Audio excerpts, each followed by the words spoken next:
We are live. Oh my Oh, gosh. we are. We're live like professionals. And Yeah, and we got the people so tricked. yeah, They think we're pros. introduce. All right. So yeah, what's up, guys? How's everybody doing in the chat? I got cool guy Landon Knoll here. Glad we got a lot of people here so far. That's really awesome. Already see 23 people here. So as you guys already know, we're doing a Pimpmunk Memorial stream here, and we're going to invite people in that knew Pimpmunk and miss Pimpmunk and stuff, and let people share their memories and whatnot. And while we're doing this show, we're hoping that we can raise a bit of funds for the GoFundMe that you could see up there. Is doing decent, but it's slowed down a lot in the last week or two. Oh, Yeah. that looks like Ben sent people over here. That's cool. Thank you, Ben. Yeah, So thank you, so Ben. yeah, so this is the thing that if you have stories about Pimp Monk, funny, serious, whatever, um, please do there. We have Galen in the main room. We're going to come in just a moment because he was there at the memorial service, funeral service, and he has some things I'm sure to say about John. But again, funny, serious, whatever. We want to do that. And again, the GoFundMe is funds to assist Mama Pimp um, and for her set. Because I gotta say, one thing that was very consistent about John Crawley, he loved his mother, and he credited his mother and his departed father as saving his life and putting him on a much better path. And so helping his mother is something that John would want.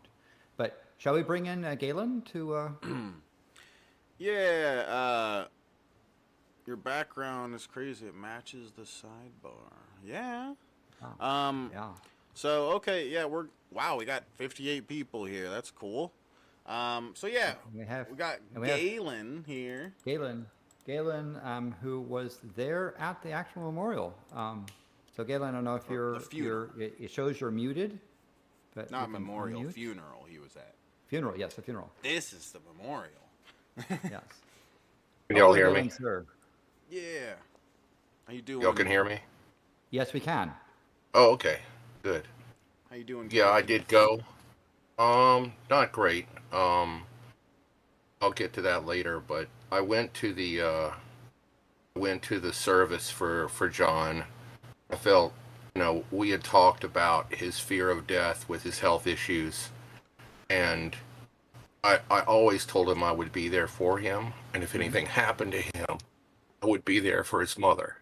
Yeah. Um, and I went with my mother, and right after that, she died. Oh, Um, my mother just died, and that was in the oh, oh. so. And she went with me to the service.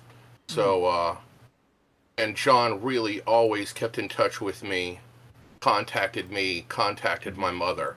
So it was Mm. not he had come down here and met my family, but he was always calling literally my mom and text her to check on her to show you what kind of person he was. He had a personal friendship with her, and she went. And it was hard because we had a funeral that Saturday. My cousin's Mm. brother, an intellectual and author, writer, beloved in Alabama, he died. And then the next day, I drove to with John, and me and my mom felt we had to go. And for a lot of people who didn't get to go, I have all of the printouts, and I will send them out. But my mother's death is really Wow, um, that's a. like set me back. I Galen, having lost my mother as well, that is a hard thing to do. I mean, mothers are amazing, Yeah. and I know, you know, good, amazing tales about your mother as well. So, it's that's very sad news. But it also was good that at least she got to go. Um, John's family. I say it again. John was very proud to call himself a mama's boy, right? He adored his mother, and she was very much part of the his online personality, but there was definite love in there. So for folks, again, the link, I guess, for the GoFundMe is there. Small contributions are just as much appreciated, and they are going to help Mama Pimp. So again, so I don't know, for those people that weren't there at the funeral, I guess describe who was there. I don't know if you give us any insights into that process. Well, she wanted to know, and it was hard on her, but I think she did better as it went forward. But overall, it was a good service. They had a friend of John's who had known him for years throughout his life, and he pretty much ran it. And we talked a lot. And there were a few other people there, and a lot of people were just there for. But it was not like a big showing like you would think. It was just it's way back in Mississippi, and I actually have a connection to John because my mother's father, goes back to the very place where he's buried, and a lot of my family is right there at where the service was at that cemetery. My family, we have a long, our families have a history, so it goes way back that we discovered. But they talked a lot about their shared history, the different people that were there, and they talked about him. They had pictures up of him. It was good, and I think John would have really appreciated it. And I know that I promised him if anything ever happened to him, I would be there, and I would hug his mother. I would tell her, and I would give him messages that he gave me. And I promised him that, and I kept my word. Well, as I say, folks, Galen is an honorable person in highest integrity. One of my treasured events we had was that I traveled with John on the Cedar New Orleans train to New Orleans, where we were hosted by Galen and given an amazing tour of places in that region that were historically significant, from the time, early times to civil rights and so forth, the music, the cuisine, the people, the events, going to places, and Don really appreciated that thing. That was quite a hallmark of stuff.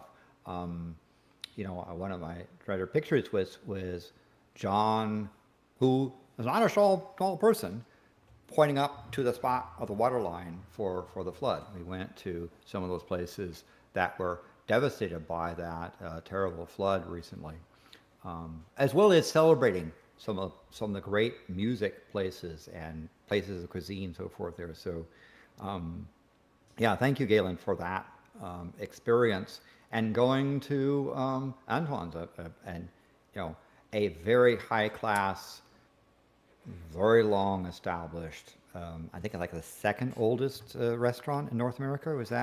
Am I correct on that? It's one of the great ones, yeah. Yes, and that's a place where you held forth for quite some time. It was a pleasure to have that, and so thank you again. It's one of the things that I think John appreciated, but he also John also was John, and had his moments. His improv was quite masterful when he started firing. He could read the room intelligently and time his delivery with a mastery that came with years of practice. Yeah. Yeah, and I want to say he was quite. John didn't act like it, but he was quite the student. Like, he was very studious. Like, we talked about literature a lot. We talked about movies and studying them. We talked about his comedy and how to study actually people in media. Because a long time ago, he was like, how can I make it big? And we would talk about it extensively. I mean, a lot of the time when we talked, we were talking about strategically how he was trying to develop his skill set. And Yep. like we would go over media, and people know he's a football fan, but he actually studied John Madden, and he Yeah. would look at like who is successful. Like he would study Johnny Carson. He would study John Madden and who's successful with Pat Summerall in the booth to see how do you arrange where you're talking and how and who gets to speak, what's the timing. He would sit there and do the timing about how and what was said and what works, and then he would also make notes on what didn't work, and he would Yeah. look for this. And so John was a student, as he would call it, of the game of presentation, looking at where everything was a learning experience, and we worked on that a lot. And he loved a lot of film. Like, and I just want to read one of his favorite poems, because he loved it, from Dead Poet Society, and it's "Oh Me, Oh Life" by Walt Whitman. And I mean it. He literally, in a call before, like recited it to me, and it just was something. He loved Dead Poet Society a lot. He was a big Robin Williams fan, but he loved his comedy routines. But he really loved that movie. And a lot of people don't know that John was just all over the place. Like, he had interest everywhere. It's like if he could learn it and turn it into a joke and use it, where he wanted to be, you have to be serious, but then you got to be funny. You got to be sad. You got to be up and down. He would want to be everything, because that's all life. And he wanted to echo that. But here, if I'll read it. Please. Oh me, oh life. Of the questions of these recurring, of the endless trains of the faithless, of cities filled with the foolish, of myself forever reproaching myself, for who more foolish than I, and who more faithless, of eyes that vainly crave the light, of the object's mean, of the struggle ever renewed, of the poor results of all, of the plotting of sordid crowds I see around me, of the empty and useless years of the rest with the rest of me intertwined. The question, oh me, so sad recurring, what good amid these, oh me, oh life? The answer, that you are here, that life exists in identity, that the powerful play goes on, and you may contribute a verse. And John would literally be just so passionate when reading that to me. And speaking it, and he meant it, and he loved film. He loved watching old European film and seeing how actors use their hands and body and little things. If he got on camera, like, he would think about it visually. He would think about all these little things, how he could add a little noise in to screw with people and have fun. Yeah, again, because his ability to read the room was part of his comic mastery. It's not just telling a joke; it's delivery and awareness of his audience. And you mentioned, sort of, because I know lots of very smart people. I knew people such as Dr. May, people like Tyson, people and famous folks there that were quite intelligent. But when John asked me, who was the smartest person you ever met, not Feynman, I said without question it was Robin Williams. And John took that quite seriously, and I talked to him about being with Robin Williams and so forth, and so he spent some time watching Robin Williams, movies or sets of this thing, and I explained to them a lot of what you see about Robin Williams is the director just pointed a camera at him, gave him a scene, and let him go, right? And his ability to read and work was there, and so John really took that to heart and thought about how to read the room. And that's typically, even if you're doing YouTube, right? It's harder to see because you don't have the people on the other side. But I'll tell you that when riding in a taxi cab with him, and he starts chatting with the taxi driver, and the next thing, the entire cab is busting out laughing, because of the way John was able to connect with people and deliver lines in a fast way, right? So yeah, you're right, Galen. He was a student, and I know that he spent quite some time. It's a shame that he never got able to meet Romulus. I think he would have had a wonderful time with him. But yeah, quite a student. To your story on Pimp being able to read the room, which is so accurate. One time I did a movie review. I was doing stuff on Star Wars, and I brought him in, but he had not seen all these new movies. And he was like, "Why are you bringing me in when I haven't seen it? Like, what is this, like, BS? What are you doing?" And I was like, "You're the person in the room who can read the room, react, who hasn't seen it, and and he's like, I gave him this role, and he was like, I got it, I got it." And I mean, it was basically the John Crawley show. Like, he Yes. stole the whole thing and ran off of it, because I had him riffing off of anything I would rant, and then he would come and make comments about everything, and he would be asking questions for the viewer as a person who hadn't seen it, and he just ran amok with it, and it was just a joy. And like, he would call me later, he was like, "That was funny." He was laughing later at himself. And that's something he used to Yeah. do to me all the time. Like, I took him to the New Orleans Museum of Art, and Oh he yes. had such a great time.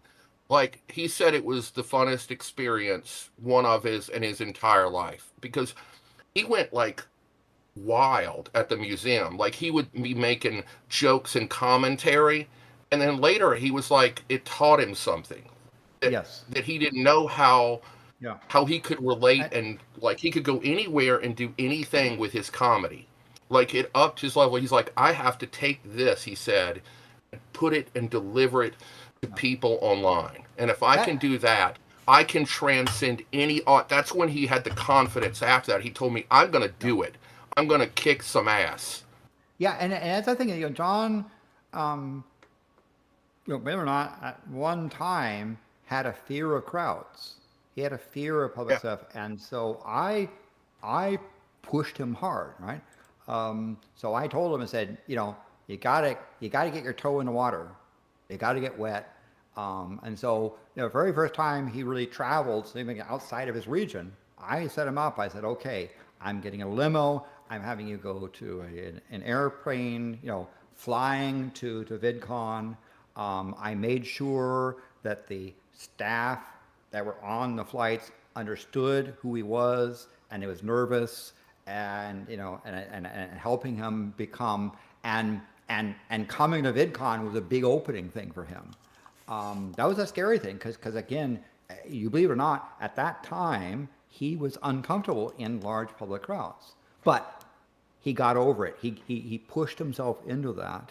And I think he will tell you when we first met in the elevator, and John tried to do the "I'm just an ignorant country boy," and I told him, "You can knock off the ignorant country boy stick. I know you're intelligent. I know based on your comedy, you have something going upstairs. So you don't need to do that with me." And and he got over the thing. Arriving in Los Angeles was a big switch from a boy of Mississippi, but he got comfortable with crowds, and he found people responded to him. It's a shame he didn't have more stand-up comedy event experience there. But again, his you think you've seen him on his shows where he's been one way. He was very powerful when there was direct feedback with people. Yeah, real quick here. We've gotten a little bit of tips through GoFundMe so far. Thank you guys. So far, Leah tipped $5, Spencer Rhodes tipped 10, and Mr. Morden did a $5 tip. Thank And you guys. thank you for those tips. Again, Thank you. Mama Pimp, somebody who is an honorable lady. She was the one that pleaded with John when he was on a certain path to death and destruction. and got him to change his ways. John would tell me that at that stage he was looking for someone to kill him. He'd go into bar fights, find the biggest, baddest, worst person, and pick a fight with them. He said, in the hopes that I would be killed in a bar fight. And his mother, his stepdad and his mother brought him to a thing of redemption. And he never forgot that. And again, he would be very proud to say, I'm a mama's boy. He loved his mother. Because the thing is, we all need love to survive. We all need that sociality, and his family gave it to him, and he gave back. And it really meant a lot to him. And when he got worried about his health problems, he would be really concerned for many years, and I would call him to get him to go to the doctor. And sometimes, like when we didn't even talk much, he'd still check in on me with my health and my mom, and I would check in on him and his health and his mother. And that's really what we started talking about. We stopped talking about the other things, and sometimes we'd talk about sports or something, but it was basically about our families, and we were very close on that issue. And it really was a sustaining force. And he was like, he told me, what can I do while I'm still on this earth and I'm still alive that I can give back? And what can I do with myself? And one of those things that he wanted to do was give his comedy and give it back into the world. It meant a lot to him to be able to reach that place. And of all the things, like I had given him the book, The Confederacy of Dunces, and that story ends, excuse me for anybody who hadn't read it, but it's about this kind of crazy about making it in the Big Apple. And he used to talk about these things where he would want to make it. And interestingly enough, John was covered. He used to tell me, I hope one day people will know me from Mississippi and they will remember me. I hope I make a mark where I made people laugh and I will be remembered. Hey, Ben. And if he could, hi, Galen. Been a long time. Yeah, it's been a while. Good to see you. I just want to say that with John, like at the thing with the Confederacy of Dunces, is a story about someone who lives with their mother, and takes care, and it's this crazy story. And that was the author too, who had lived with his mother, and he wanted to make it into the big publishers, which he did after his death. But the whole thing is, John was covered by NBC. He was covered by CBS and TMZ. All these things. He just wanted to be, was I someone from this place in Mississippi? Would they know who I am? Would my name matter? Did I use my gift? We talked about this a lot. Can I use my gifts? Like, all our lives are finite here. Having so many deaths, having John just die, which is hard. I've had 5 deaths this summer, and my mom just died too. So I just want to say, the guy who was actually my buddy, King Cobra J, also died. Oh, I'm so sorry. I'm not sure if you're aware of it, but he was a legend online. He was a kind of a lol cow, but people love the guy. Very nice guy. Shabisky, met him before. King Cobra. He was one of my subscribers. So Ben, tell us a story about your interaction with John. My interaction with John, we had several. First in LA, like meeting up at the DP meetup in LA, and I don't think John smoked a lot of weed, like strong legal weed. You know what I mean? Like, because we were out drinking all night, but then, we had some of that weed. And we were all living in Ohio at the time. We hadn't had legal weed before he came out to California around that time. And John I think he took a bus. At that point, John was really into bus travel. Because, John would explain, I get so many great stories because I interact with people it's true. on the bus, at the station, and I want to travel on the bus because that feeds my comedy. It's different. It is definitely different than air travel. Sure. Yeah. You know. So yeah, he took a bus out there. The first time I met him, DP meetup.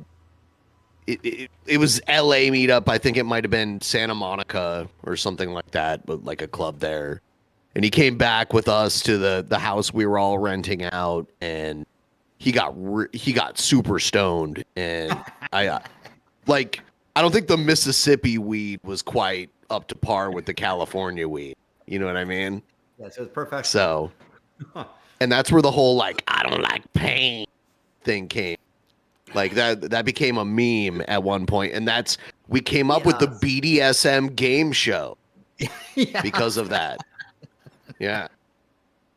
Yes, I do remember that game show thing. Yes, but you know, he certainly appreciated because again, meeting you guys when he came out there, you were quite accommodating. He was this little boy from backwoods Mississippi, trying to make it, and he felt welcome. But he had to have that push, right? Had to get out of his comfort zone. And jostled the him. next time I saw him, we had a big meetup in Columbus, Ohio, and we did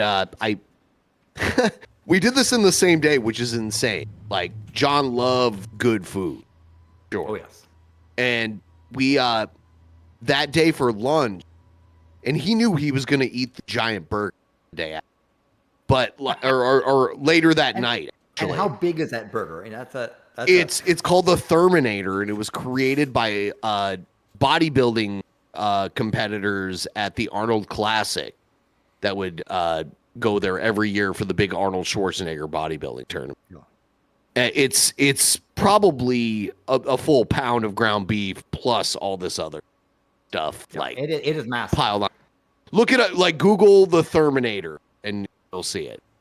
But that that afternoon, I'm like, how about we go to an all-you-can-eat like meat buffet, basically? And we went to a Brazilian churrasco grill, if you've ever heard of that. Mm-hmm. They just bring you grilled meat on skewers the whole time, all you can eat. And me and him went there before that, and we ate all that. And then like 7 hours later, we went to the place where he ate the burger. He was very smart about it. It was an eating challenge. He had to finish it in 30 minutes, and he disassembled it and ate it pieces instead of trying to eat it because the burger was just ridiculous. Like you had to be like an anaconda and like unhinge your jaw and eat it like that. You know what I mean? Yeah. So he took it apart into little pieces and ate it almost like a burger salad. Deconstructed. Yes. There's a video of it too. I played it like a month ago. It's great to just watch him take this thing apart. And there was a piece of ham on it, and he wore it like it was a little like bikini top before he like popped it in his mouth. It was really funny. Wow. Loved it. John really liked food, and I had a pleasure with him. I would take him out to a really fine restaurant. Yes. An event, and would say, we're going to spend 4 or 5 hours on a multi-course meal, pairing of wine and cocktails, blah, blah, blah. Of course, Galen also, and Antoine's that same sort of thing, that all the stuff. And he really appreciated, had that experience as a way of rewarding He loved Dookie Chase, though. He loved that Southern old cuisine. He loved all that soul food. He just adored it. I mean, he would talk about it forever. I mean, and I'll tell you a thing that he used to do that's so funny. And he would call me up. He would just call me up and get on video. And I'd be like, what is it? And then all of a sudden, he'd pull out, he'd get this barbecue sandwich. And it was always these barbecue sandwiches. And he'd start eating it. And I'd be watching him eat a sandwich. And then he would just hang up after he finished eating it. He would just want to show me eating it, and he would make some jokes, and then he'd just hang up on me. He'd call me up to eat a sandwich, and it was always this running gag with him calling me up for years, eating a barbecue friggin' sandwich from some place up in northern Mississippi. But yeah, I I do remember, that you guys rented that VidCon room. Actually, you tried to rent the VidCon room, and it turned out it was somebody who was like defrauding. Yeah, we got scammed, and we ended up in like this shit Fleabag motel right next to the. Yeah.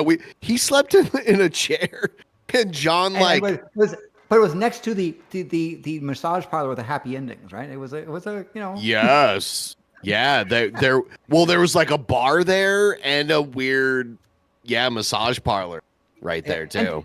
Did you ever figure out what this thing was about the scam? How did the person who was trying to scam you, how did they expect? I don't know how that. I don't know works. because I reported it like right when it happened, and they took down their account and everything. So I don't know. Do they get the money in advance, or I don't know. I mean, probably. I think they may have had other problems, but I think they were basically, Airbnb-ing a place they didn't own, and I suspect what they're supposed to do is they're supposed to say, hey, if you pay me cash up front, I'll give you a blah blah blah discount. But they never did that until it showed up anyway. But yes, I do remember that. I remember you guys were in that room. You were there. I met you on that trip. Yeah. And what I remember, one of the things about that room was, I had been out at lunch, and John had one of those, Reuben sandwiches, and he came back into the room, and I said, well, you need to go, and said, just a moment, and he went over to in front of the air conditioning. Oh God, he did that. Yep. And let out a fart. I'm not talking about adults. Yes. I mean, we're talking about a professional. To gas the room. Were you there in our room? Yes. Yes. Oh my God. Yes. And we had Barbara, beautiful woman from Eastern Europe there, and she got gassed by his fucking fart. Had to get up and leave the room. Loud, and it was yeah. She had to get up. I don't think she knew what she was getting into when she was like, yeah, I'll sleep on the floor in your room. And it's like, oh, dude. And Billy the Fridge was we had some world-class farts in that. Yes. Yeah. For sure. So I'm going to open this up. Thank you again to the people that have helped with the GoFundMe so far. Are you drinking anything, Mr. Landon, sir? I could see that this tarred bin has some sort of can. I'm going to finish this. What? This cool guy. It's not called a can. Anyway. And I'm going to switch over to some wine. I have some rum. I have some whiskey. So we'll. What was that first? Landon, are you still in Washington State?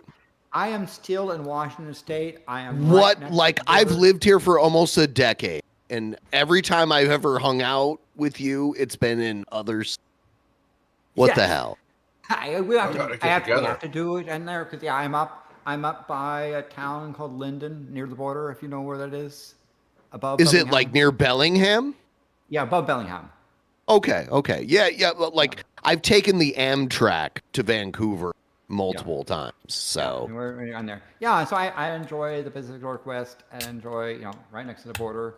We were watching a flock of several hundred geese fly over the border without passports. That's fucked Canadian up. Geese coming over and violating our sovereign territory. Call ICE on. Interesting. But so you've been in the Pacific Northwest for a while now. Did you see the Aurora Borealis last year? Yes, that was the big year for it, right? That was one of the best. I think there were two we had. One was probably the brightest I've ever seen, and the other was probably the most colorful. Right, the speed and color of that thing was quite something. And we had really dark skies to enjoy it. It was the only time I've ever seen it, so I didn't know there was like a color variant. Do you get like the full spectrum of color? Yeah, there's different gases. If you're in Norway, you get all of it, right?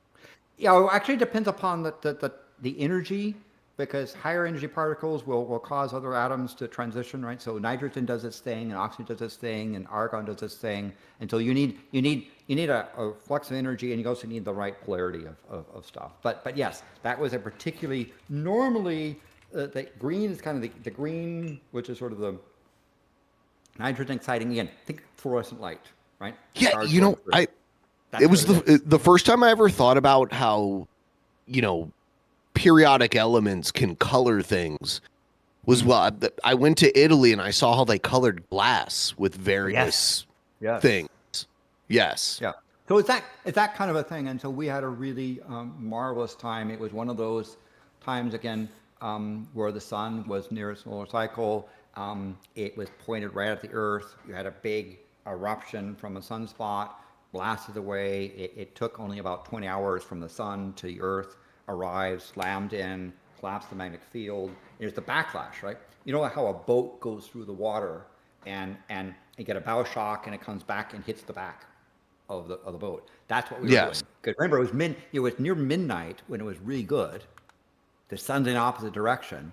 So the solar wind is coming and bending around the magnetic field, collapsing it, and it's a backwash that comes in and hits us. Had to be up close to the magnetic pole as well, but yeah, we were in a good spot to see the thing. So you were quite fortunate. Did you get the warning on your cell phone about the tsunami a year or two ago? Yeah. Yeah. I watch. I mean, that's one of the things we watch for, particularly because I do a lot of stuff also when I'm in Hawaii for the observatory, the volcanic observatory. You need to be aware of tsunamis.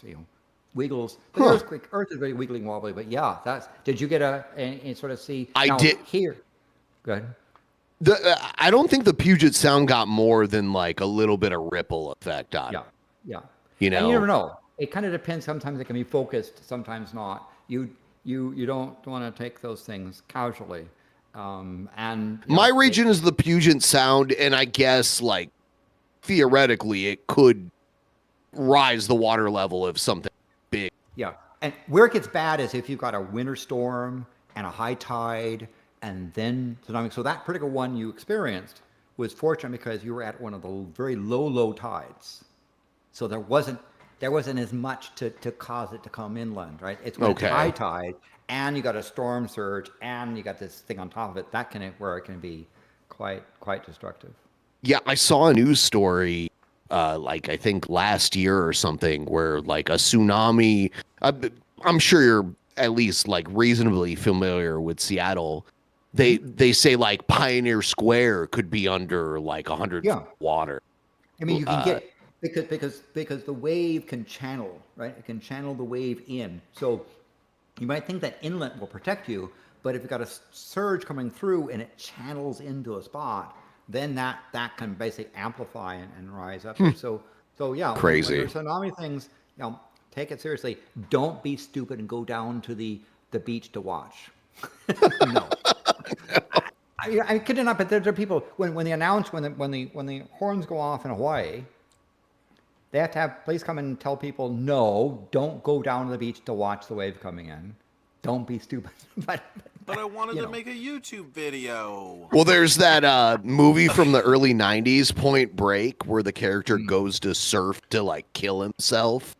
I don't know if you it was like Patrick Swayze or something like that. Yeah. But yeah, so John was never really too much of a fan of the water. He liked to go on boats, but he wasn't really a swimming guy. He hated escalators. That's something I do remember that I learned about him after knowing him probably like 4 or 5 years at that point. We went to VidCon then, and we went to get our badges, and it was down a long escalator, which he was fine with going. He went down the escalator, but he wouldn't go back up it. And I saw him like running like up the stairs next to me and everyone else to like get up the escalator, and I didn't realize. And someone paid him $200 to go down an escalator during a live stream, and he almost didn't do it. It was create. And I'm sure if I had given him like a video of that escalator accident in Italy where they didn't maintain the escalator right. That would just feed. He really didn't trust. It's the getting on and off. That was the thing, right? That's the area that bothered him. So if you could pick him up, if you guys had picked him up and physically carried him onto the escalator, and then you got down to the bottom, picked him up and carried him off, he'd probably have been okay. It's those endpoints that bothered him the most. Yeah. And also, by the way, the airports, those little moving walkways. Yes. That's another thing. Again, it's the endpoints that it's getting on it and like adjusting, and then getting it off, and yeah. Me and Billy the Fridge had a 24-hour stream back in 2018. John flew into Seattle to be part of it. Mm-hmm. And one of the funniest things ever is like a 24-hour stream is torture. It's brutal. That's brutal. And he had been on it for probably 17, 18 hours and passed out in a chair. And then he blew this like crazy snot bubble out of his nose while he was passed out. And it got like reasonably big. And we're like, what the fuck, dude? It was one of the funniest things ever. Yeah, yeah, dude. I love that band so much.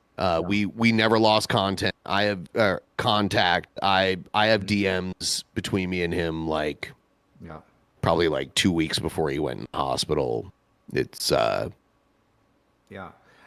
like, you know, it took a little bit to get him into the hospital. I know in this case, that's the last time he went in the hospital. His mother basically made him saying, "You're going to go to the hospital." You are. It's a sad time in America where, like, if you're really not feeling well, you don't want to go because you know it's going to cost people money. Yeah, and that's fucked up. Yeah. Well, Galen, I know you've had extraordinary health trauma in your life as well. But you also shared that with John in terms of keeping after him. Well, yeah, like getting him to go to the hospital was an ordeal, or we would literally fight over it. Like I would get him to go, but like we would have lockdown, like drag out arguments over him going. But he had a lot of anxiety about going to the hospital, and it was about like his health issues being, how people, like, a lot of times, like John had overcome in his life about his body and how his health was to people in public. But when he would hear it from like doctors, it literally went right through him, because if you go to like dentists, you go to doctors, some people will make comments, and it really sucks. Yes. And John really took it personal. He was extremely like, I just want you to help me. I don't need to hear your, fucking comment on my body. I don't need. Yeah, it's like a shameful comment. Yeah. Took it very personally. Yeah. And he would have extreme anxiety about going and having to deal with that and his health, and then worrying about his mom. It was just this big existential dread of going there and facing that, and then money issues. And he was just like, he would be like, I want to do everyone first. Yes. Like he would call me and he would talk about, he'd have to like, he'd be wound up, and we would then argue, because I'd have to be like, you have to go. And then we would figure out, like, I had to finally started treating him with like what you call process thinking. And process thinking is in psychology and football, like take in a football game, what does a player focus on? Like the 10 seconds of the play. And so in trauma thinking, I had to go through John and tell him, like, let's just focus what you have to say when you get there. And we would talk this through. But like, to get John to go to the hospital, it was not that he didn't care about his health. He had lost hundreds of pounds. He worked hard. He did. Trying to get a lot off. People don't know how worried he was, and about dying young, how he was so worried about it. It literally bothered him. It was on his weight. in his John mind, had his a heart. really bad umbilical hernia that he tell people about, but he would never get that treated. And that during the same time, I had a hernia surgery. He's like, "Yeah, I have a hernia, an umbilical hernia where you could see it like poking through your belly button." And he didn't want to go and get it treated, you know, just because it's like the whole ordeal and all the cost. Yeah. Yeah. Are you okay now, Ben, with what you have? Oh yeah. That was years ago. I had to have a I had 3 hernias and one of them was umbilical, but John's was like it had gotten to like a really bad level. He had showed it to me before. He said, "It's like I've given birth to a cone head," is what he'd always say. Yeah. Yep. Yeah.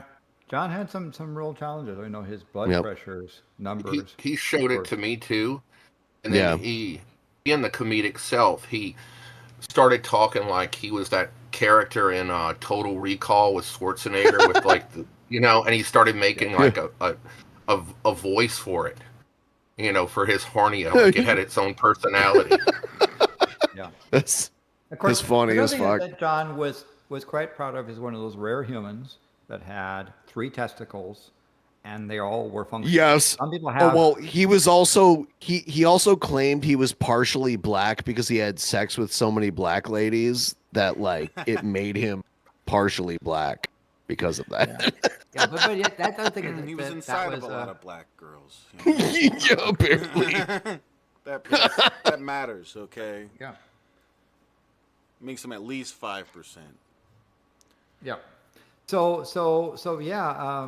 But yeah, that was one thing that John was quite. And of course, John's comment to me was, I thought everyone had 3 testicles. That is weird. Like if you He said, grow well, up, how do I know? Yeah. I mean, I don't go around counting. Yeah, how many balls do apparently- you have? Tell me. have you ever heard the story from John about the fight he was in where like a guy he was in a fight and the guy he was fighting got him on his back and mounted his neck to where like his legs were over his neck and he was just punching him in the head and he like literally like popped one of his balls in his mouth like a grape. Yes.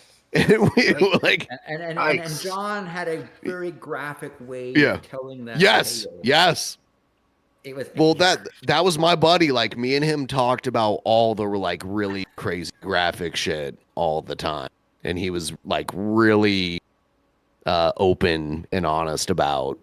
He said he got hit in the head with a bat with a nail in Yeah. before. Yeah. He had his Yeah. eye come out of his socket. And again, Yeah. credit his mom and his stepdad kept after him, and it was mom that pleading, saying, "Son, don't kill yourself." That got him to change his ways. Now He I'll said he tell you played that- football in high school too, which was really cool. Like Yeah, he was actually pretty good at it, but he was a bruiser, like a tough, did not like a yeah. the coach's attitude, right? So he told the coach to go fuck himself in modern terms. Sorry, but that was his language. But John, again, he had one of the things when he turned his life around and stopped trying to get himself killed in a bar. There was a bar basically offered him a job of a bouncer, right? And he was very effective. I saw him once. It was actually one of the VidCon bar things where That this was jerk- Barbara, the woman I was talking about. That we yes, there was a weird guy hitting on a woman that we knew. and he would not. He was hitting on a woman that we were buddies with, Barbara. She was from Slovenia. And he was not gentle about the whole thing, right? He wasn't picked hitting up a over guy him. and tossed him out the door. It was, Yeah, he lifted him up and basically did the Yep. whole kind of because they think it was really great in wrestling, but and they and the bar, the guy, he basically tossed him out, and the other bouncer was like, "Hey, you want a job here as a bouncer?" And like, no, I'm just I'm just cleaning up. yeah. But yeah, That bar was on Bar Rescue, by the way, which me and him talked about. It was on that reality show Bar Rescue. yeah. Yeah. Yeah. So yeah, yeah, but he was quite the thing about his ability to control crowds. Again, that's another thing. His ability to manage crowd and control crowd. That's part of being an effective bouncer. Is you're not there to have pick fights with people. You're able to say, stop, contain, get out of here, right? So yeah, it was. I think but yeah, he was quite willing to stick up for people who were, being harassed, and would. I mean, there was a situation I was with in San Francisco, and somebody was being fairly violent towards other people's vehicles, and John was like, "You want me to go out and take care of him?" And we're going like, No. That the person went off. It was somebody who was not mentally there. So, but yeah, John was quite willing to stick up for the little person or for someone who needed someone to say, "Cool it." Yep. That's actually how he and I became friends, because I had stuck up for people online, and he saw me. And it was about fat shaming and other people who were making fun of people. And John, this is like in the old YouTube days, like 2009. And this is going way back. And that's originally how I came across John, him, me. He saw me interacting with people and really going at these like bullies. And he found it contemptible how all these other people were acting. And he just was like let loose. And John really wanted to have a voice in the bigger picture online, and he started speaking his voice, started incrementally, and then he had his humor. But we all saw him build his confidence and then let loose with his gift. I think one of the things that we should really appreciate is that John had a gift. He had a really great. We all have our niche in life. Like Anthony Shabisky, you, Landon, we all have things we bring to the table. Ben, and all of you in the audience tonight. John had his. Yeah, thank you. And John had his. John worked at it. He developed it, and he gave it to the world. And his wishes, his deepest wishes, were to be able to give his love to his mother back, and to the people, to give his niche in the world with his humor, this gift he has that he worked at and developed, give it back to the world, and then to connect with people. And on that I can speak, because I've kind of gone to TikTok too, and I've been on there a while. And John went there, and I want to say he reinvented himself. He talked before with me about how do I do what I'm going to do to make it big. And I said, well, first, you can't do what you're doing now. If this isn't working, then change it. You understand? It's like that's part of the rule and it kind of goes to old journalism. If the first scene, like Sam Fuller says, doesn't give you a hard on, throw the damn thing away. Like you got to connect with people. You got to make it work. Yeah. And so John would reinvent himself, but it had to come from a place of sincerity and realness. And John did that. When all these people on TikTok, and a lot of them have messaged me, and I've also seen there are countless videos if anyone wants to look them up. There are all these videos of people who John loved his humor, but he connected with them. He made differences in their life. Like there's so many people, and people have messaged me on TikTok, and they were like, they knew that I knew John, and then they would be sending things, and so. Any of us who knew him knew that he didn't just make it with his gift and give it to the world. John connected with his audience. And a lot of people don't appreciate and connect to their audience on such a personal level like him. And I agree. I think that was a privilege. Yeah. I agree 100%. And he also had, if you would talk to him for long enough, he'd tell you, like, for his size of his channel, he had weird, like, obsessive stalker Yes. too. He had guys that would like figure out his hotel room and shit, all kinds of weird shit, like, and flag his channel down too. He had back in the day of like edgy YouTube videos, he had a couple edgy videos, and he would get like mass flagged by weird, obsessive people. You know what I mean? Do you remember that? Yes. And of course, you know, Yeah. there was a thing where he accepted a sponsorship of someone selling kratom. Kratom. He got it. Yes, and got his channel named. He and as he said, Uncle, you know, Auntie Susan had some issues there. Yep. And it was kind of unfortunate for that because again, that was sort of interrupting his stick, his style. You know, he seemed, but it was funny. For a while, I know people don't know KingBeardx. For a while, John had trouble growing a beard. He'd grow a little bit. It would kind of come in kind of scruffy. It wouldn't have the right color. That is weird because it was so. And he would actually have Stents would say, you know, how much, you know, if you give me $200 tip, I'll shave it off. You know, do that sort of thing. And then turning into this. I mean, he had a beard that would make ZZ Top envious, right? It was. Yeah. It was amazing transformation he did. Again, it was also part of his crafting connection with the audience. Do you guys remember the stalker he had though? Like, Yes. like we can talk about it now because obviously. Well, okay, somebody who was, for example, was, you know, calling around hotels, trying to say that, you know, it was, you know, his mother was in trouble and please, you know, contact me. And then get the hotel to say, okay, he's up in room, blah, blah, blah, to try to, it was fairly, it's crazy. Like he had like 20,000 subscribers. Like, yeah. And he had this weird amount of like weird, crazy stalkers that I could never, and mass flaggers and everything. I could never understand why that was happening to it. Yeah, I mean, some of it is a matter of when you become successful, people become envious, want a piece of it. Weird people. But then there's other, you know, there's one of those things where as you get more popular, the edges of the bell curve come out, because not only did he have people who were weird, he had amazing folks. There were, you know, celebrities who would lurk on his channel to watch him. And helped you when he would have his, you know, buy Mama Pimp a gift.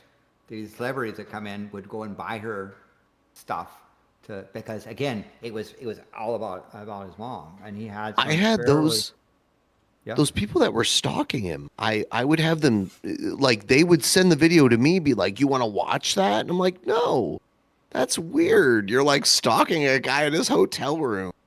Like, why would I think that's funny? I think they were doing it to try to get on Drunken Peasants back. Yeah, that's what I think it was. And another thing like that. Stupid. Was like, yeah, it was. He had his, but you know, my thing with comment was, you know, that as you become more famous, you get stuff. But again, he had people on the other end, amazing folks, who were very supportive of his channel and trying to promote him on the other side. So I think for every weird stalker, he had also had somebody of influence who believed in him 10 times more on the other side. Yeah. And I love the whole Morning Wood intro. I remember when he first showed that to me with him like in the shower and everything. Yeah. You know, like it was animated. Someone made, I don't know who made that, but that's David McGinnis. David McGinnis was Is that who that is? That was such a good in. And he sent it to me when he was ready. Between David, who's a master animator and so forth, and John, who was doing things like John sort of said, well, it's a Morning Wood, so you have to have a Morning Wood. And he says, yeah, but it's got to survive the censors.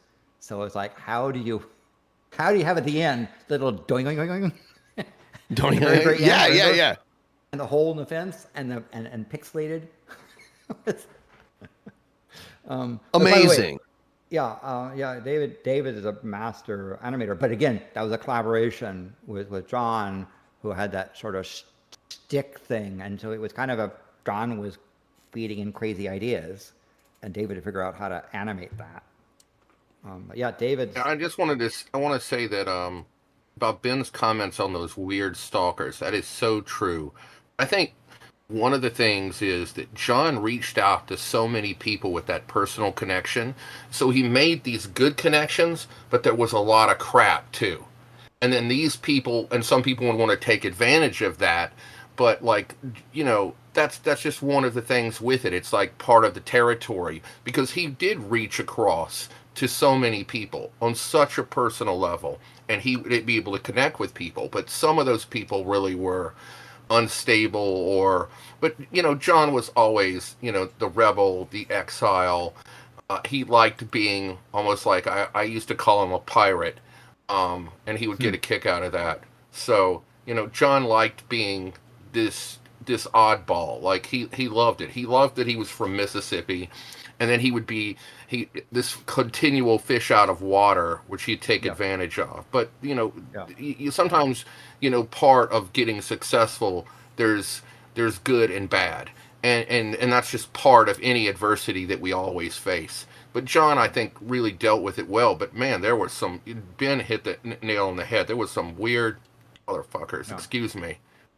But yeah, and I had one of the there were. Person is remain anonymous, but a well-known movie star that I got a conversation with John, who was saying, yes, this unfortunately comes with the territory, but he said, John, for every one of those weird people, there are other amazing people, and focus on your delivery to your audience, and don't let the bastards get you down. That's what he said literally, right? So yeah, but John was also a meme generator. You mentioned from Mississippi. So one of his memes was his dislike of the state of Alabama. You just mentioned Alabama, and I don't blame him. His comedy. It turned out his ex was from Alabama, so he used that as an shtick. But that was I will say Ohio State beat Alabama every. Yes, I noticed that you're Ohio State enabled there. The world champs, Yeah, but yeah. So that was one of his meme. Another meme was his dislike of Metallica. Yeah, which is funny, but like, it's funny because I would push back against that just to kind of like jab at him. But honestly, like. Back in the 80s and early 90s, it was Megadeth versus Metallica, if you were a fan. And I was a Megadeth fan. Like, I met the guys from Megadeth. I was shit. So, but I would poke at him being like, Metallica, pretty great, right? But I was all in a Megadeth fan. I see Andrew in the chat. Hey, Andrew. Yep. Drew. Better not dead name him. Drew. Yeah. Not call him Marshall Manson. What? I told you not to do that. What the hell? So Red Eye, by the way, who gives his regrets because he's having currently medical issues, unable to talk.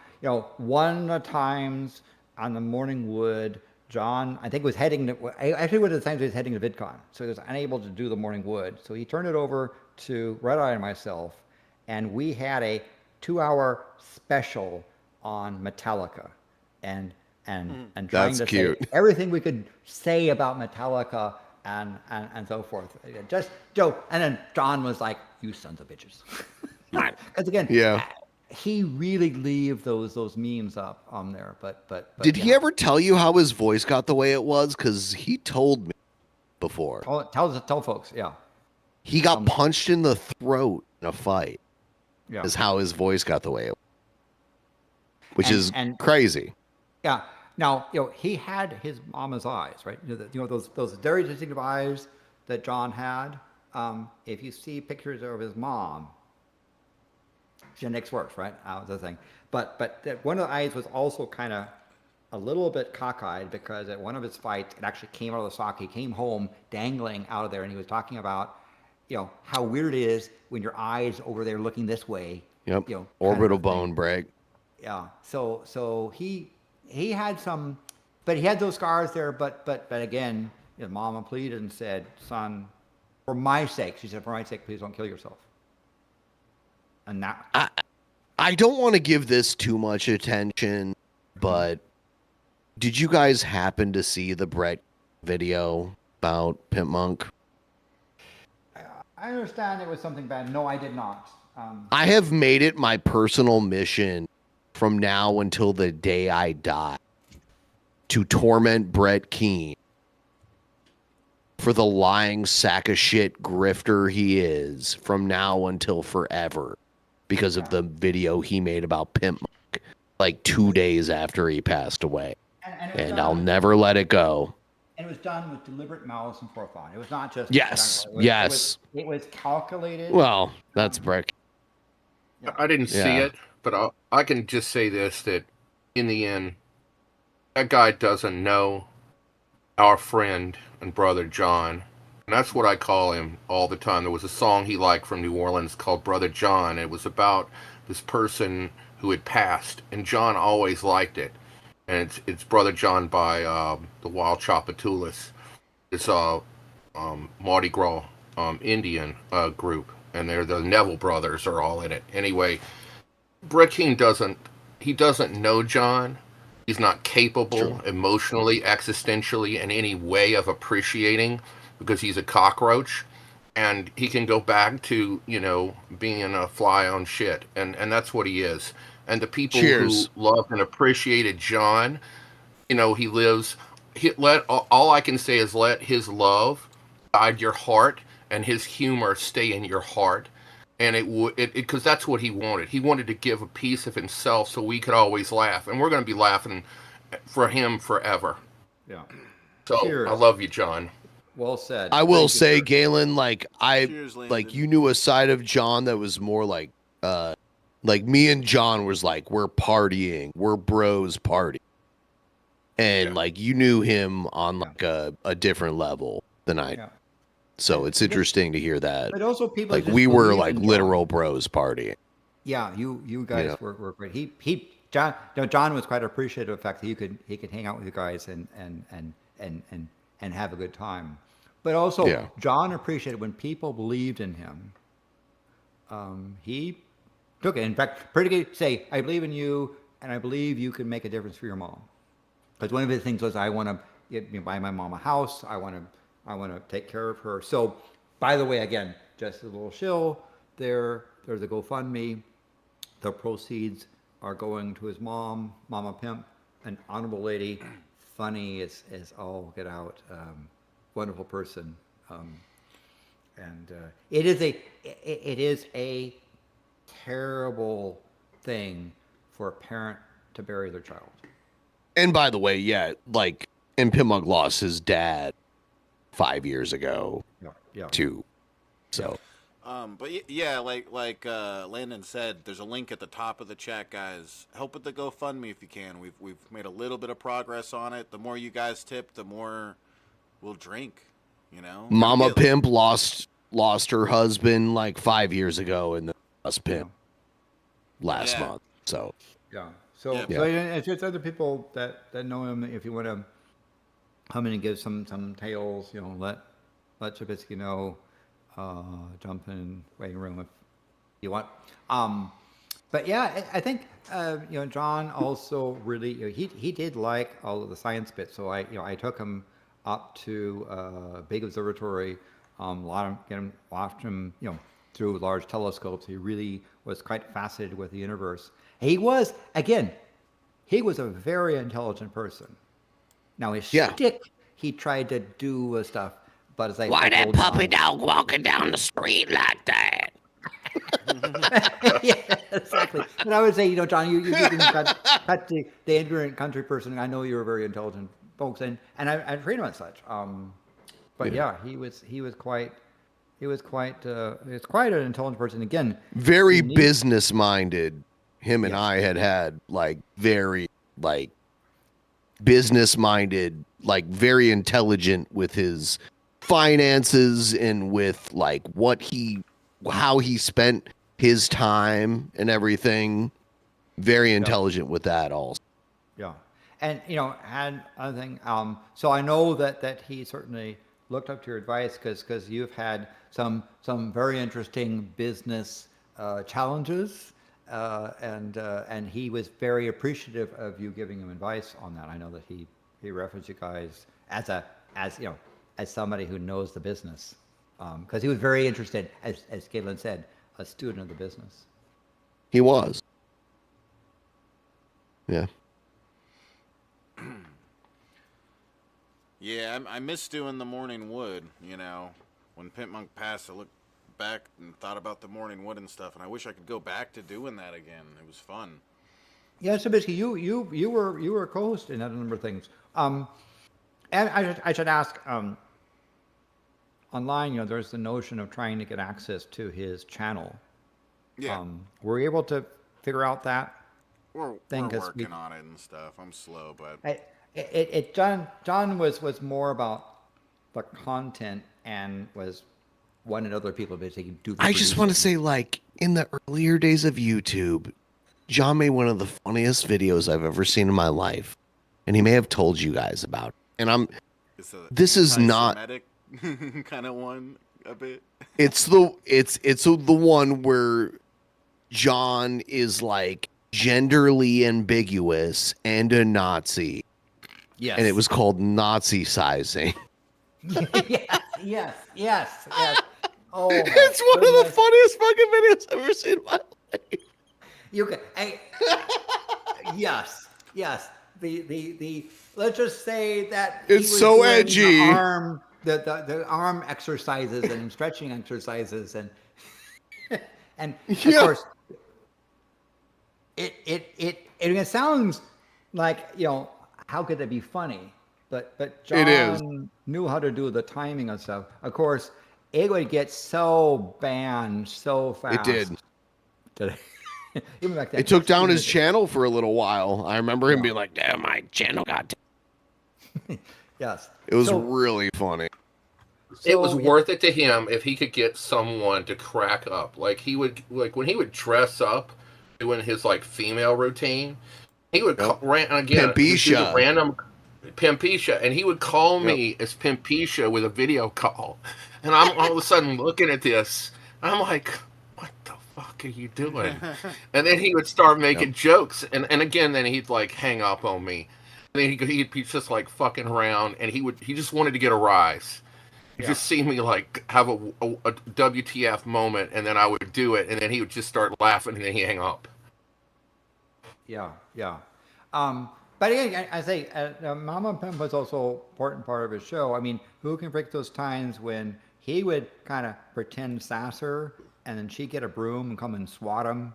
She'd be off the camera, but was like, don't you sass me, son.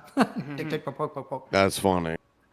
For that. But yeah, it was an honorable time I got to interview her.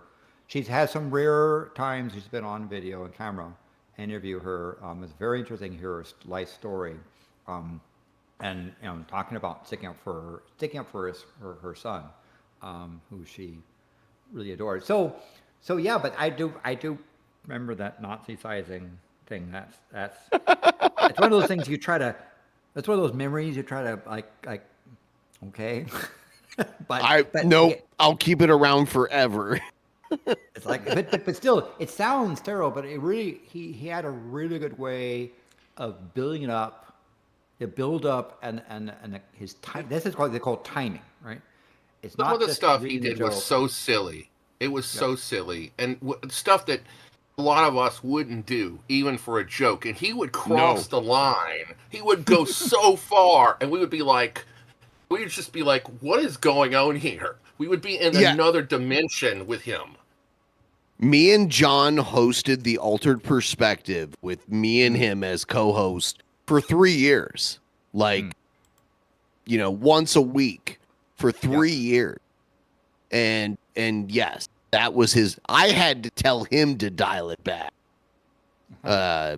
more than a few times. So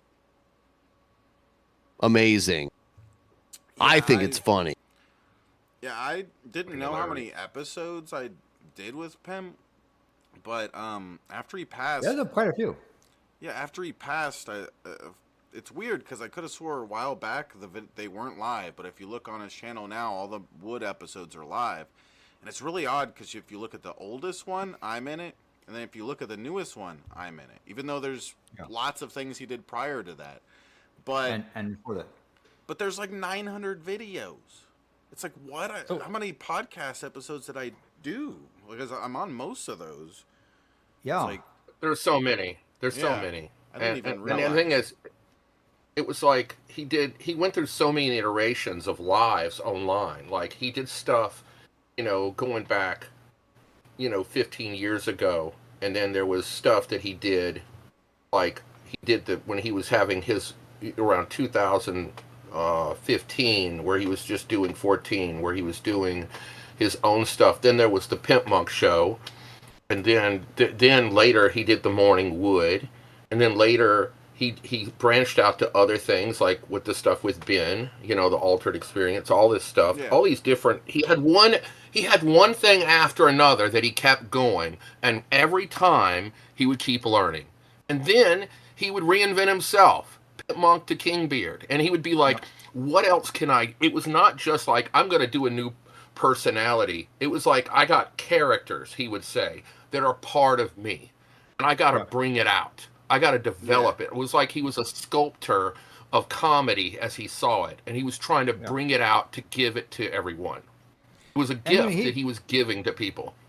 He really hit it big on TikTok. I mean, in terms of Yeah, he did. and in terms of, I don't know how many followers he eventually had, but it was a lot. somewhere between 2 and 3, I think, is what it is. Million. 3.5 million. Million. 3.5 million. Oh, was it 3? And- 3.5 million. And but if you look at watch one of those TikTok videos, KingBeardx TikTok videos, his face, the lighting, the expressions, how he said things was all quite well crafted, right? Some people thought that's what he was, but no, that was the KingBeardx persona that he was studying and, as you say, sculpting and evolving there. Yeah. He took like what John Madden was doing in football games with all the little sounds to another dimension. Like he just took it. Like he looked at a lot of other comedians too and how they would make little gestures and noises. He felt like little things like that, even when you're not talking and he's making a little noise, where he can like the rest of the room could talk and he'll just make a noise. And that's what he'd want to do. He just want to make some noise, and sometimes he'd let out a fart. Like he'd do anything. Somebody might ask if that Nazi-sizing video is anywhere out there. It's I've on never- this channel, privated. He told me it was. Oh. Yeah. Okay. So- I might have access. So it might be to one at of those some point. things you want to pass along privately because exposing it would. There are people who It's are humor impaired. hilarious. There are people who are humor impaired that would just, but People who bet- use yeah. that to like take his shit down back. Yeah. That's what it was from. Yeah, I've Yeah. never seen it. I'd be interested to see it. yeah, so yeah, he had a thing is a lot of memes like his Shigura, his Sigura. I guess I don't forget how you pronounce that thing, but That was from Paul's ego because Oh. we hung out and he would say, "That cigarette, you want to go have a cigarette?" He said cigarette, but it kind of sounded like cigarette, like in his southern drawl a little Yeah. bit. So like Paul's ego started to be like, "Hey, want to go have a cigarette?" And that's where that.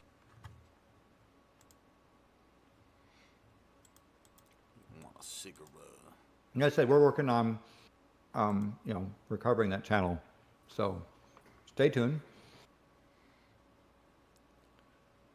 It'll be awesome. But yeah, it's such a random thing, I feel like, though, because I didn't even like the Morning Wood didn't start when I came along. I joined in late, so it's like it's weird that you go to the channel and it's all stuff with me in it and nothing prior to It's that. all about you, Shabisky. Let's talk about you some. And again, Well, it's just he didn't weird. tell It's anyone. very He just weird. did that because he had. It must previous- have been him. Like, Yeah, such a because crazy decision he he made. Like, privatized the whole thing.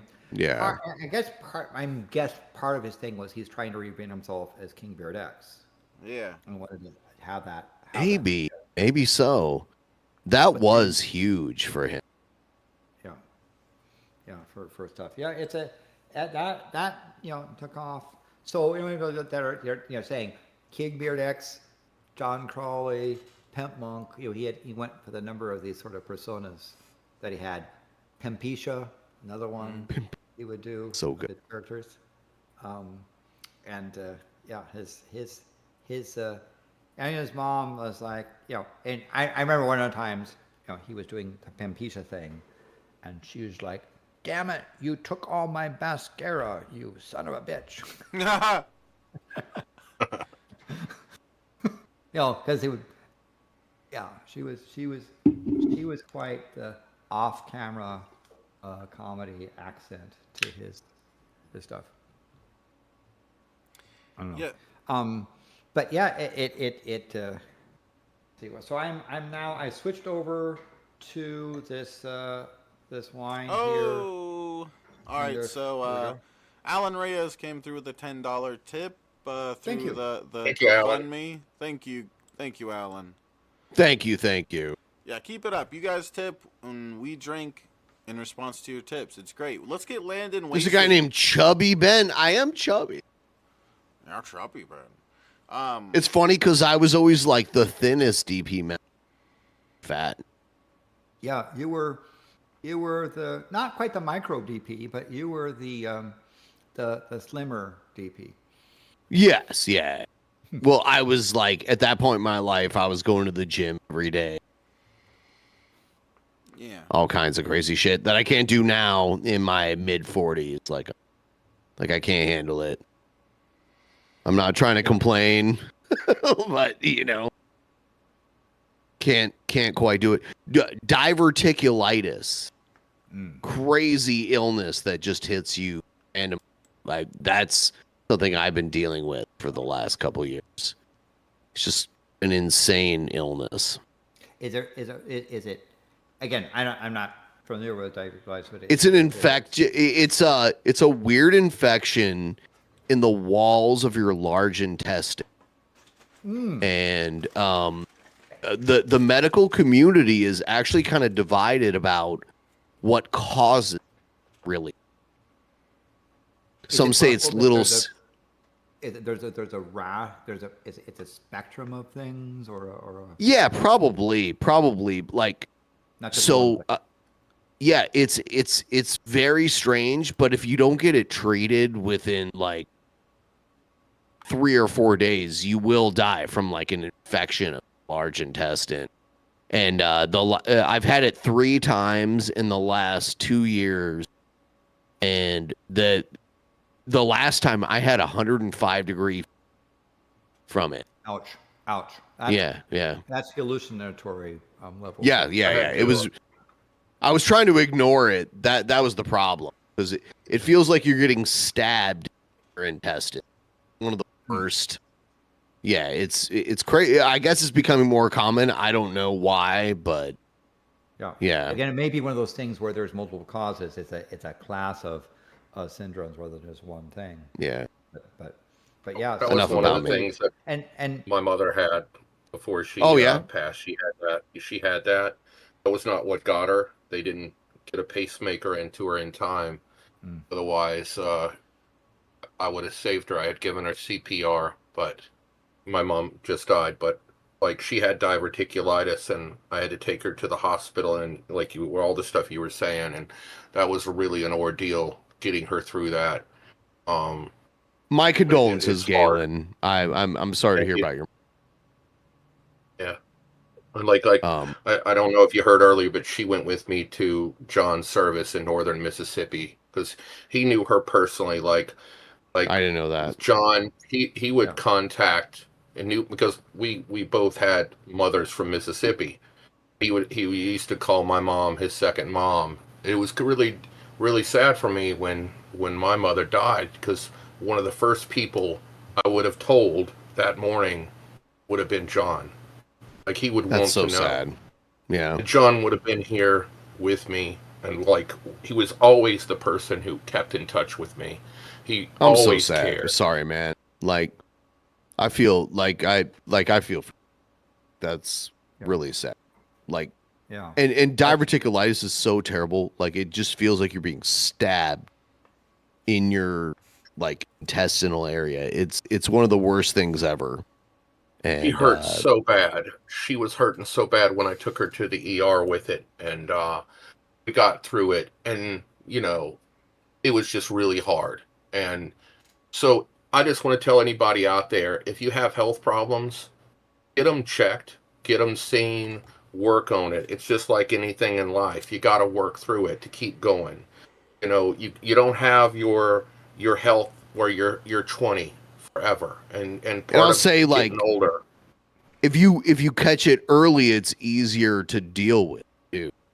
Yeah, but you got to Catch get it over like- denial. That's the thing. Sometimes we get Yeah. conditions, and we think, oh well, it will just go away. It's too much of a bother. Blah blah blah blah blah blah blah. Right? That's the thing. So yeah. Stay on top of it. And that was one of the things that John, I say, had difficulty with, is trying to be convinced to get help. He had. I remember he reporting to me a blood pressure, because I sent him a blood pressure monitor, and the blood pressure was insane. It was Mine is insane, too, these days, something too. like 200 something over 140 something. Whoa. And that was like, Yeah, that's... dude, Go to the emergency room now, what I did was I levels said, of let me blood talk to your pressure. mom. And I said, Yeah. One time when I got him to go to the emergency room, it was 228 over like 120. That's and I got him to insane. go. I got him to go, and he later called me. He said, if I didn't go, I would have died. And he was just so stressed. It was rising. One reason he was so stressed about being stressed, and it really will get you. And he said that he had to go, and I just feel for him. I'm glad he made it to the hospital. I wish more could have been done. But in the end, we only have so much time on this earth, and to be alive, like, life is finite. Like, You're right. Yep. like it's just so short, and we should just be more real, more true. And I'm just glad that I know the people that I've known. I'm glad for the experiences of knowing him. To everybody here, I'm glad that John was able to give his gift to everyone. And I'm glad I'm still around myself. And, and I'm humbled right now because I've lost so many people this year. Like, most of the people that I love are gone. And, you just have to appreciate what you have and keep growing, because life is hard, and it's worth it. And if anything, John works so hard at his craft. Everyone here has. We've put in the time to do whatever we've done in our lives, and we've worked our ass off for it.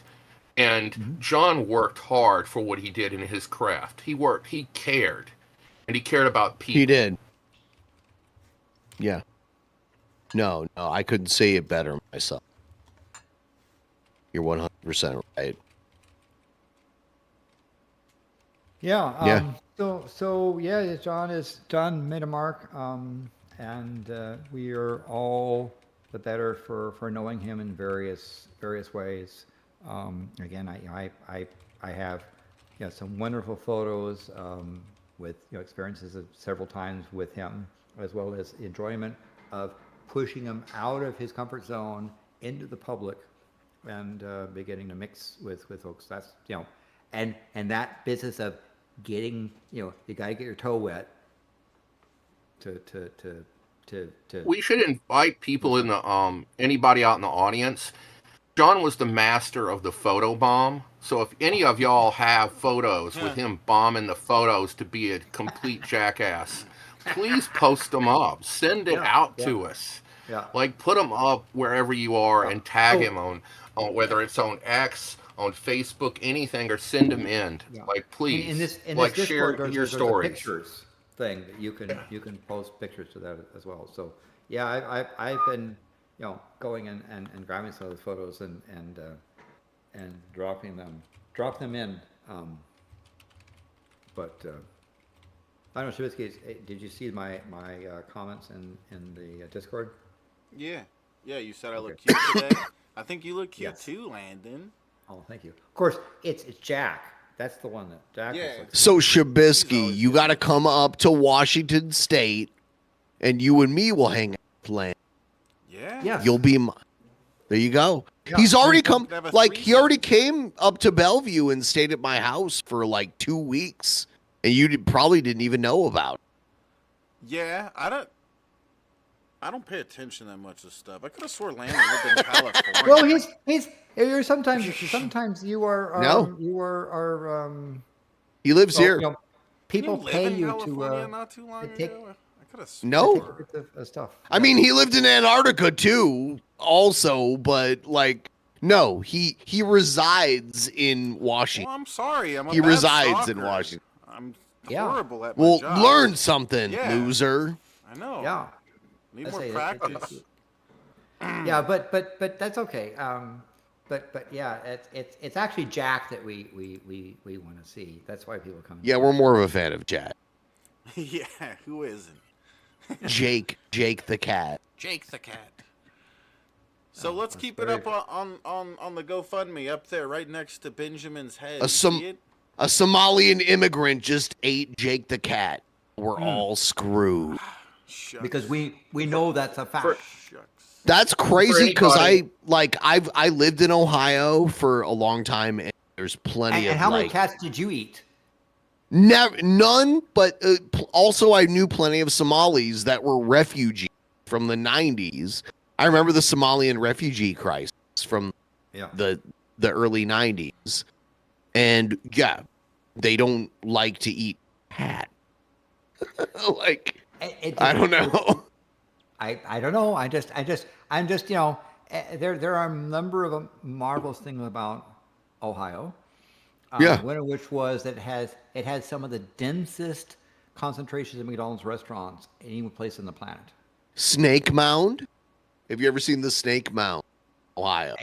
I know of it. I've never been. To How it, about but- how about Cedar Point? You ever heard of Cedar Point? Like up on the coast of Lake Erie.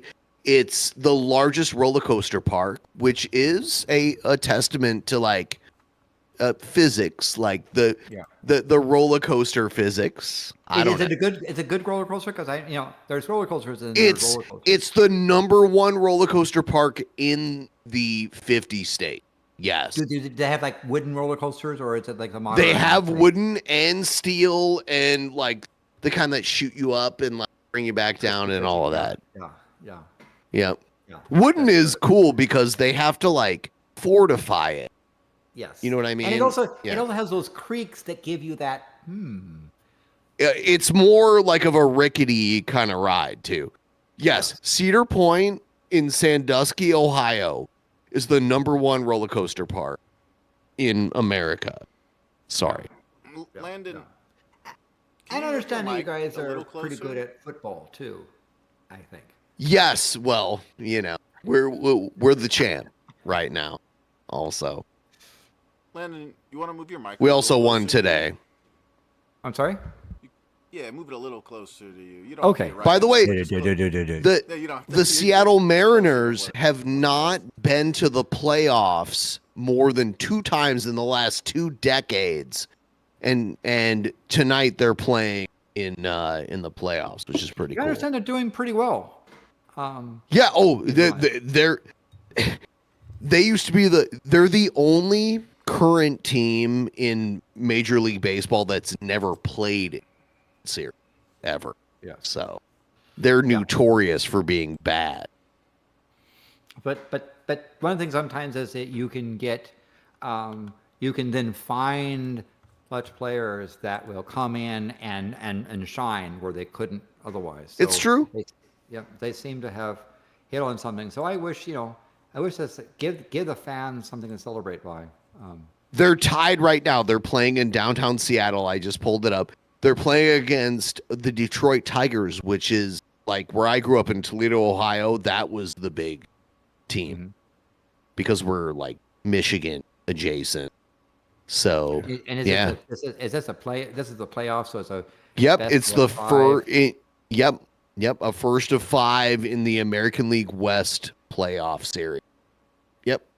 So we'll see how they see how they do for stuff. Because it's nice to have teams that haven't been in the championship. They've there. never even played in the World Series, so if they make it there, it's big. Fuck yeah. Yeah. So what are people who understand the odds and so forth saying? Did they have a chance of getting to the World Series? Are they pretty good? What do you think? They have a good chance of getting there, but winning against the Dodgers, just like unstoppable force of the National League. Yeah. So if whoever makes it from the American League, there's the American League and the National League. For those of you who aren't familiar. The American League overall, over like the last century of Major League Baseball, the American League is usually the league that wins. But the era of the LA Dodgers has kind of like changed that now. And now the Dodgers are the clear favorite to beat whoever wins the American. The former Brooklyn Dodgers. By the way, Pimpmunk was a baseball fan and he played baseball in college. Yes. He told me that. Yep. Yeah. Me and him would talk pro wrestling. Oh my God. Oh, me and Pimpmunk talked pro wrestling until the end of time. He loved the King Jerry Lawler. That was his favorite wrestler ever. Oh, that's and he would even like that one. That's the one that talks kind of. Nope. Oh. Nope. You're thinking about Dusty Rhodes, which John could do an amazing Dusty Rhodes impression. Yes, he could. He was awesome at that. Yep. And I would sit there and I would do with John. I would sit there and point up for Sabu. Sabu was one of dude. Sabu was from Detroit, and my cousin was. I have a cousin that was trained by Sabu to be a wrestler, awesome. And like Sabu just passed like in this last year, actually. Yeah, the same year. Sabu was one of my favorite wrestlers. Having seen him, I saw guys like Cactus Jack. This is well before lunatic death match kind of shit, right? Yeah. I saw all that stuff in person. Seeing Sabu, Cactus Jack, all those guys, Terry Funk, who's also gone. Yep. And I used to talk about it with John all the time. We would talk about the history, the Junkyard Dog, all these guys that were so important. Roddy Piper. And like we kept wanting to get Roddy Piper on. And I had talked to Roddy Piper before he died about getting him on with Pimp. Yeah, Roddy died in like 2014, 2015, something like that. Yeah, and I had talked to him with Roddy about it, and we were gonna get something done. This is way back, and it was just like really heartbreaking because he was like, "Look, just get something together and send a date." And then I read he died, and it was like. Right after I talked to him, he passed, and I was just like, that he knew all these people, and he knew about like, and by the way, anybody out there, if you have anything to eat right now, eat some cheese, because John was the biggest Packers fan ever. Yeah, he loved cheese, but he loved his Packers. Smoked Gouda. Smoked Gouda was his just fave. Yep. Yeah, I went to this weird wrestling event in Chicago. It was like a WrestleCon kind of thing, and I saw Jerry Lawler like walking in the hallway, and I snapped a picture of it, took it to send it to Pimpmunk. Like he was like the biggest Jerry Lawler fan. That was his number one, because Memphis was close to where he grew up in northern Mississippi. And that Memphis wrestling was like the big wrestling promotion of that time. And it was huge with Jerry Lawler, and Macho Man Randy Savage was part of it. And even like Jimmy Hart and stuff like that. A lot of that shit started in Memphis wrestling. Andy Kaufman, the whole Andy Kaufman thing that he did where like he like, yeah, that was Memphis wrestling. Fought women. It was huge. It was huge. Yeah. Yeah, dude, me and him did actually a couple like Patreon private show things, like talked about wrestling a lot because I realized he had like a great mind for wrestling. He And watched all those old wrestling shows. He put in the time. He knew all about like football. I would talk about like he knew all football, about like Curly Lambeau. Like he knew about like Vince Lombardi. Like he knew about a guy named Gene Ronzini, and most people don't even know who that is. And he was this guy who was a coach of the Packers. Like he knew like all this stuff about like yep. sports. He Oh would yeah. know so much, He was and like such a Green Bay he Packers fan. I remember something like Yeah. he bought a ticket to go to a game in Yeah. Green Bay and got really sick and couldn't go.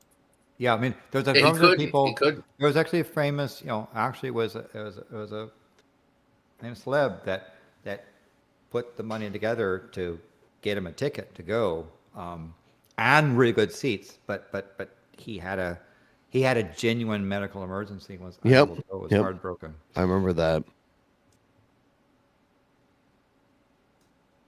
I think one thing Yeah, we you miss is when yeah, someone passes, it hits you later in holidays. I said this with it'll be hitting his mother, but it'll hit us too when we will see a game or we'll see something, and that's the you want to that's what you want to talk to someone you care, who you have that connection with, that you always talked about that stuff with, because that's just a part of us. We share. We're social beings, and we need to. Like, I got this friend I grew up with. We used to talk about ECW and all that, and it was like it was John, and it was this other friend I had, and they're both gone.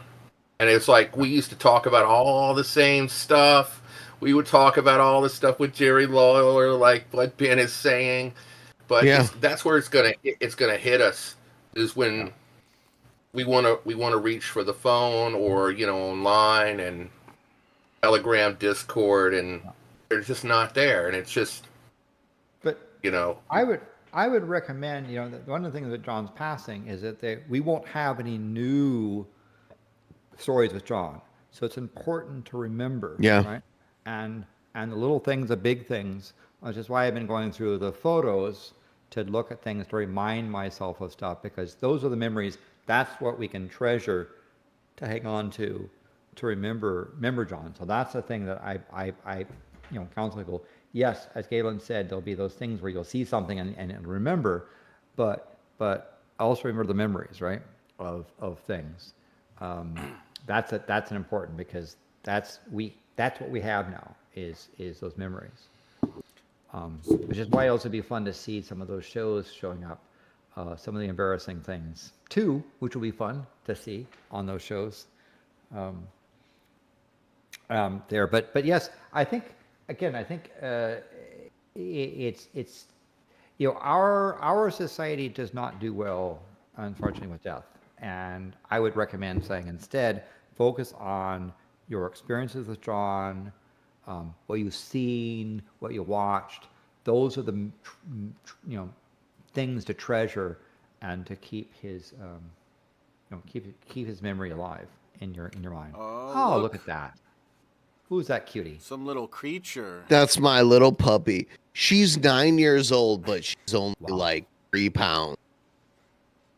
Wow. She's I got to meet her. yeah. She's like a celebrity. Wow. So real quick, Alan, the person who did the last tip, sent me something to say about Pimpmunk here that they wanted to say, and that's I didn't know Pimpmunk personally. I was an audience member. I really appreciated his streams on the Morning Wood because he made me and others feel like we were part of the show. He would engage with the chat, be it for deeper topics or just jokes. There was a back and forth with him, his guests, and the chat.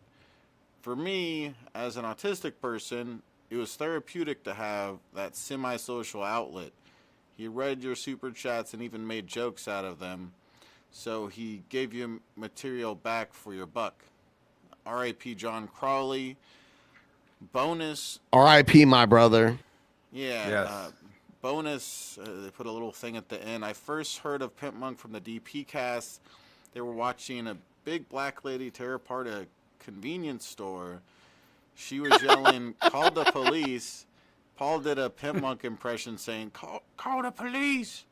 Because Scotty said the woman sounded like Paul's Pimpmunk impression.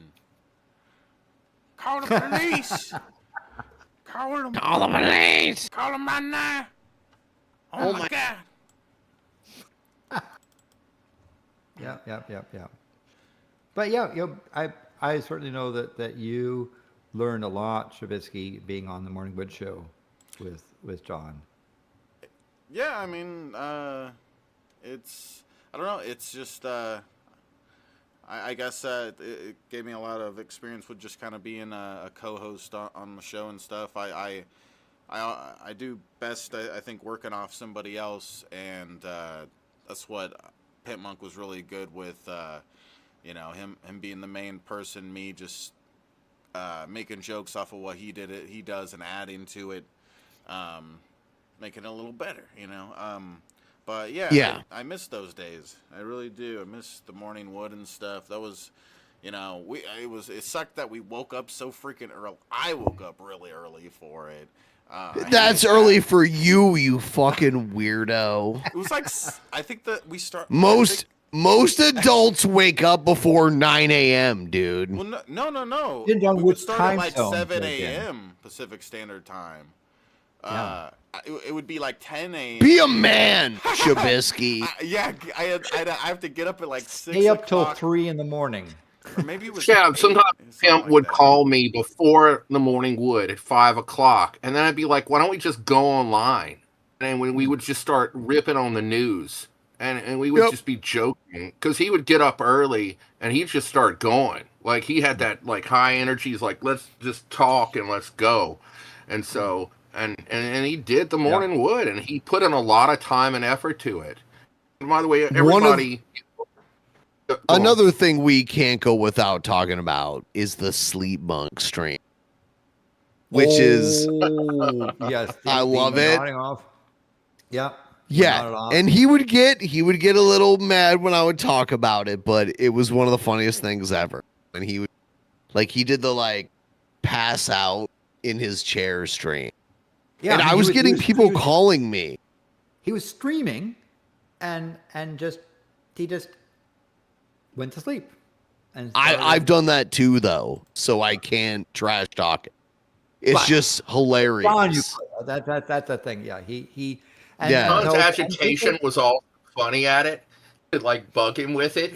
I would sometimes get a clip and I'd send it to him, and he'd send me back a picture of a middle finger. He would take a picture of his hand with a middle finger to me. The funniest, there were a lot of memes out of the Sleep Monk stream, but the funniest one I ever saw was it was a fucking screenshot from the cockpit of a 747 with Pimpmunk passed out as the captain, about to ram into one of the twin towers on 9/11. It was so fucking funny, dude. That's funny. It was one of the funniest fucking things. Upside down speaking of cockpits. But yeah, did John just basically went to sleep? Monk did 9/11. And did. And it was an inside job. Oh my god. Oh my god. Yeah. He did that. Yeah, he had a thing. It was he had. I'll just put it that he had some jokes that were they pushed the boundary, but yeah. It was so fucking funny, dude. No, he didn't like the memes where he was passed out. But those were some of the funniest ones ever. He's passed out, crashing a car into something. It was so good. Yeah, because it was sort of thing, and it was like he was talking along, I guess he hadn't been to sleep in a while, and he just basically kind of nodded off, and people kept going. He The woke up, chat was quite active. and The chat was quite active in that thing. You had to see the chat when he as would go to well. sleep, it'd be active. And one time I got into the chat and I got everybody going, and we started all putting cans, like little symbols of cans, in the Yeah. chat. And he wakes up and he's like, "What is it? What is this shit?" And he starts getting pissed off. Like, what? And then it just was roaring with lots of cans, people putting it up. And it's like, we're stacking cans on your sleep ass. Like, if like some drunk person goes to sleep and you stack the cans on him.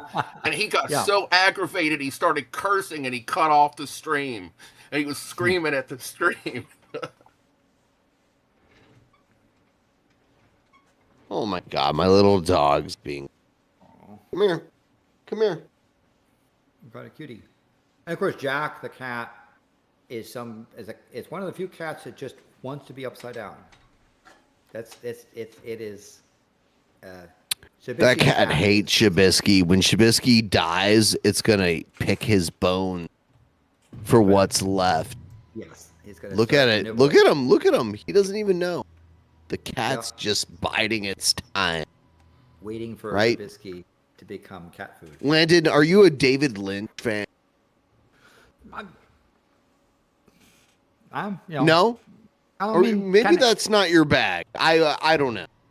I mean, it's not, I'm not. I mean, nothing against him, but it's not necessarily. I like the surrealist shit, and then there's like whole backdrop. Yeah, I mean, it is. I mean, that bizarre stuff I think is a bit fun. So. Yeah. Anyway. But yeah, so yeah, as I say, I think The Elephant Man is a great movie. That is other work are challenging. I love how Mel Brooks produced that shit and wouldn't put his name on it because he didn't want it to people to think it was like a weird comedy. You know what I mean? Yeah. I mean, that's part of the Mel Brooks was sort of typecast. Well, yeah. And so you're right. He would do things not on his name because he was good at production, right? And that's the thing. For every great actor, there is a bunch of producers that are looking at the long-term product and shaping that, and then directors as well that then get the out of the actors what's needed to produce the story. Yes. Yeah, I think that's true. Like and you guys have got me thinking. Like I probably have a lot of like John content that's like behind a paywall too that should probably. But the thing, these I'd are have to go dig into it. Because when you start seeing some of those things back online, you're gonna get those associations to bring back some of those memories of John. And some of his stuff he did on your shows were quite funny. He was, as I say, so those would be really appreciated to bring those forward. I'll I tell you, well, we there was a bunch of sciencey stuff that he did in terms of taking some of the stuff, like again at the observatory, we had a very large telescope. They got to look at things and enjoy. He was really into science, really into some of the things that were quite fascinating him. Though his stick online is a different story, right? So what you saw the comedy routine was just a thin sliver of the complex thing that was John.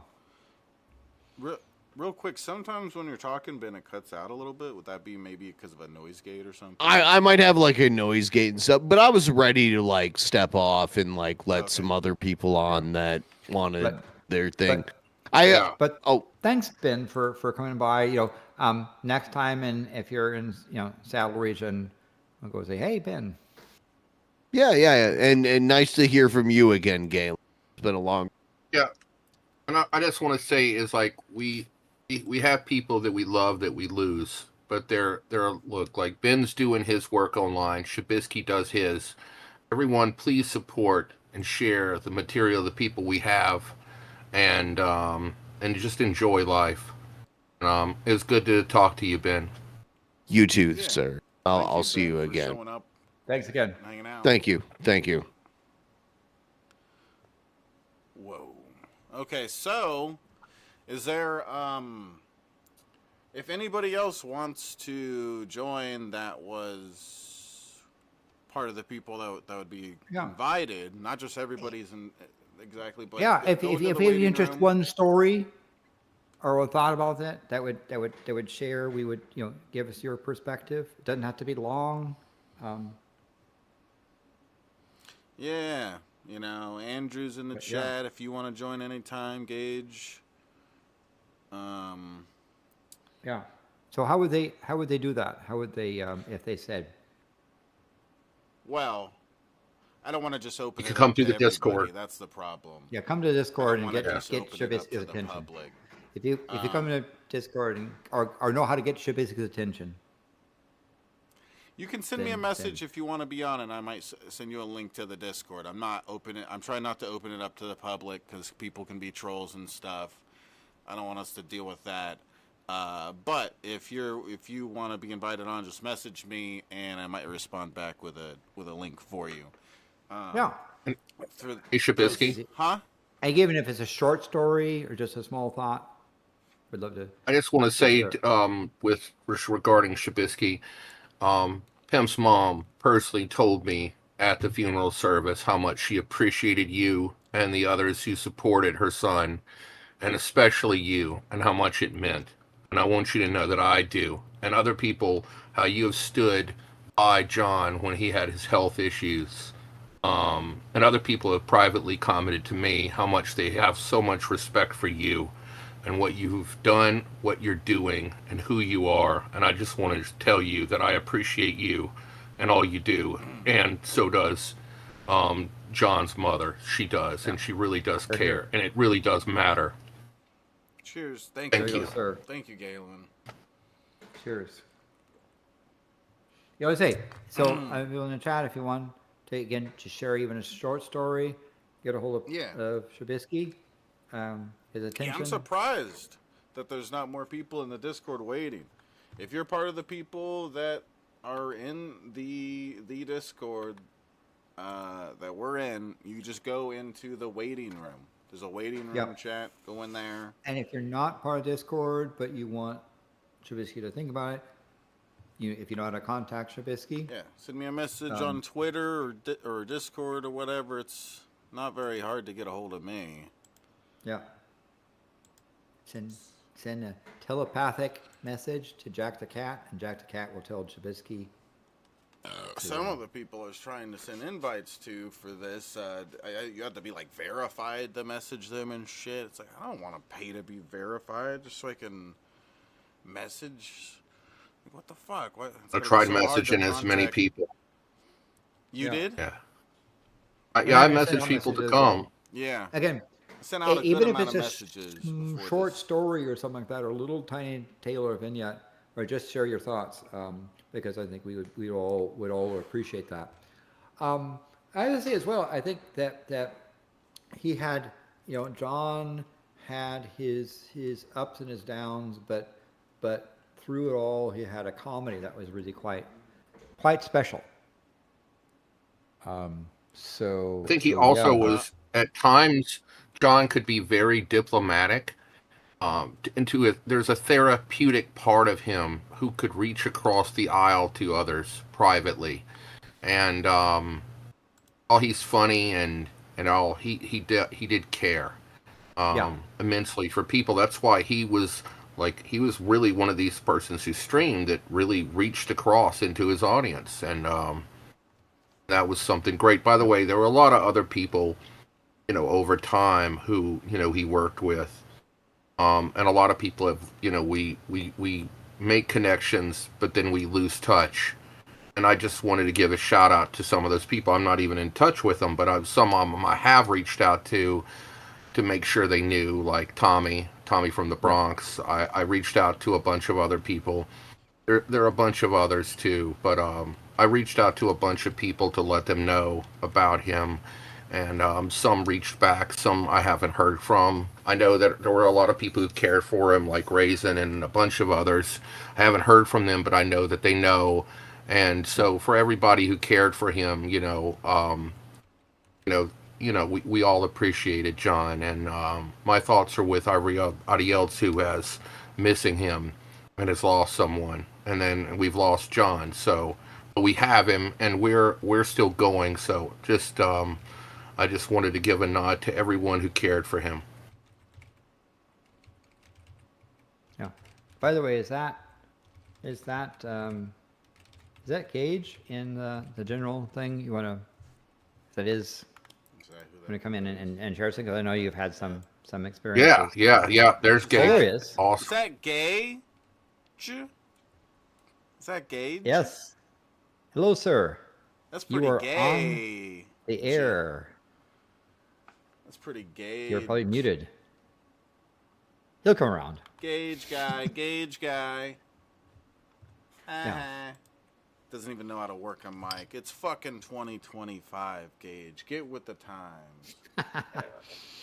Oh, so I'll tell you a story. I was in a hospital. I had open heart surgery with a heart valve repair. I had come out of ICU, and it was there. It was probably about 10 hours afterwards. And John called me up to talk to me, and when it did, I was able to actually talk to him, figure out how to get the phone and talk to him. And while he was doing this, the nurse comes back in. There's Gage again. Nurse comes back in and says, it's time for us to remove your catheter. And John heard this. And what does John do? He starts making, again, I have my headphones, so I'm hearing John, and this nurse comes in to basically take the catheter out, and John starts giving these very lewd suggestions. He wanted to see the picture, and I'm not going to let this nurse know what John's saying, right? Because it was John crude, but he was trying to get me to, and I was explaining to John, said, I can't laugh because my chest had been cracked open. It'll hurt. And so he's like, well, I'll just make you even more funny, right? And so he was trying to say, put me on speaker so I can tell the nurse what to do when you're moving the catheter, right? And it was one of those things where he was just messing with me, but he cared, right? He called up and cared. So Gage, are you audio enabled? I can hear you a lot better now. Yeah. Well, yes. How you doing? We can hear you. Oh, good. It's good to talk to you guys again. You're lying. That's so Gage of you. Well, you spent a lot of miles, Gage. What I call riding with Pimp. You rode with Mr. Crawley, with the King Beard. Oh yeah, with a lot of a long ways. We did the train together, right? So tell us. I don't think tell us a John story. A John story. Yeah. Well, the first time I ever met John in person, there's this drunken peasants trip we took to Ohio. Mm-hmm. I knew Shayra was there. I hollered at Shayra. Oh God, am I interrupting people? No, you're fine. Go on, Gage. Marco. Just speak. Okay. The show is yours, Gage. Tell your stories. You're the greatest. Yep. Oh God. Oh, don't tell me that. Oh goodness. All the pressure's on you. So I knew Shayra, but Shayra said she was interested in going, and I knew she lived in Georgia, but she needed a ride. So I was like, I got a decent car, so I grabbed her, and she wanted somebody to, because she don't know me like that. So it's like, see if John's gonna go. So he took a bus to Atlanta. So we all met up in Atlanta, and we drove our asses like 9 hours north. That was a real good time. He told me on the way back, he told me I wasn't a fan no more. He told me like I was a friend. Hmm. That was that Wow. touched me. Wow. I didn't say that to him because we're boys, but like it Yeah. did. Excellent. Excellent there. Yeah. So you had it. You had Had a hell of a Yes. time too. you That, got you that, that got to was experience hours of John in person, which is a real treat. Yeah, but did you kiss him, Gage? yeah. It was wonderful. Hmm? I don't kiss and tell, Shabiscuit. Oh, okay. All right, I can respect that. Yeah. Well, what Okay. happens in the car stays in the car. No, that No. What yeah, happens that in was the the trip glory where hole? I broke my pipe and it looked like I pissed my. Oh. Oh yeah. Yeah, yeah. I had this little bubbler I was Mhm. smoking weed out of, and I had it in my pocket because I'm stupid, Hmm. and it broke. And Stuck it a looked like I pissed bubbler my in your pants. I had to pocket. turn. The meetup was happening yeah, because I'm a dumbass. Yeah, I don't know. I'd have to see the. So meetup was bubble. happening. What'd you do? yeah. The Tell meetup us, was Gage. happening. I was walking I was about to cross the street. I was about to cross the street, and I noticed, oh shit, my pants are wet. Oh shit, the pipe is broke. So I turned around and went back to the hotel. I was trying. Shara could see me. So I was just trying to hand signal and just wait a minute. So I turned around and went and changed pants.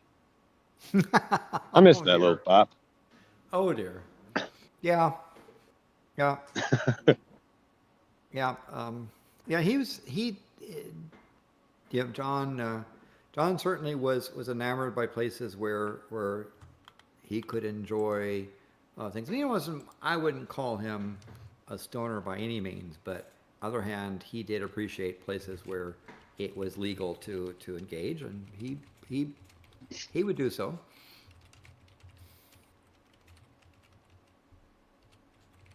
Yeah, Um, yeah. You hang out with John. You spend a lot of time just chilling outside the hotel, yeah, and he loved to go which down, is like where cool. the bell captain and bellhops were, and just chat and have a story. Again, part of why he loved to ride the buses because he loved to connect with people, and he got such great material for his stuff.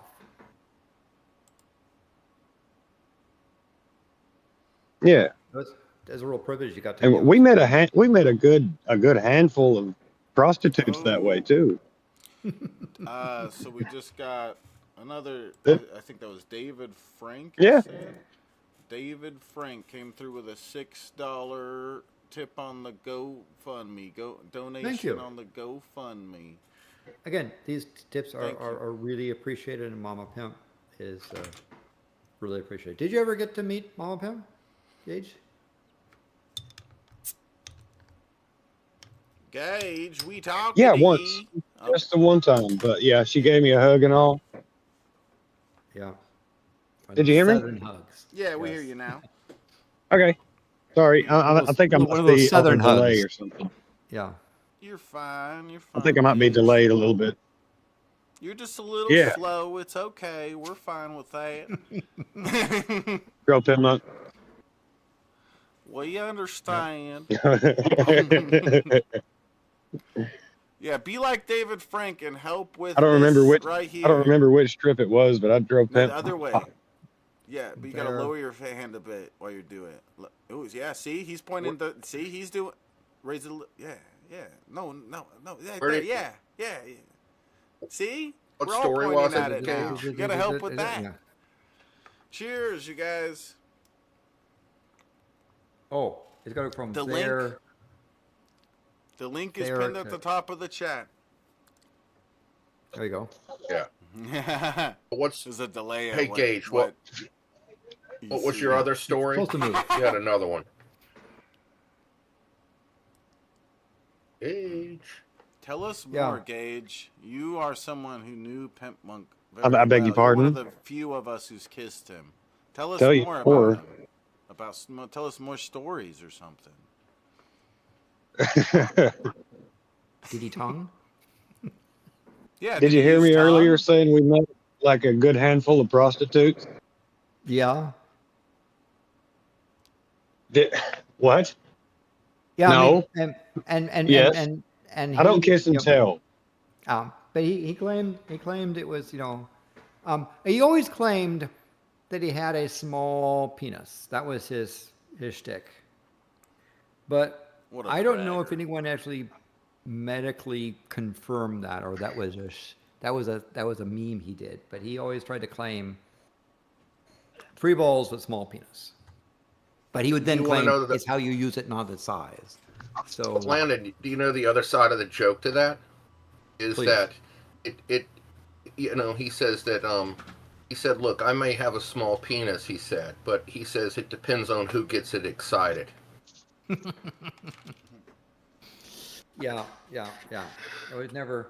He never, He's like, I can grow another arm if I need to.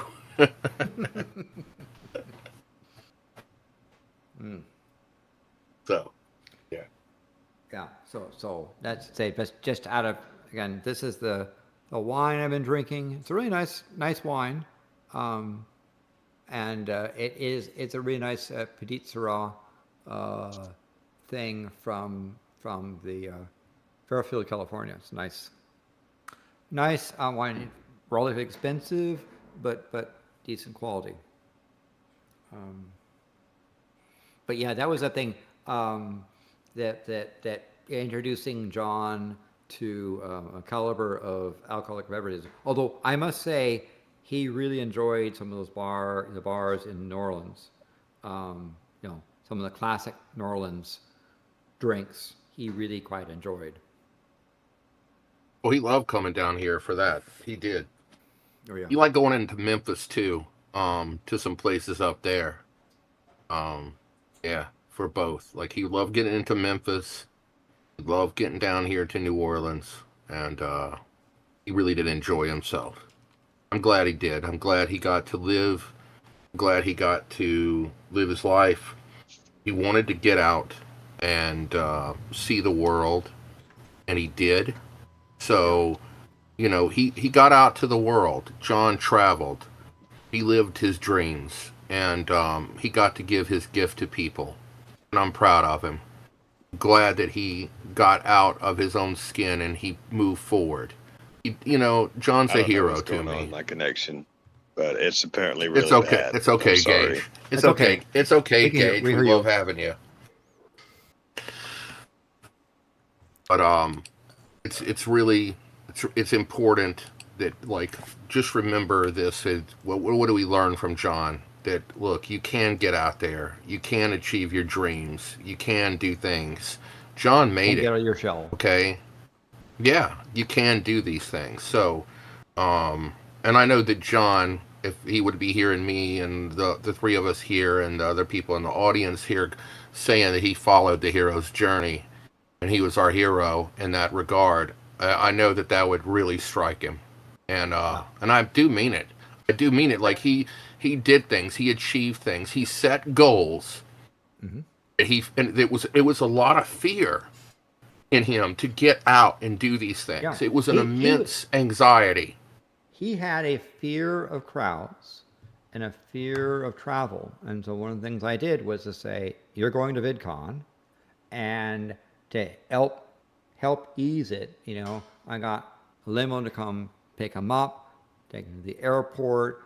I had connection with crews who knew where he was, got him a first class seat, had a comfortable seat, and people that knew it was his first time flying, take care of him, coming off the plane straight to VidCon to treat him and to help him go over. And once he got his toe in the water, he was willing to swim, right? He just needed that little push to get started. And then he was fine traveling. So one of the things that we were doing that trying to figure out, but didn't get a chance to do it, was to get him on a ship. I wanted to say, okay, they say go overseas, like maybe to Australia.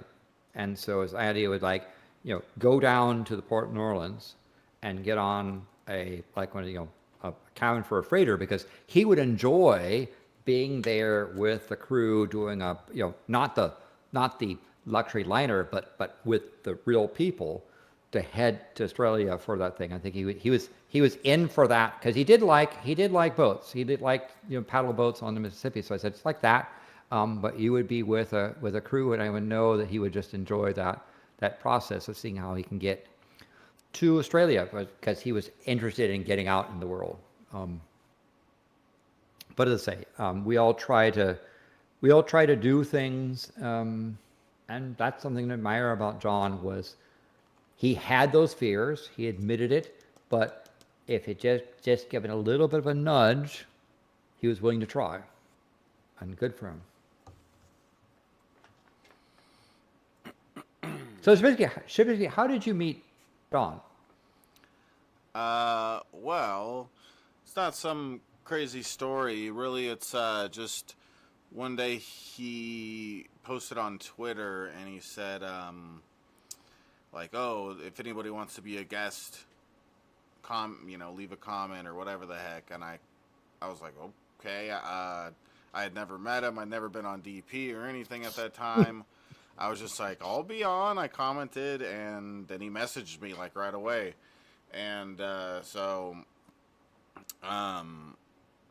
it was very random and unexpected. I didn't really expect to actually get on the show. I was just like threw it out there, and it happened. And then he kept inviting me on, and before you know it, he wanted me to be his co-host on there. Yeah. And then I got invited on DP. Yeah.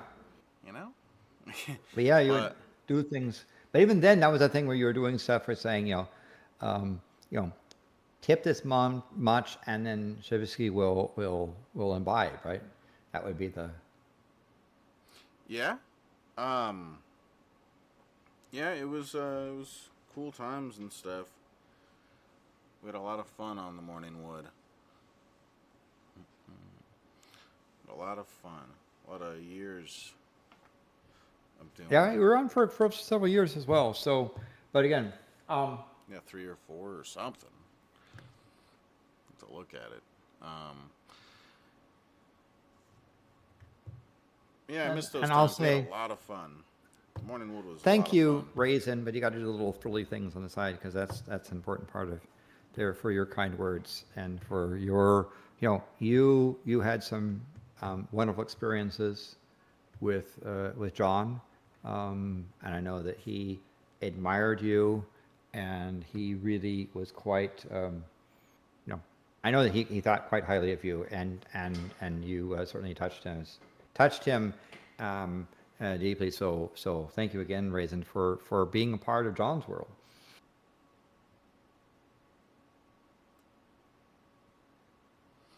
Hell yeah, Mike. Mike says, speaking just as a fan who watched him, seeing Pimpmunk rise up like he did was inspiring to me. Heck yeah, Mike. Yeah.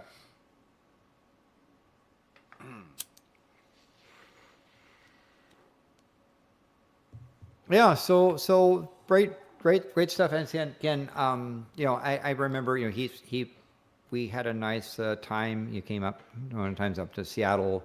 We went to some, fairly famous, hangouts, speakeasies there with Elena, used to be known as Elena had certainly. Hosted him. We did a whole karaoke thing there with a bunch of folks there. It was John was he actually John had a good voice. He had a good singing voice. That was one of his comedy things, but he had a good tune.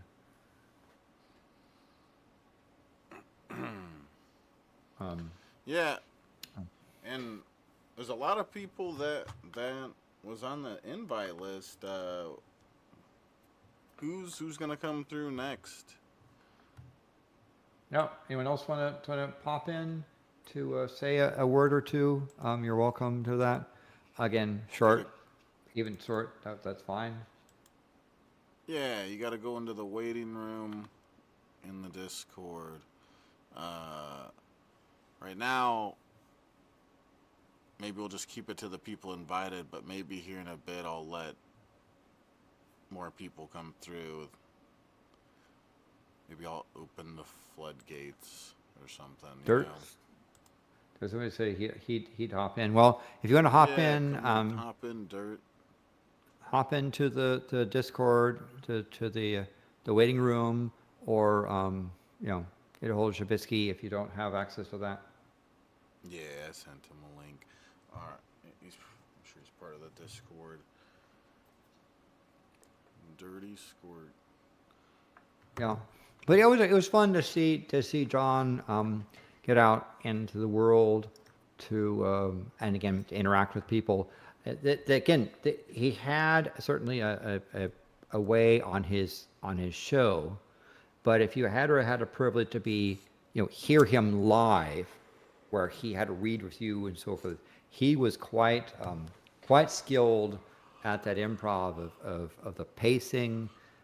Because that's the thing, anyone can tell a joke, but to find the appropriate way to deliver it, the appropriate speed, and interact and touch your audience, that was a special skill that he had. And then of course his ability to then just take a situation and just run with it. That was the thing. As Galen said, you know, in the art gallery, he was just, you know, using the situation with the people and just ad-libbing, riffing it. That was one of his superpowers.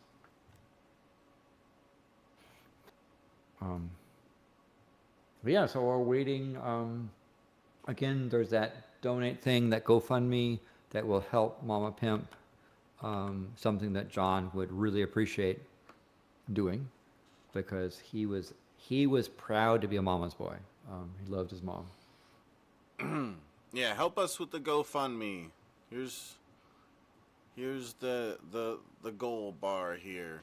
Click the link. Yeah, so I at think the top. it's kind of like, it's probably somewhere around here, and needs to go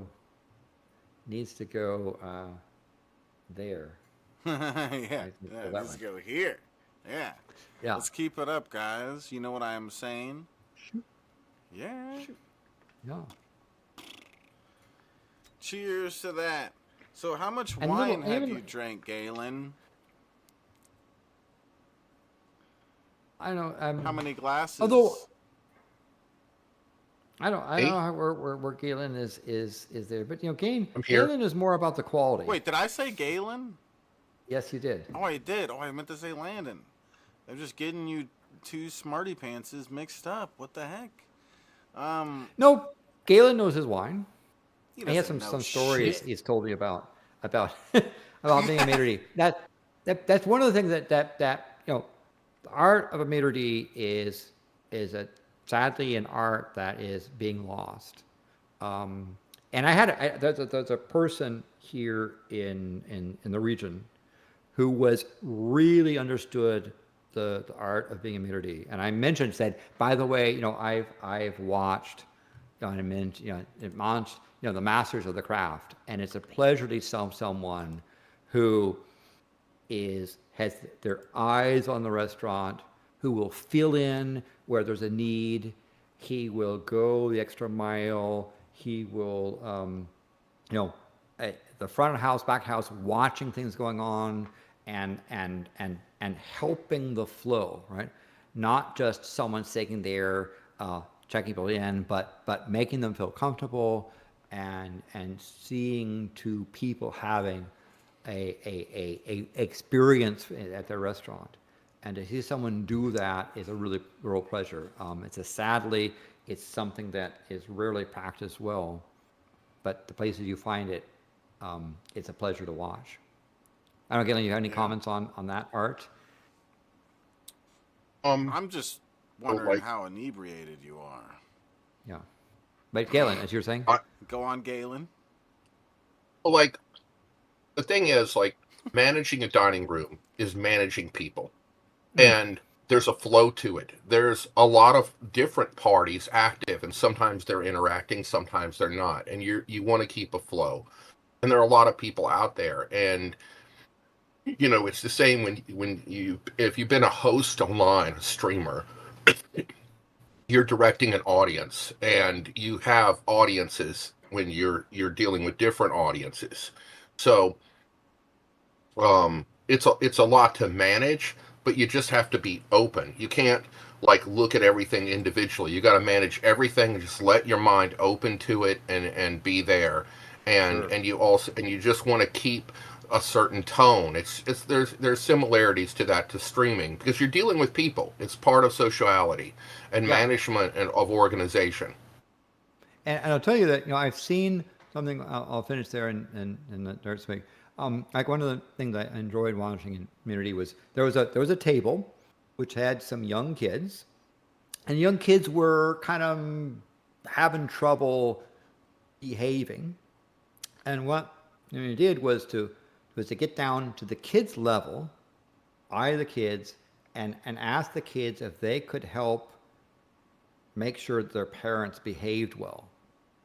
And that could they help him make sure the parents were behaving in the restaurant, and got the kids active in telling their parents, you got to shave. Well, of course, it was the kids that were there, but eyed the kids and made the kids feel like they had a role. And all of a sudden, instead of acting out being bored, they were active in making sure that their parents were, quote, behaving. And it was a masterful thing to watch, and that changed the tone of that dining restaurant simply by somebody seeing the people issue and addressing it in a way that was quite amazing to watch. Real quick, Landon, I have a story for you real quick just to add on. John always thought this story was funny of mine. I was working at this really, really nice restaurant. I won't say its name. It's a world-class restaurant. And there was 2 tables upstairs. We had this big table, but they wanted to put all their children at a separate table. And all the parents ate at this other table. Parents were coming home. And the kids didn't know how to eat in the fine dining and any of this stuff. Their parents had never trained them. So they're just kind of barking, watching their parents barking it out and just like yelling, get this, do that. So I come up to the children who were just being really pompous and arrogant and rude. And they're like, I want this, get me that. And I'm like, no. And then they're like, what do you mean, no? And I said, you don't, that's not how it works. And then I knock over their like, they have a water thing on the table and all this other stuff. I just knock it over. How about I do that? And they're like, wait, what? And I said, yeah, rules changed. You don't like it? Tough fucking shit. And that's exactly what I said.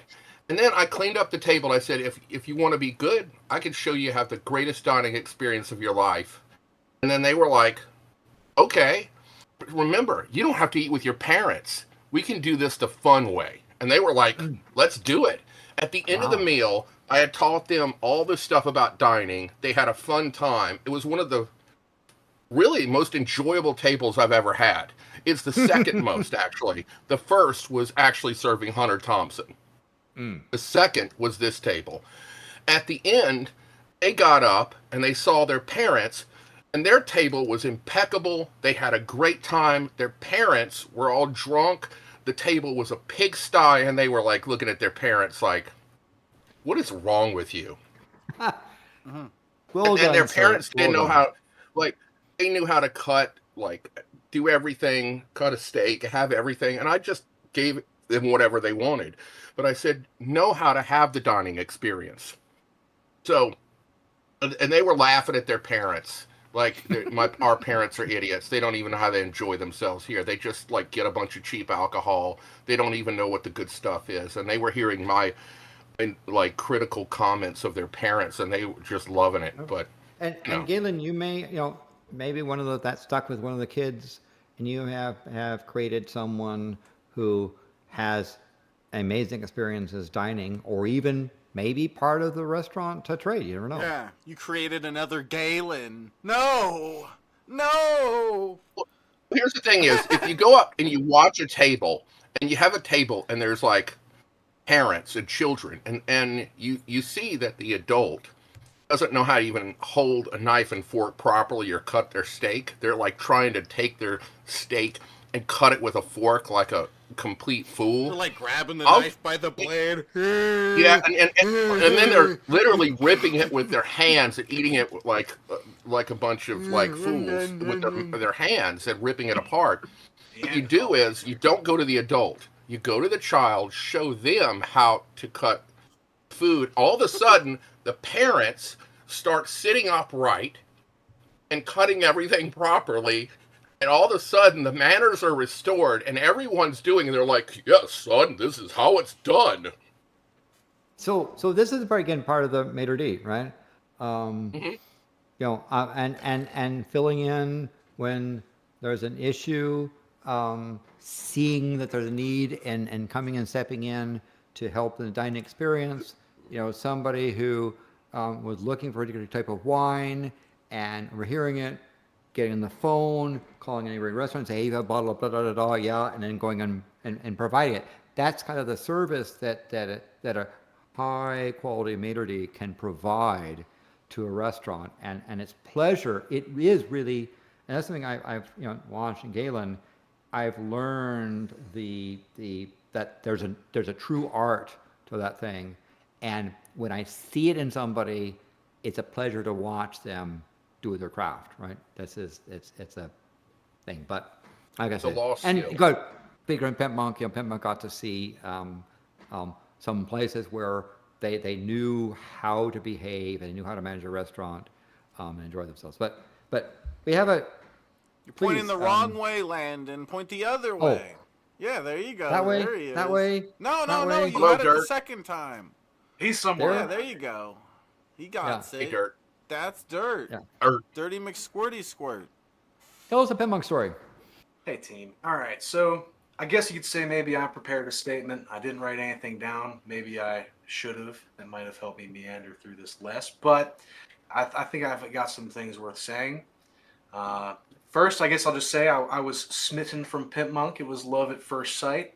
As an old follower of TJ, the first thing I saw from him was that video he uploaded to TJ's channel. And I was like, now that's a real motherfucker. I just, and again, I remember talking to him about that and him saying, yeah, people always tell me like that's their favorite video. And I'm like, well, fuck you. That wasn't my best work, but it was him being real. It was him sharing a piece of himself in a vulnerable manner, but not being ashamed of it. And I had a lot of respect for him for that. And in a way, I'll say that the fact that any of you guys are hearing me speak right now, you can probably thank Pimpmunk and Shabisky to that to some degree. I was kind of, Pimpmunk found me because I was fucking around with Shabisky, and he was like, yeah, get that guy on. But there was one thing that Pimpmunk said to me, like really when I first started coming around, that stuck with me, and it kind of goes back to what y'all were talking about earlier with the whole, instilling some wisdom in the youth is a good thing, and maybe he was just blowing smoke up my ass or whatever, but I think he genuinely appreciated my presence in some regard. But he told me, Dirt, I think you got the chops for this shit.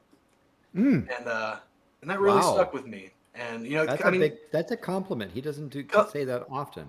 Coming from Pimpmunk, and as a viewer of Pimpmunk, I felt like I recognized how special that was. And all I can do is take that in stride. And I anytime I go live, Pimpmunk's on my mind, simply because of that. Because hell, he thought I could do it. Of course, I can do it. And you do it. You're right. From time to time, I do the thing.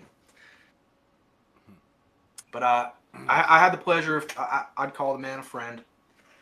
We had a lot of spent a lot of time in the wood. I'd come early to shoot the shit with him or whatever. Pimpmunk was a good dude, solid man in my book.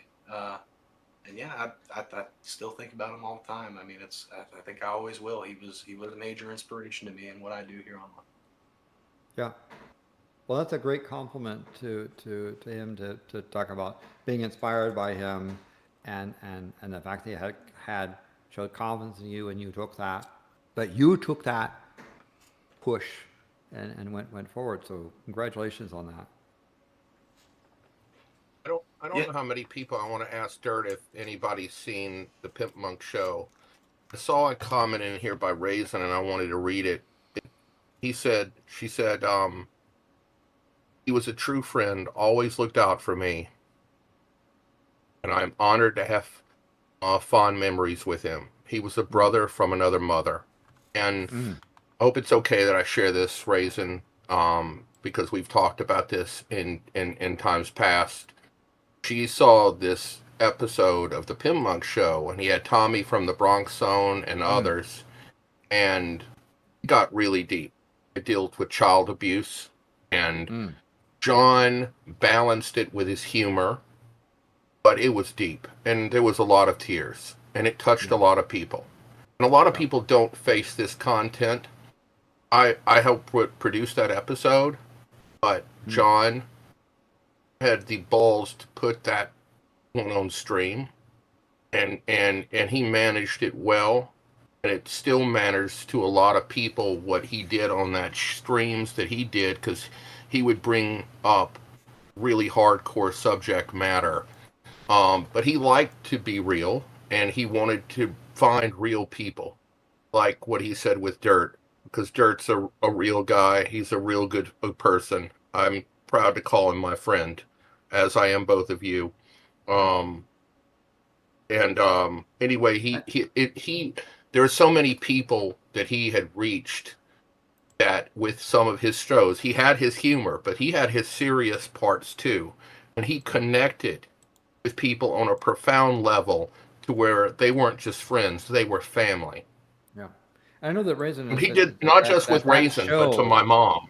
That show was meant a lot to her. Had a real positive impact on her. So yes. So yeah, that was a side of John again of being able to read and touch people. That was pretty amazing.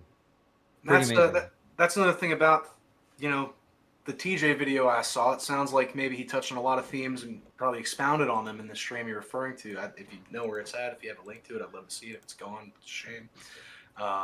But yeah, it's kind of one of the things he instilled with me is that, I mean, yeah, he suffered. People suffer. Lots of people suffer, but you can still smile.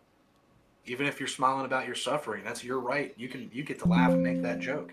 Yep. And I really had a lot of respect for him for that. Yeah.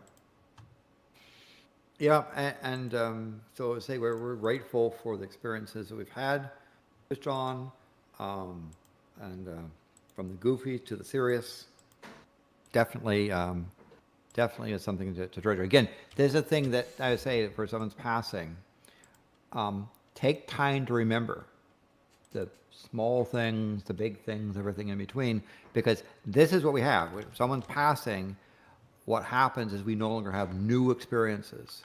So hold on to those experiences and treasure them, because that's what we have with John. And as I say, we're hoping, working with the people to recover some of the videos, to be able to that are appropriate to open up on that channel. We're working on that sort of thing. And again, to help stuff where then we'll put links in there to again help Mom and Pim, because that's something that John would really want to do. Is he loved his mom, he was a proud mama's boy, and helping her would be something he would deeply appreciate. If we could get those, to go to his mother, but also to keep his work alive. Yeah. And I truly made that happen. And yeah. Nightmare said something good in the chat that I feel deserves acknowledgement. They said the man put others' happiness before his own. Greatest joy in life was to make other people laugh. That's a rare and animal quality. The man will be missed. Plus it. Well done. Let me give a toast to that. Cheers. This is so I've only had 2 glasses of wine, Shabisky. I apologize. Well, what the fuck? You need to hurry up. I'm trying to take advantage of you tonight. Come on. I've had some tequila, and I will switch over to, I've got some rum to go to, so. Whoa. Mix them all together. Make a drink combo. No. What? No. What? No. That's heresy. Yo, You're talking to a sommelier. Landon, stop being a fucking bitch. Just do it, okay? It's gonna be great. The word is cork sniffer. You're a cork sniffer. Yeah, you're a cock sniffer, okay? Fucking Landon. To quote Red Eye, who, by the way, would be here, but he's having medical issues. So Red Eye, hope you're they're going to be feeling better soon. Get well soon. Yeah. And I just want to say, Red Eye, really appreciate him. Good man. Very good man. Yeah, and He's been very helpful to me with the death of my mother. Yes. Can't even express it. Yeah. So you know, as I say, he has his you know, like anyone else has his trials, but he'll get better. Be online. He sends his regrets that he wasn't able to join it there, but hopefully, rather you can watch this thing. And I've had the pleasure of meeting him actually in person. One of the few people that know what he looks like, and meeting in person several times in Australia. You have to say allegedly, because yeah, as I say, there's a thing about you know that you know Pimpmunk had his issues with YouTube.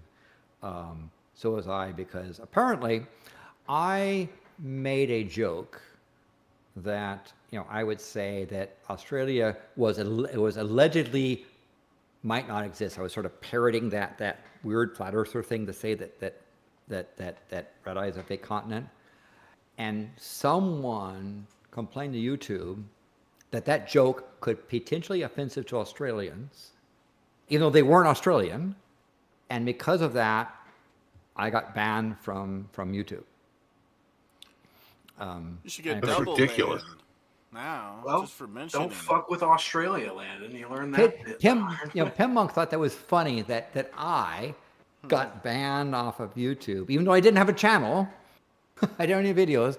I got banned by Auntie Susan's crowd because someone said that saying that Australia, jokingly, was an alleged continent, was there. So Red Eye always claimed the fact that I got Landon banned from YouTube, and so that's why when I see Red Eye, I always say something like "Oi," and then I put allegedly down there to let Red Eye know that he cost me my ban on what there a because piece of shit.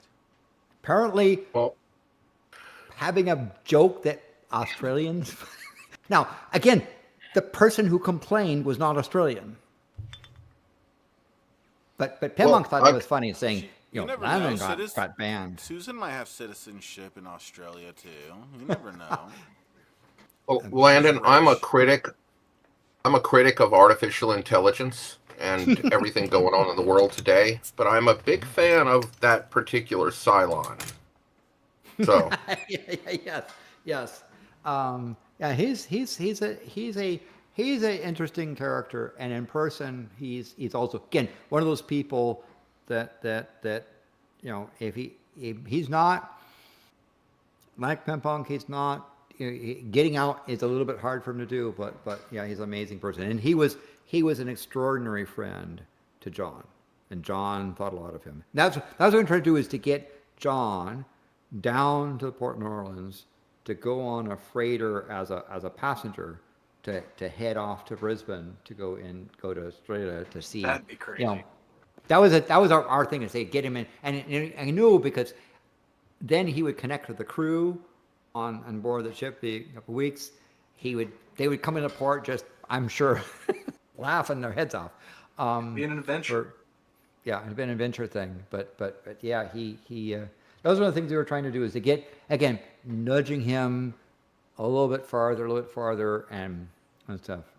That also the same thing, I was trying to arrange to get him in before some stand-up comedy mics, because I think he had the chops to manage a room. He had his trolls, and he was able to bat those people back. So I think he could handle a room that was like, who's this dude? Because he had the presence of mind to do that. I agree. I thought, just as a broad statement in that regard, I'd say it's always important to push the edges of your comfort zone and test yourself, because you don't know if you're capable until you try. Yeah.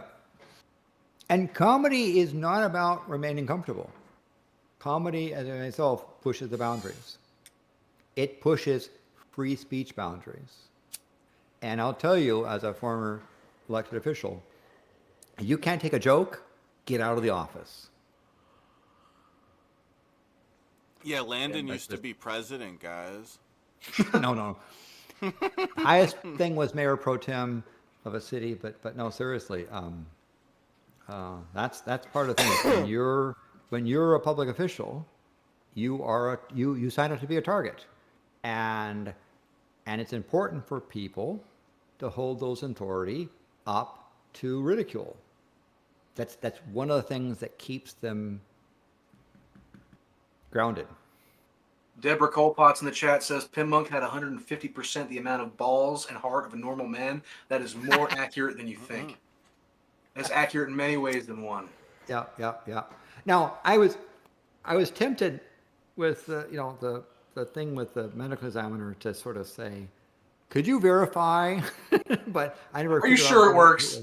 Yeah. Can you prove that it works? Do you think maybe he's the guy that he hit the guy's balls? You think he kind of just stole his? I don't think. I think it's a birth thing, and Like the next some day he people woke up have. and there's a third testicle after he was done biting that guy's balls like a I don't- grape. I don't think it goes through the stomach No, well. it I don't works like think that. that's a. But seriously, sorts of when John talked about this, that there are people that have sort of a fractional testicle that's sterile, that doesn't do anything, but in his case, first of all, he, as a kid, he thought that was just normal. He didn't know that was not unusual, and when something like going to do about it, and he said that the people that examined him determined through tests, and I wondered what the tests were, that the third testicle was functional, fully functional, and he was one of those rare people that had more than two functional testicles. But his thing is like, he said, to me, it would be weird to having two. I don't know why anyone would have two. Yeah, it's like it's like having an extra finger. If it works, it works. Right? Yeah. I'll say this about Pimpmunk too. Another thing I respected about him is that he never shied away from his troubled past. He always would, whenever he would tell a story from his past, he would acknowledge the fact that he's like, look, I'm a changed man. I had my fun when I was young and dumb and whatever, but he went through his trials and all that. Ended up being a bouncer at a club and got a lot of fun stories from that. Yeah. But I would say probably the worst crime he ever committed was taking another man's testicle from him when he already had one to spare. Yes, that would be the. But he would tell you, that this person was not only beating the crap out of him, but had an object in his fist to do some real damage, right? And he was like, "It's me or him." Yeah. And he found a way to make it him. and that was the thing you could say when towards the end. I'd poke him and say, John, tell us a story, right? And he would pull something out of his past. Having done this comedy stuff, that sometimes was quite serious, and sometimes was quite funny, sometimes was quite tragic, or sometimes it was very pedestrian. But he would, you could say, John, tell us a story, and up from the past he would show something, which is where he helped, I think, connect with his audience, because those stories were real, right? Mom and Pimp could verify, his dad would verify some of those things that he would do. And some of them were some of the stories were safe for work. Some of them were a bit more, how would you say, Pimp Monkey real. But nevertheless, he had a wealth of stories that he could deliver. Now, this isn't quite my story to tell, but another favorite Pimpmunk story I have was from when he was at one of those drunken peasants meetups. And they went to an adult facility, where ladies are shaking ass and showing what they got. And a certain Paul was walking to the restroom, and on his way to the restroom, he peeped around the corner and saw, Pimpmunk receiving some pleasure. And I remember, Paul said something like, Pimpmunk, and Pimpmunk, Heads up. Paul. And then Yeah, you know, something about the ladies like you're fucking up my groove, and then close the curtains on him or something like that. I don't know. It's that's a funny one. Yeah. Of course, people said, so Paul, what was the size, right? That was the thing. John always tried to pretend I have a small penis, and no one But he believed had a him. fucking hog. That's one thing he said. He always, you know, it's always better to undersell it so that way they're impressed when they finally do lay eyes upon. Like, well, it's not that small. Wise, Yeah. wise words from. Yeah. But Well, yeah, I like know that he. John, look, if there's anything that could be said about John, like, he knew how to, pull a punchline. He knew how he was a big guy, and I'm sure the ladies, you know, felt his impact. That's a good. That's way all to I'll put it. say. That's a good way to You put know, it. I'm sure Pimpmunk they did impacted because, many lives. and I'll say this, like, look, you know, John. John was a person for all of us who knew him platonically, and are his friends, and like I said, like from the comments of Raisin, it was his family, and I mean it like to me, John's family. That's why I went to his service. My mom felt that way, like she called him another son, my own mother. Um, but I can't imagine, but I can say that I'm sure I know how much with relationships he had gone bad, how much he cared in intimate relationships, and I can tell you that it meant a lot to him and to anyone who did have relations with him. You know, not only my condolences to you, but I'm sure he was a lover because he was sure as hell a good friend. And I mean, he contacted me over times to check on me and others if he felt that I was in a dispute with someone, because I can be quite argumentative. John has called me, cold called me, and said, is everything okay? What can I do? Just out of the blue.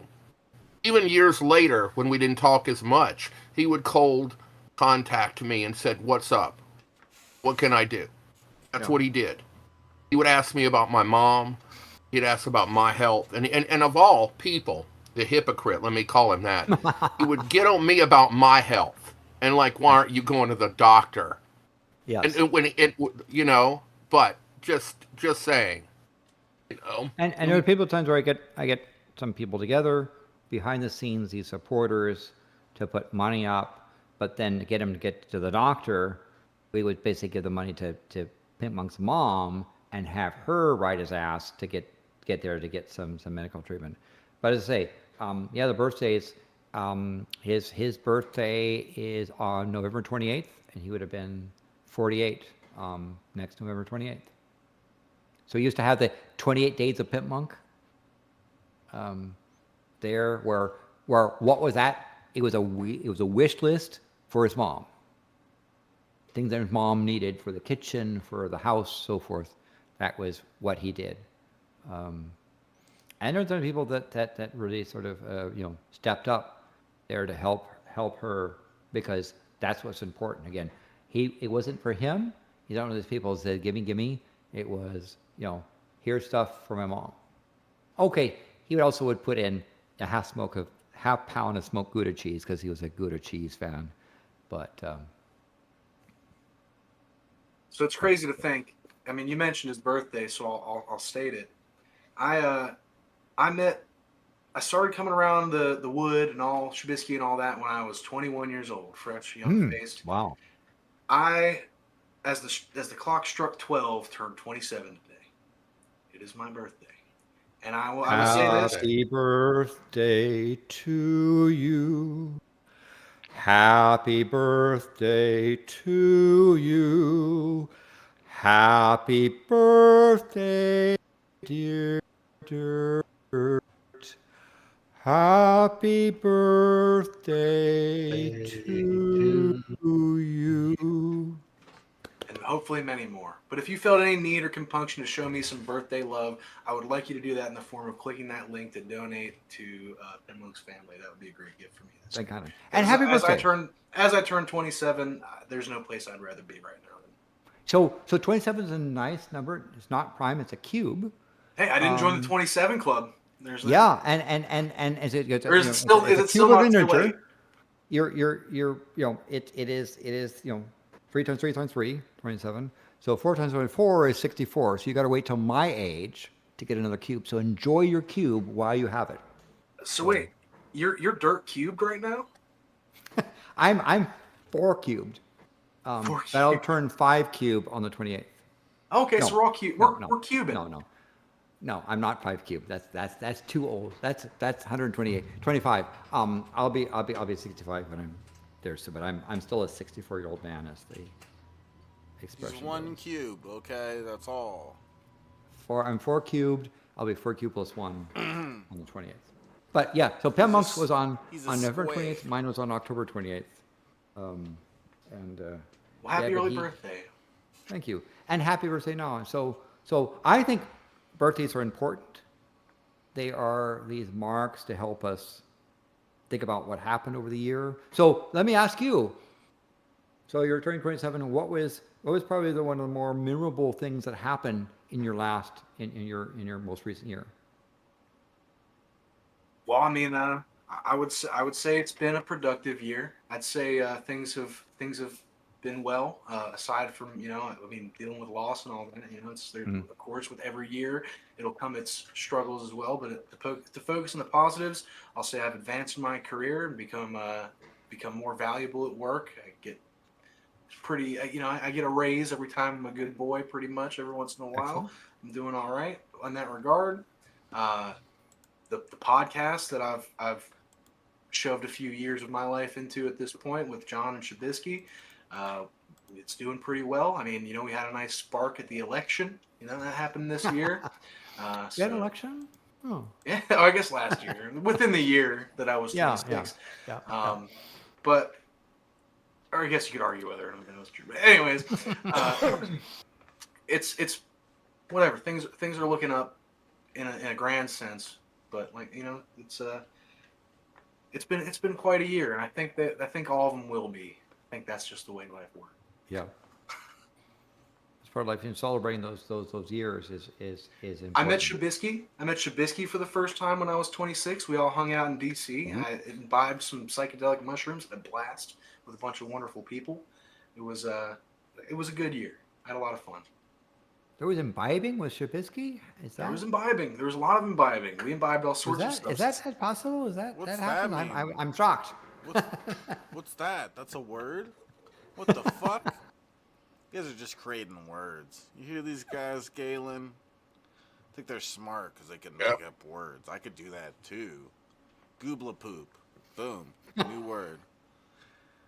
Yeah. So gula poop means that you are on a Shabisky show and you're denying that you're imbibing these substances as well, being high on the substances you're denying. No, goobla poop is when you're throwing up in the toilet and you accidentally poo-poo on the ground while you're throwing up. It's a goobla poop. Glad I never done that. That's a second meaning. Well, yeah, I do it all the time. First meaning. Do it all the time. Sometimes I forget to clean it up. I wanted to share something, and I thought about it a lot with John.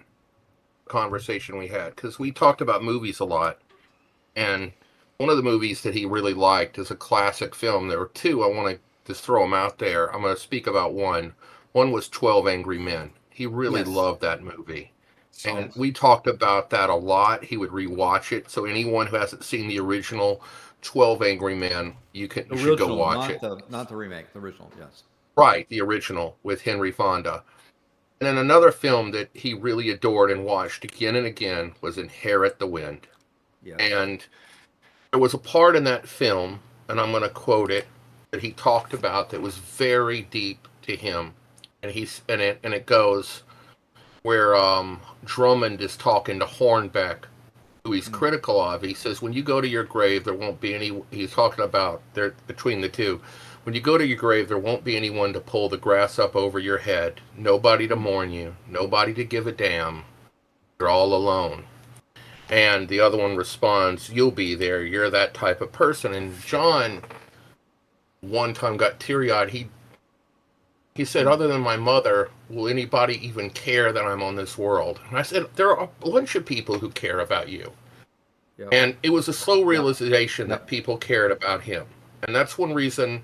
And I told him I would be there for him. I would be there for his mother. And he promised me that if I told him that if anything happened to his mother, I would be there for him and he would not be alone in his grief. Mm-hmm. And he said if he was alive, he would be there for me if my mother died. And if I died, he would be there for my mother. Yeah. We made that pact. And I kept it. Yeah. So another one of his movies he really touched in was Shawshank Redemption, where that was a thing that then touched him. He was quite touched with that thing.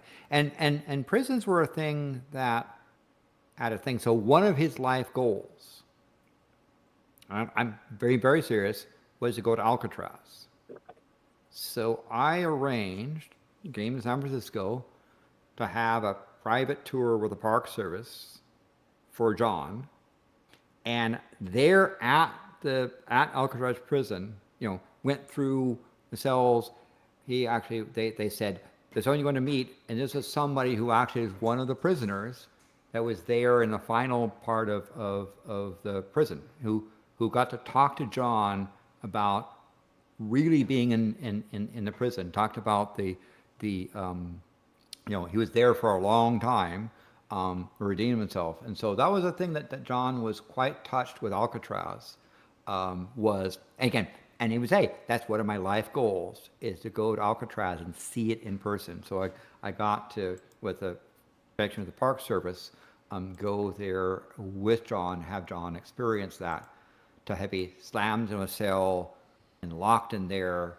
And, I said, we're going to walk away and we'll come back when we're done, right? He got to experience Alcatraz in a number of ways. Go to the Birdman cell and see those things there. It was quite an interesting and there. Yeah, his other thing, by the way, again, John had these crazy life goals. His other thing was, and it wasn't a videos I voiced, was he wanted to go under a cable car and sing Rice-A-Roni, the San Francisco treat, and so we rode up and down the cable car, and he would kept singing the Rice-A-Roni, the San Francisco treat. I have all these goofy things because that was one of his goals, was to do the cable car thing. Of course, he had a fun time with the people on the cable car and the conductor and so forth. But that was his two things. And again, I don't know where those life goals came from, but he was quite serious. And he said, I got to Alcatraz and I got to sing the Rice-A-Roni song on a San Francisco cable car. Well, this is just a thought that it summoned in me. I mean, with the fascination of the penal system and movies and history and reality. I mean, it goes back to his sordid past. And as far as I know, Pimpmunk never was incarcerated. But no. I mean, anyone who's ever walked the line would know that it can be very easy that you're just in the wrong place at the wrong time with the wrong thing in your pocket, and you end up gaffled up. So It wouldn't surprise me if there were many times in Pimpmunk's life where he narrowly avoided such a fate. Yeah. But so I think, it for him, he said that it was the history of Alcatraz, and it was the contrast between, I remember, he's having, again, so he meet this person who actually was a prisoner there, book, and prisoner talked about saying, he was saying, well, what was it like? And he said, I tell you, on Christmas evening or New Year's, the prison would become very quiet because we could then hear over the water from San Francisco. It's in the middle of the San Francisco Bay, people celebrating New Year's or celebrating Christmas. He said that was there was this pact that on those days, no one said a word, because that's the closest they could come to experiencing life. And the guards were actually would honor that, respect that tradition, and let them hear over the water the sounds of San Francisco during those celebration times. And that touched John quite, because the guy was saying, and that's the closest I could come to being a part of society, was hearing other people in the distance celebrating New Year's. I mean, that's like a, you know, that's like old Folsom Prison Blues right there. You know, you hear the train a coming. Exactly. Right. That's exactly what I was thinking, Dirt.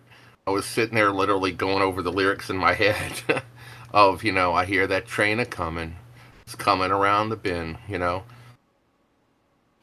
And but yet John not only you could hear from Landon's stories that all these little things from the commercials, that price of Roni treat, you know, all these little things we seen with like Chef Boyardee, he would make reference to, or all these little things that we grow up on, and he would talk about, and you know, he would make light of it and bring it out in us, because we have all this what we call like useless information, we might call it, that we're buried in with advertisements, little sound trucks, all these things that John saw this as like this vast unused opportunity, this like he had this inventory he could use that everyone's programmed with, that he could use and tap into.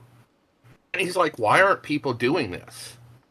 Like, John was just sitting there like, look at all this stuff that I can use, all this material that nobody else takes advantage of. You know, and I think that's special. That's really special to see the world in that way. And we could all learn something from John, that there are things that we can look at the world in a different way, see potential in our own lives with that type of thinking. Yeah.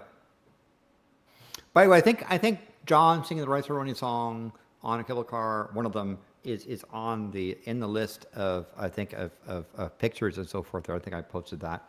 But yeah, that was he had value in some of those little things, those goofy things, but meant a lot to him. And that was there. He had we had a really thing. There was a person, who's now my name Kiara, who was she was a master at touring, and so we arranged to have her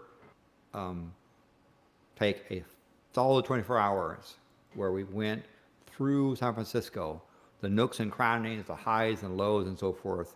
The museum, the fire, the cable car stuff, and he got to tour San Francisco in all of its very facets, because San Francisco has many different nooks and crannies. That it's quite an extraordinary city, and John really got to see that, and see the bits of San Francisco, even that many people in the Bay Area don't necessarily know about, and he loved going to Haight-Ashbury.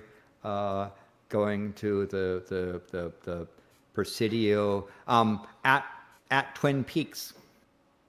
This is John, right? At Twin Peaks was a really place you could see over the San Francisco area. It was really nice, fantastic panorama. And we were up there enjoying the view, and there was this bachelor party of a bunch of guys that came to kind of do a celebration there. I guess they were going around, and they had the car stop there where they were doing the Twin Peaks things, and so they were having a good time and chatting people forth in this bachelor party, and so they go, and John, for some reason, John was next to them, and they engage with John, and for some reason the groom said, "Hey John, do you have any advice for me?"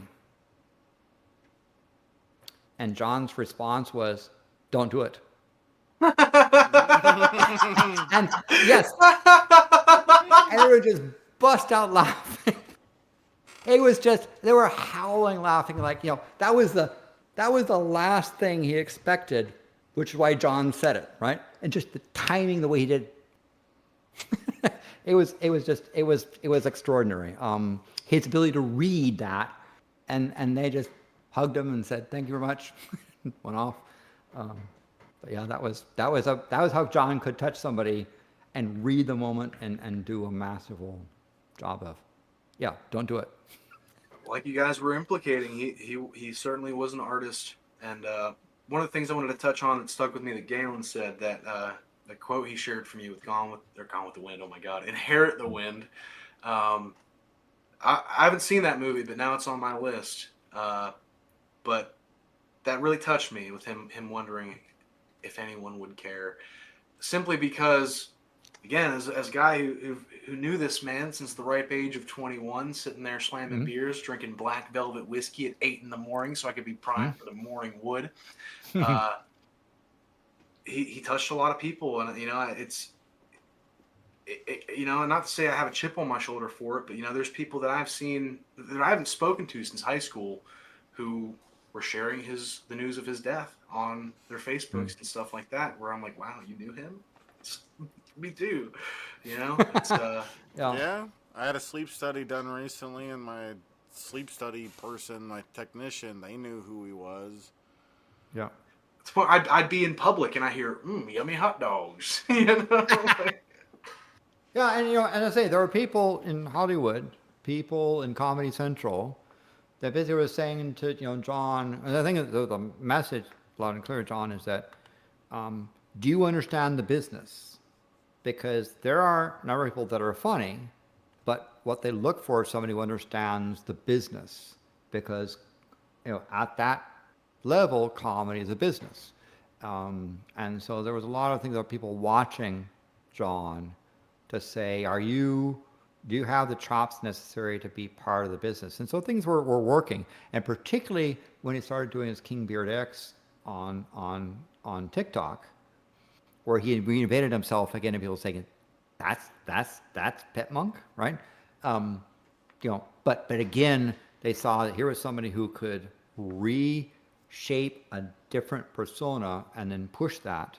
There are people that were looking for that thing, and again, I won't name names because they're confidential, but there are some people in Comedy Central that were saying, this guy might be, because it's cable, so they can get away with a little bit more than what you could do in the TV that's a little bit more squeamish or more censored. So it was interesting to watch that process. But sadly, it is what it is. So John contributed a lot. Hold on to those memories you have. John made it. He made it. Yep. absolutely. He made it. He made it, and he impacted people's lives on a personal level, but with his gift. He reached people. He became a pro, and he was acknowledged by the world for his contribution. So we all salute our brother John with love. I mean that with all my being. Yes. You made it, brother. You made it. He made it. He made it. And that was kind of the point that I was getting to when I went on that diatribe, is that I think if he could truly know, I wish he could. It makes me wish there was some kind of, at least, passing afterlife moment where you could see the world in the wake of what you left, because I think he would be touched by the amount of people who truly cared. I think he knew he made it well. Like John, life is always going to be hard. Even when you're successful, it presents new challenges. And it is hard. I mean, I really tell you, like, losing my mom, I've never wanted to talk to him more in my life. Yeah. Because of our conversations about this issue. I've never talked with anybody before about losing my mother like I did John. And John didn't with like how he talked with me. Like we had a blood pact there. Even when we would be pissed, nothing would come between that. and we still talked, even we were aggravated, because I really upset him with going at him about his health and Yep. getting on him about other stuff. I mean, I was to the point of being just a jackass, I have to say, because I got on him hard, and I can be hard on people to the point where, like, I'm too much, and I know I'm too much, but like John would then text me just out of the blue, and he'd be like, "Well, how's your mom?" And then I'd be like, "How's yours?" And then we would talk.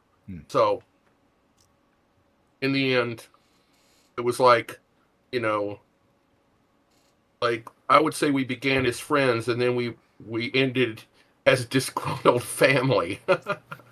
Yeah. But we were always family in the end, So the next and thing that's a beautiful thing. is a Puget Sound.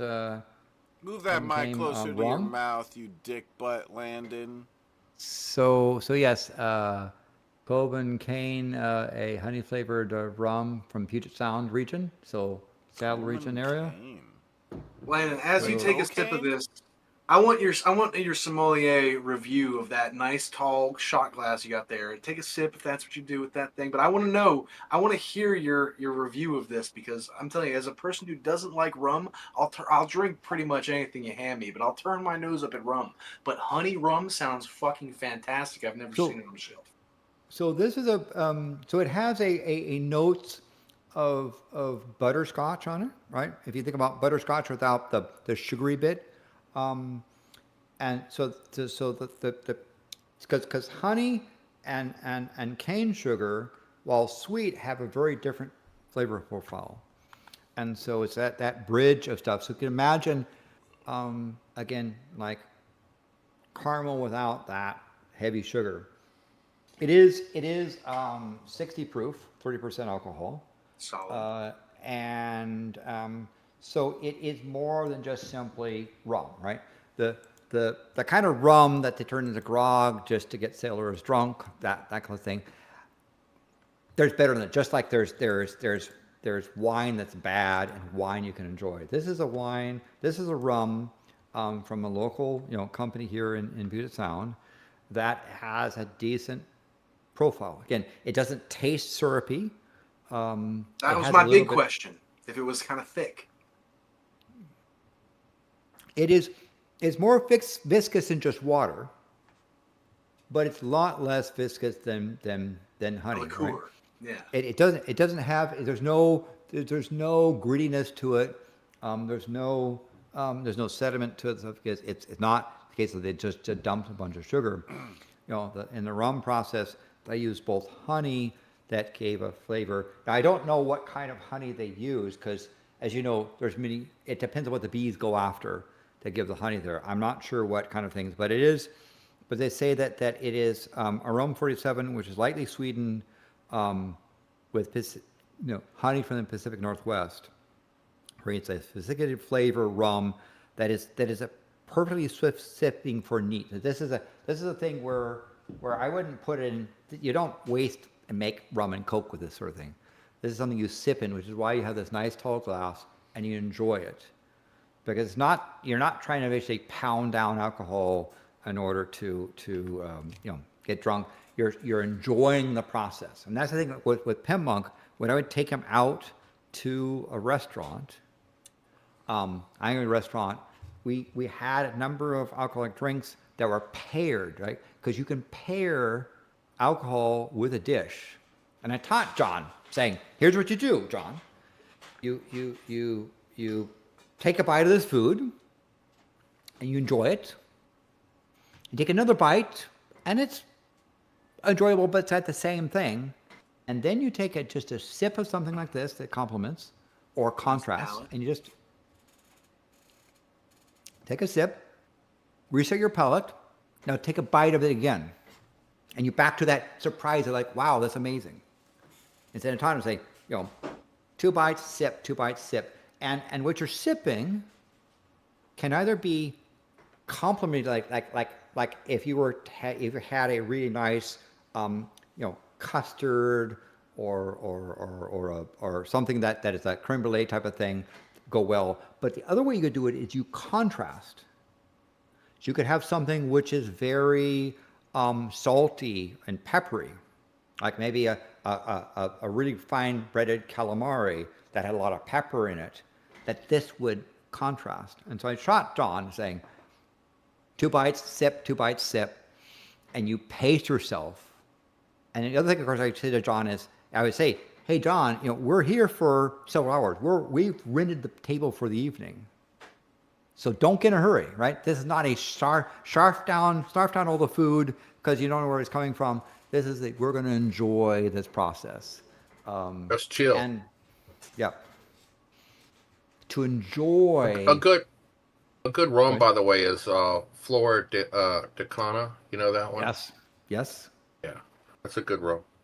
Yeah. So let's say there's plenty of bad rum out there. Oh, there is. I hate Myers rum. Myers rum is gross. If you hand me Bacardi, I'll slap it out your hands, dude. Fuck Bacardi, dude. Yes. So there are artisanal things. And of course, I've been in places where rum is actually, intended to be made, and so they have their own thing. So, but again, that was the thing that I was trying to expose John to really good food and enjoyment. And of course, John would be John and joke and so forth, but he really enjoyed the fact that said, you're here as my guest.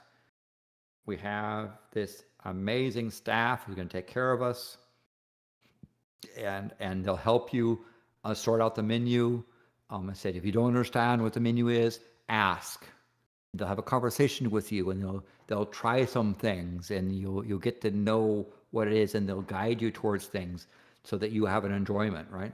To learn What I told John, Landon, was when you go to these nice restaurants, just think like you're at a bar, and the waiter is your bartender, and they're going to guide you with all the drinks, except they're guiding you with the food and how to balance it and how long you're going to be there, and just chill like you're at a bar. Like don't get all this, oh, I'm in a nice restaurant. Screw all that crap. Everybody here wants to have fun. So just chill out, have fun, relax, eat. And as you remember when he was at our table, and he really loved Dookie Chase when we went. Oh, yes. You did too. Duke, Absolutely. He loved it. Dookie Chase is an extraordinary experience. To have that lady come up and massage your shoulders to make sure you're having a good time, and the flavors. I mean, it is extraordinary. Sorry. John would brag about that for years to me about going there and the food. I even sent him the cookbook to him and his mom, and he would look through it and talk about food to me.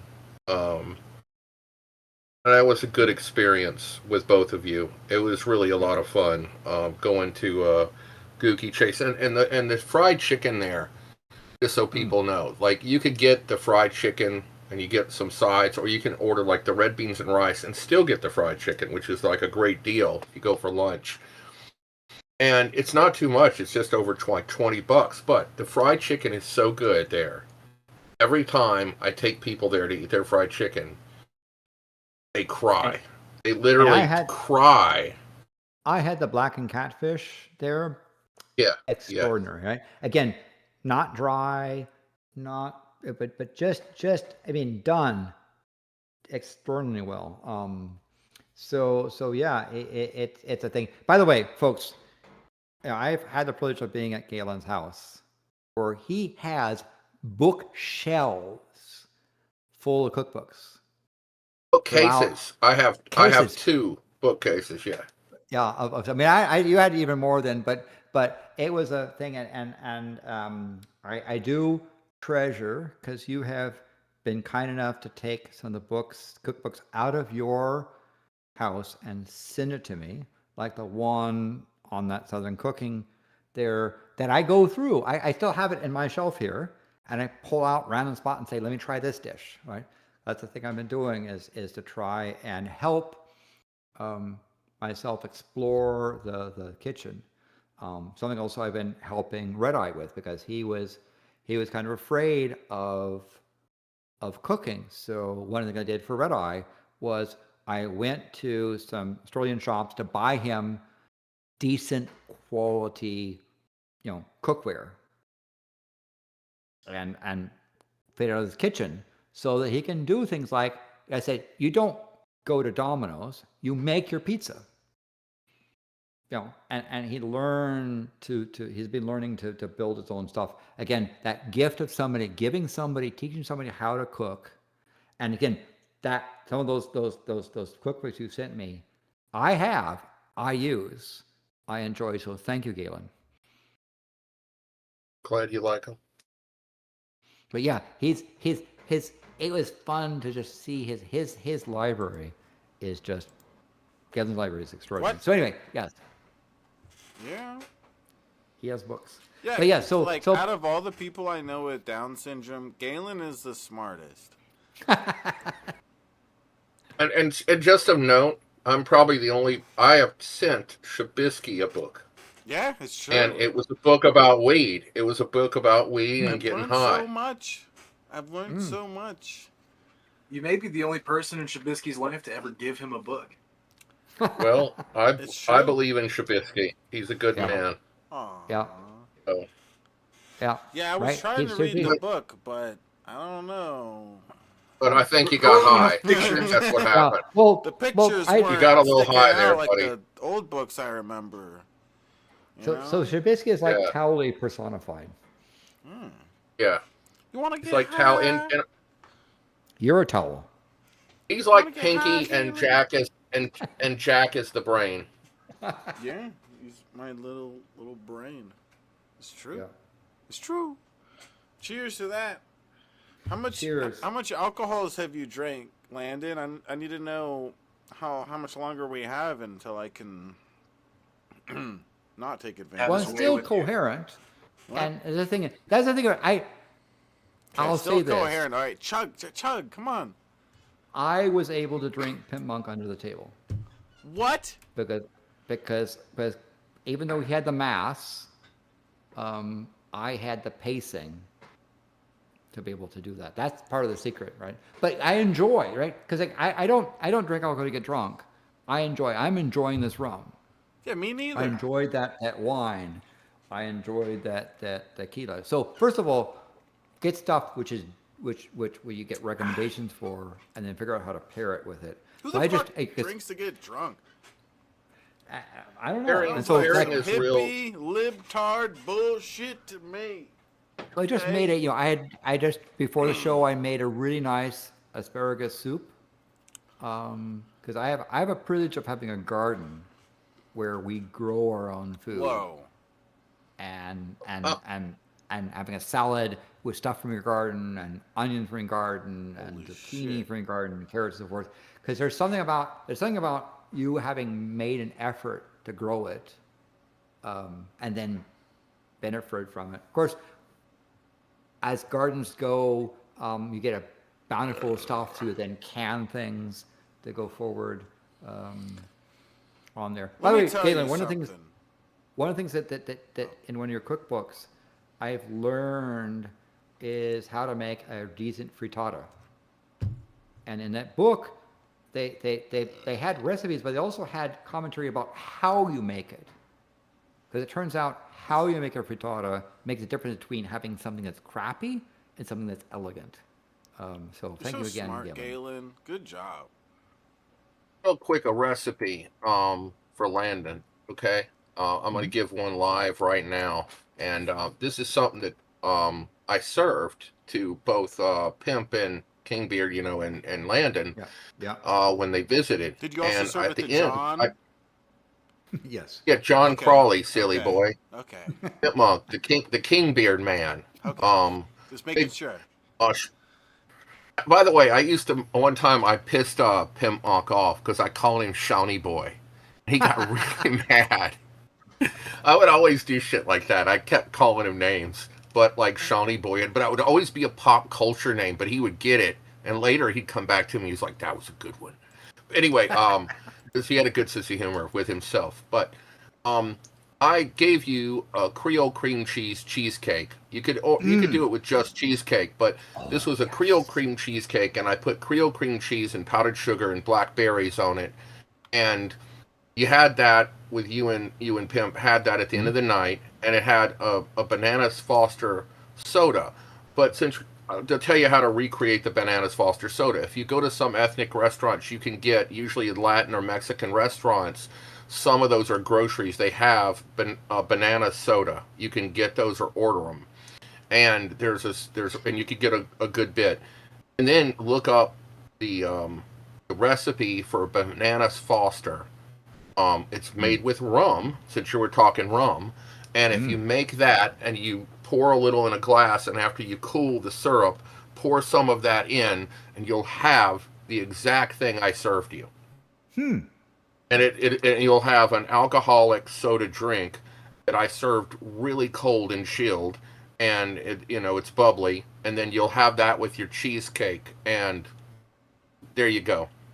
Yeah. And if anybody wants a Creole cream cheese and how to do that, I can always whip up the recipe for another everybody. one. But I know you can that do it with just cheesecake. Yeah. And when that breakfast you did for us, Pimpmunk remembered that breakfast, right? You did. He loved it, the French toast thing, when I made that for him. He loves French toast. That was one of his favorite things to eat. And I made alcoholic eggnog French toast, and he adored it. Just perfection, right? So that's an idea. That's gonna stick in my craw till I have some eggnog French toast. Yeah. Oh, it's great. It's great. You can get other liqueurs and put them in, and have that. They're delicious. I mean, you can get all kinds of things, and like amarula or something, and have it. But you can get like the eggnog, and there's also there's this like king cake liqueur that they serve here that I can literally make into French toast. It was my mom's favorite French toast, was the king cake French toast. Another and make it with brioche bread. Yes. Now, Raymond, you also did a sort of crepe omelet that was also quite extraordinary too. Yeah, I did the crepe too. Yeah. So in addition to the Galen knowing the restaurant business, he also knows food and knows cooking, and does things at a masterful job. So we had to, Pimpmunk had the privilege of enjoying some of the fruits of Galen's experience in the kitchen. But as I showed with Red Eye, if you have halfway reasonable instruments and willing to explore, you can take a dish and begin to try it and perfect it and improve it, and then get people to have look at cookbooks and see how they do it. But you don't have to follow the recipe of a cookbook. You follow your heart. You see some ideas, and then you craft to make it your own. And that's sort of the beauty of cooking.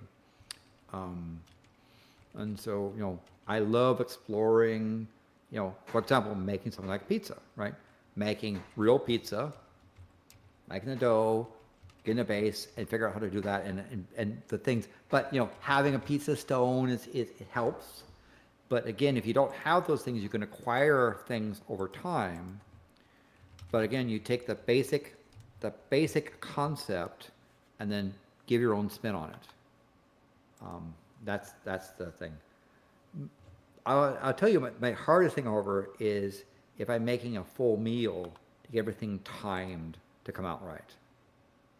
That is the challenge. That is the challenge. Because I want to get right. I'm cooking I'm not like some master chef. I love to cook me a steak and my asparagus, but I find that I'm usually snacking on my asparagus while I wait for the steak to get done. Look, what a quick word on cooking is: try making some sauces and get enough material to mess a lot of them up. And I mean this so you can learn patience and learn how to make things like a roux or a sauce or a hollandaise, something like that, and where you don't ruin it. And then even if you make a hollandaise, look up ways, once something curdles, okay, how you can fix it. Learn how to fix a dish too.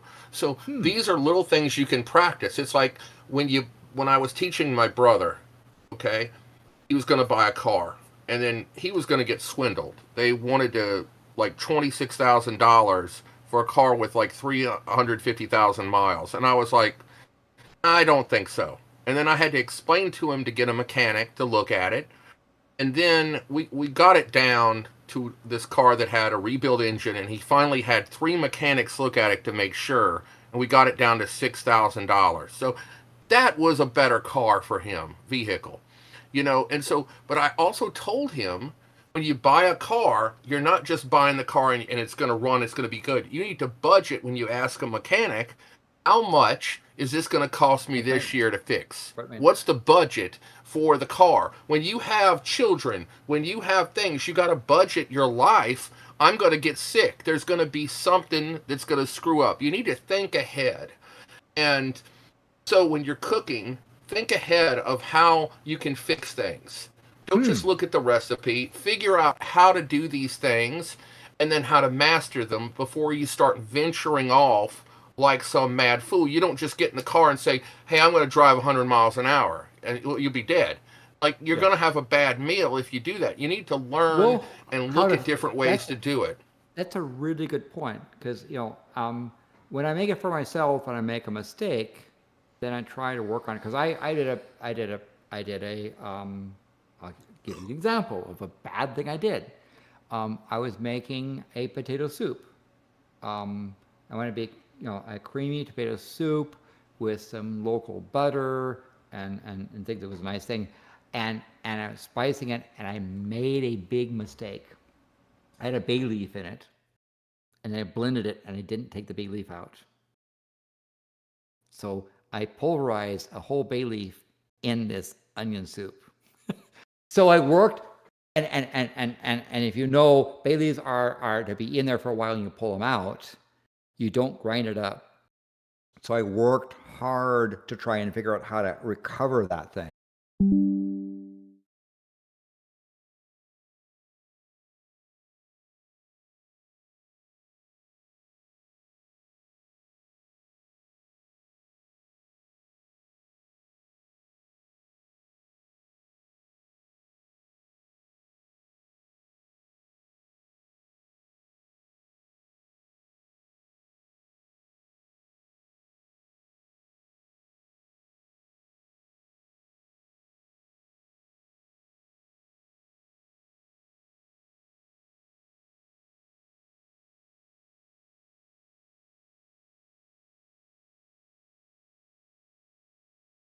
What can I do? Hey, welcome back.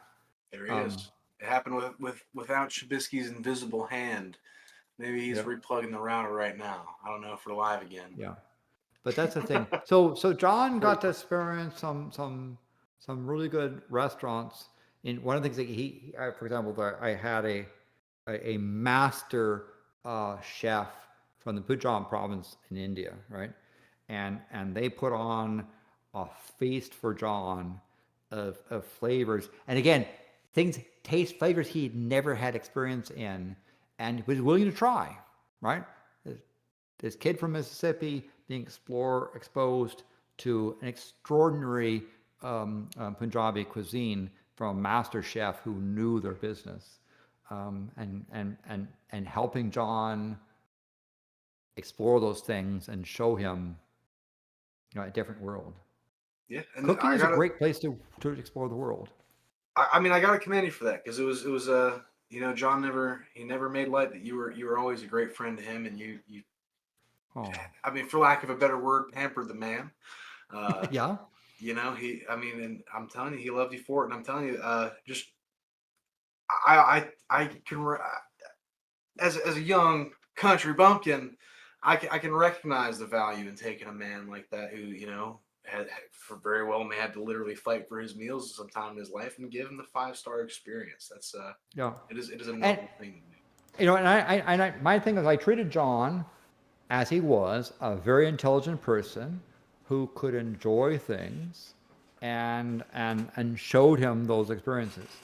That was a thing that there. And again, my first things I said, you can drop the ignorant country bumpkin act, because I know you're intelligent. It doesn't make me not a hillbilly. No, I didn't say don't be it. I said you can drop it with me, right? That was the thing for stuff, because I know, and he was a very smart person. And again, he was. That that thing, because if as I say, Oh, the even stream. though people like Hawking, I knew Feynman, knew Teller, so forth, but again, the smartest person, the person whose brain was just above everyone else, was Robin Williams. His brain worked at a pace that was just, I can't comprehend how much it is. So I can give you a Robin Williams story. I told John. I was, so Robin Williams was really a fan of astronomy, and we had a 1.8 meter telescope that we had access to. So I was doing a big observing session where I had the telescope for the evening, and Robin Williams came up. And like some celebrities, they basically want to stay in the background and just be chill.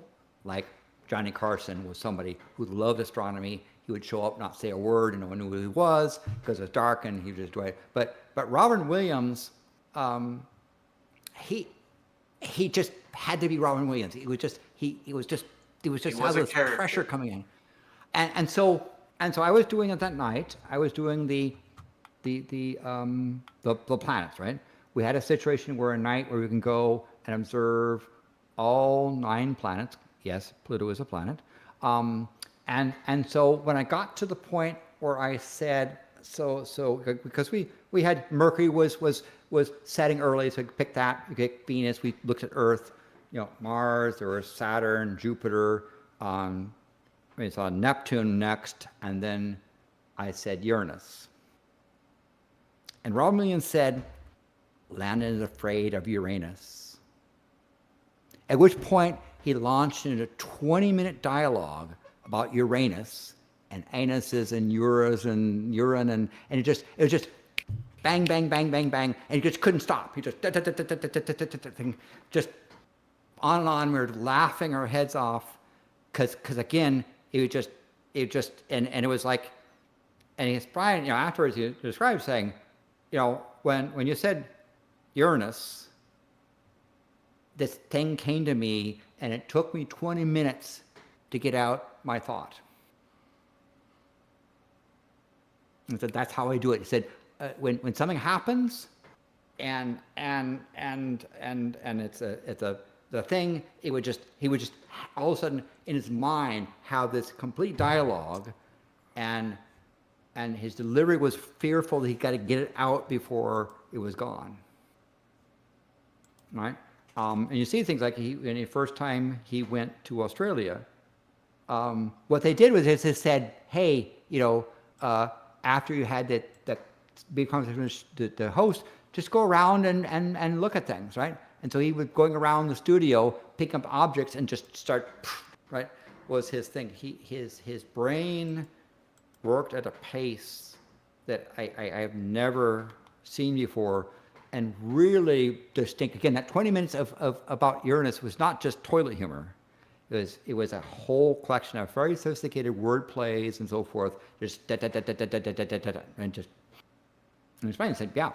When you said Uranus, this thought came to my mind, and I just had to pour it out. Landon. Those who know me may have heard this spiel from me, so forgive me. But when people have asked me how I read, and other people are like, well, I don't know, like, I want to do this or that. And I always tell them, well, how do you get to read better? I always tell them it's about a gear, like you're shifting in a car. Yeah. Stop thinking that you gotta book upside down. Well, that's another way, and you got to be really high to do that. So make sure you're very high and doped up when you're reading it upside down, because then it'll make sense. Yeah. But if you really want to get into really pushing your reading level, don't do it when you're like, when I get time and I sit on a quiet day. No, fuck that shit. Find the day that you're busiest and your mind is going, and you're in that high gear where you're working your ass off, and you think, this is the day I can't read. That's when you insert it in, and your brain will be in a faster gear, and you will be able to process it faster. Like Think in terms of processing. Like your kids at school waiting on you. Don't wait until you have time. And it's been like an hour, but it's okay because you're reading a book. Yeah, don't wait until you have time. Take the times when you're busiest to go and yeah, I like that. And I that can way you push your mind because you're training your mind. Everything's a habit, and reading is a habit that you can do, and you're faster and you process it better. If you only sit down to read when you're slow and in a funk, you're going to read in No. a funk. Don't do that, because that's Excellent a point. horrible way to So you build need that a kind little of bit of thing. It's little like bit of eating, only eating when you're full. Right. You can't eat. Everything's a habit, and you need to treat it. And so don't base your confidence of who you are and what you can read or what you're capable of thinking, of how you have a symbol of yourself, of what you're capable of based on other people or what you think you've read so far. You're like, no. Like, you can be capable of a lot. You can always find new ways to do things regardless of your age. My mother, in her last years, became fearless with reading. And she said, I'm not going to be afraid anymore of anything that gave me personal, she said, anxiety. Not that she ever cared about the rest of the world. She was not an intellectual competitor with people. But even though she was extremely intellectual and emotionally intelligent, brilliant, on a level that most people, among the most I've ever met. But most people didn't recognize her intellect because she was not competitive with it. But she said, I'm not going to, with the time I have left, I'm not going to give in to anxiety and fear on anything. And so she read with abandon. She loved with abandon, with boundless love. And she gave with that. And I also feel that John did more. He felt his time was limited, and he tried to reach for the stars. And all our time is limited, and we should not live in anxiety and fear, and we should give more kindness to ourselves and others, is what I would like to part to everyone. And that there is no need for that anxiety and fear. You have people that you loved who have made the hero's journey in such a beautiful way. And I want to say this for John too, considering you made a very good statement earlier. He made it. He did it. Yep. And you can say that simply because I've heard it for a fact. I mean, people who do these stand-up comedy gigs, or they have a network deal or whatever it may be, they wish they could sit at home on their ass and make some TikToks and pay their bills. They know it. He made it. So wait, I want to put a plug in for Robert J. Nemiroff's book called Faster Speed of Light: How Your Shadow Can Do It But You Can't. It's full of lots of examples where he then in the narrative interrupts to ask you a question. And like question 107, what does 1 light year mean? A, time it takes for light to travel over 1 year. B, the distance that light travels in 1 year. C, the speed that light travels during 1 year.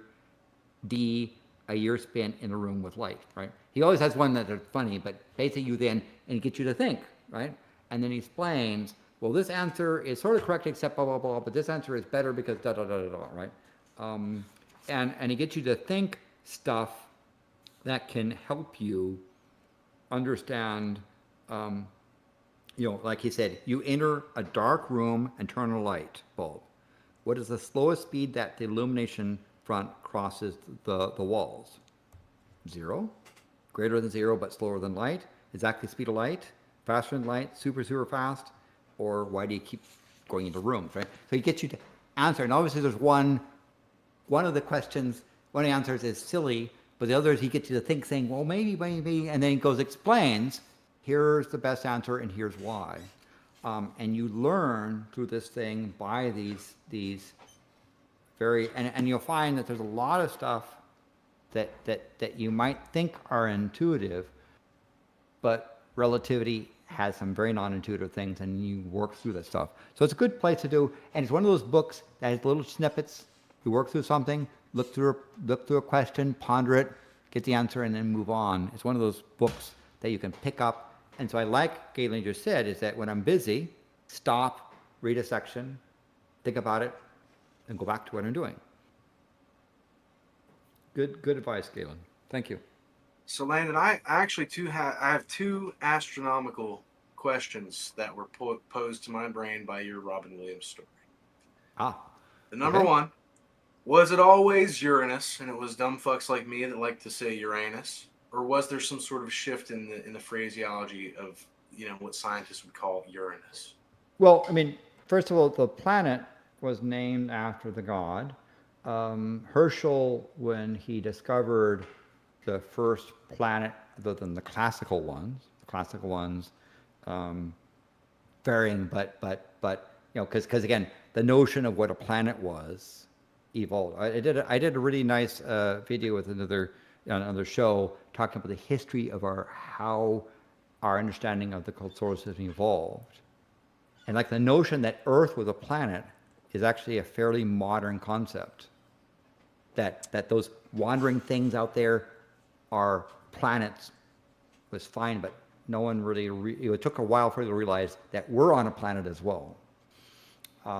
So the notion that something like the moon as a planetoid was also something there, but the sun was different, right? So what a planet was has varied.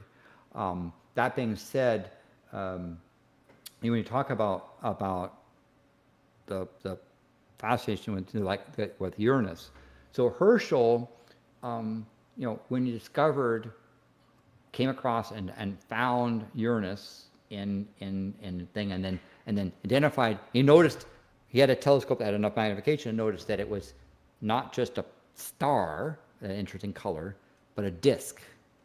And then he watched it and he noticed that the thing was moving relative to the stars, right?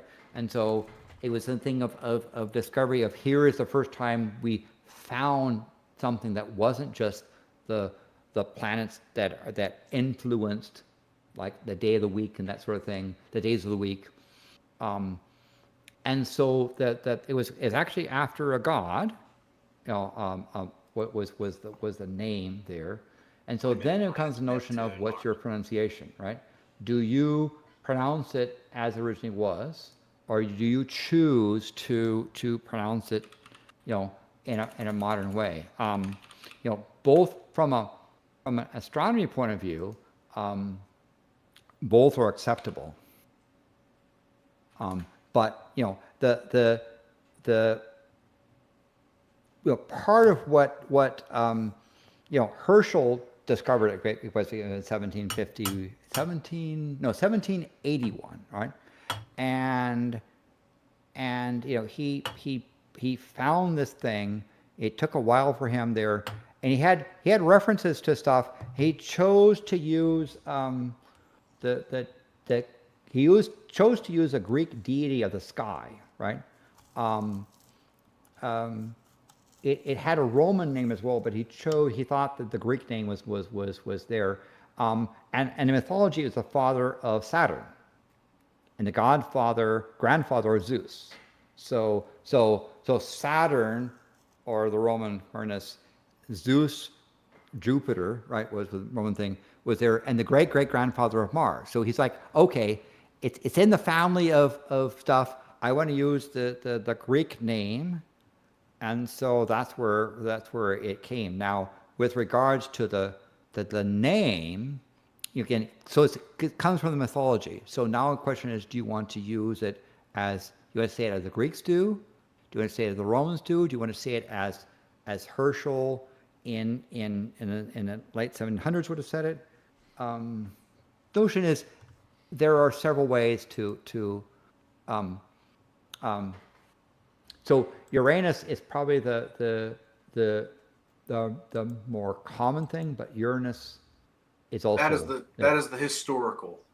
Yes. Uranus. So is how you should call it. So Uranus is kind of the closer to the Greek mythology name, but Uranus is also acceptable.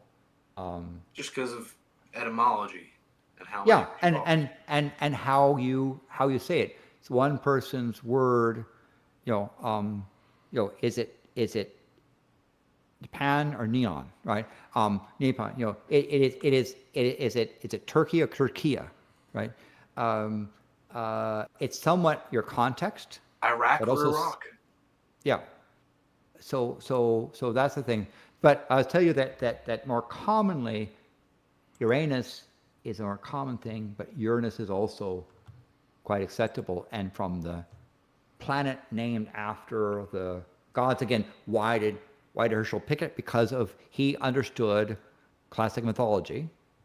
He understood the concept of the name. Again, as the father of Saturn, the grandfather of Zeus, the great grandfather of Mars. He's referring to the names there, and that set. And Uranus was rendered in Latin. Was he doing it? So that's where he chose the English name derives from the Greek mythology, because he wanted it to be in the set of things. It was, but it was also a very important time in history, because for the first time we had a planet that was not known from ancient times, that was only discovered by a telescope, and it's a fun thing to go and find. So there was a time where people wanted to call it King George's star, in honor of I don't like King that George one. III. Doesn't have the same ring to it. And people said, name a planet a star is kind of a dumb thing. And that was how they got rid of that thing. But yeah. That kind of leads into my next question. Sure. So, as a person, I grew up in the early 2000s. I was educated under George Bush's education program. What was the fucking need to go back in time and decide that Pluto was no longer a planet? It was a parliamentary problem. So the people who are called the Astronomical, the Astronomical Union, right? Decided to try and define what a planet was. And what was a planet has varied over time. And so they want to do that. And there was actually a proposal done at committees, people reasoned stuff and had a proposal. The problem was that some people didn't like that proposal. We had a minority of people who were more interested in orbits of planets than the property of planets. It was a conference held in Prague, and on the last day of the conference, when there was less than 3% of the people present in the plenary. Why? Because people were out enjoying Prague. Because Prague's a beautiful city. It's historical. You can go to the place where Mozart conducted the Marriage of Figaro for the first time. You can see this bohemian stuff there, the magical clock. It's a wonderful place. So we were out there. Most people were out there enjoying the last day in Prague. And these people who were interested in orbits were upset that people were talking about the properties of a planet. They got together and they forced a vote to declare that a planet has to orbit our star. It had to be not orbiting anything else. It had to clear its orbit, which they didn't define what it was. And in doing so, and they barely won with about 300 people, about 3% of the thing present.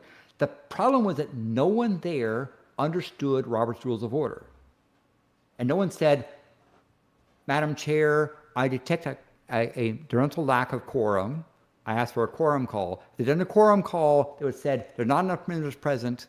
We can't make a decision in a meeting. But they didn't. The people didn't understand that. People don't know the Robert's Rules. And so this group came in and said, a planet must orbit our star. And that is such a parochial thing because there are thousands of known round things orbiting other stars that they couldn't call a planet because these idiots came in, violated the rules, and declared this stuff. So what it did for IU was to say, you guys are a bunch of idiots. You don't know your procedures. You allow things to happen that are not present. What should have happened was you don't have a quorum. This is a thing under debate. You can't make a decision.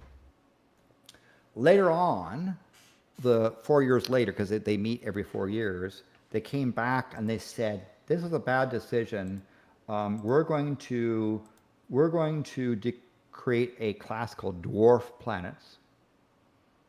So they said Pluto, Ceres, Charon, all these things are dwarf planets. Of course, the orbital people said, "Well, dwarf planet, that must be a double noun. Dwarf planet is a double noun, and therefore it's not a planet." Even though dwarf galaxies are galaxies, dwarf stars are stars, but somehow they tried to say that dwarf is not a modifier, but that's what it is. Dwarf is a modifier. Pluto is now been declared a planet.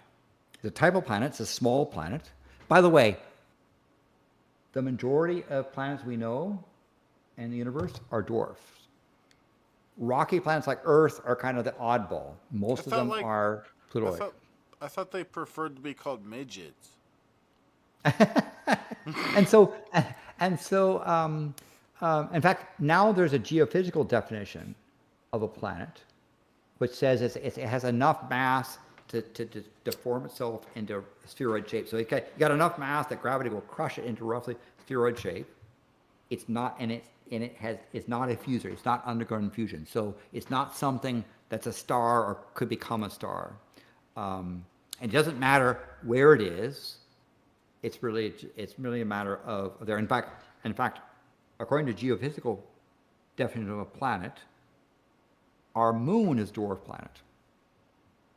Titan is a dwarf planet. Ceres is a dwarf planet, right? We have in our solar system 115 things that have planets. 8 are classical, but the rest are dwarf. And that's just the way it is. Now, people said, well, how, yes. So the classics of the, well, actually, the classical ones, I'm sorry, I made a mistake. Do we have jazz Mercury, planets? Venus, Earth, Mars, Jupiter, Saturn are considered classical. Do we have country debate about music Earth. planets? Yeah. And then country music stuff, that's for Uranus and Neptune. Those are the gas giants. Stop and then talking are the about rest. your asshole. God damn, Landon. We get Uranus. it. You're very Uranus. gassy. No, Uranus. No, Uranus. You're a towel. No, you. I think what Shabisky's trying to say is that Uranus is very gassy. Yeah. And it's starting to smell a little. Yeah, you Yes. stinky. It is actually amazing. Landon. Amazing planet. But yes. So that's Don't where light it a is. match. And so the astronomer community has to embarrass itself every once in a while with doing stupid things. And that was one of the items there. The IAU now is too afraid to tackle the thing. They said, okay, dwarf the type of planet. They can orbit other stars. So those are extrasolar planets. There's protoplanets where you don't know what it is, but it might be a planet. But that's how it is. So when someone says Pluto's not a planet, no, Pluto is a type of planet. It's called a dwarf planet. So is the moon. So is Titan. So is Ceres. So is Sadness. So is blah blah blah. If it's round, it's a planet. Yes. In the name of Pimpmunk, I thought I should cross a line for him. Do it. So Please. I'm just messing with you, Landon. Please. I'm gonna ask a question to Landon that I knew that Pimp would sit there and kind of urge me to make, and then he'd sit back and kind of laugh at me. So, Landon, this is my question that would get Pimpmunk off, me asking you just to rile you up. Because he loved us. But he would love to get me riled up, and he would love to get you riled up. Yep. So I'm going to do this.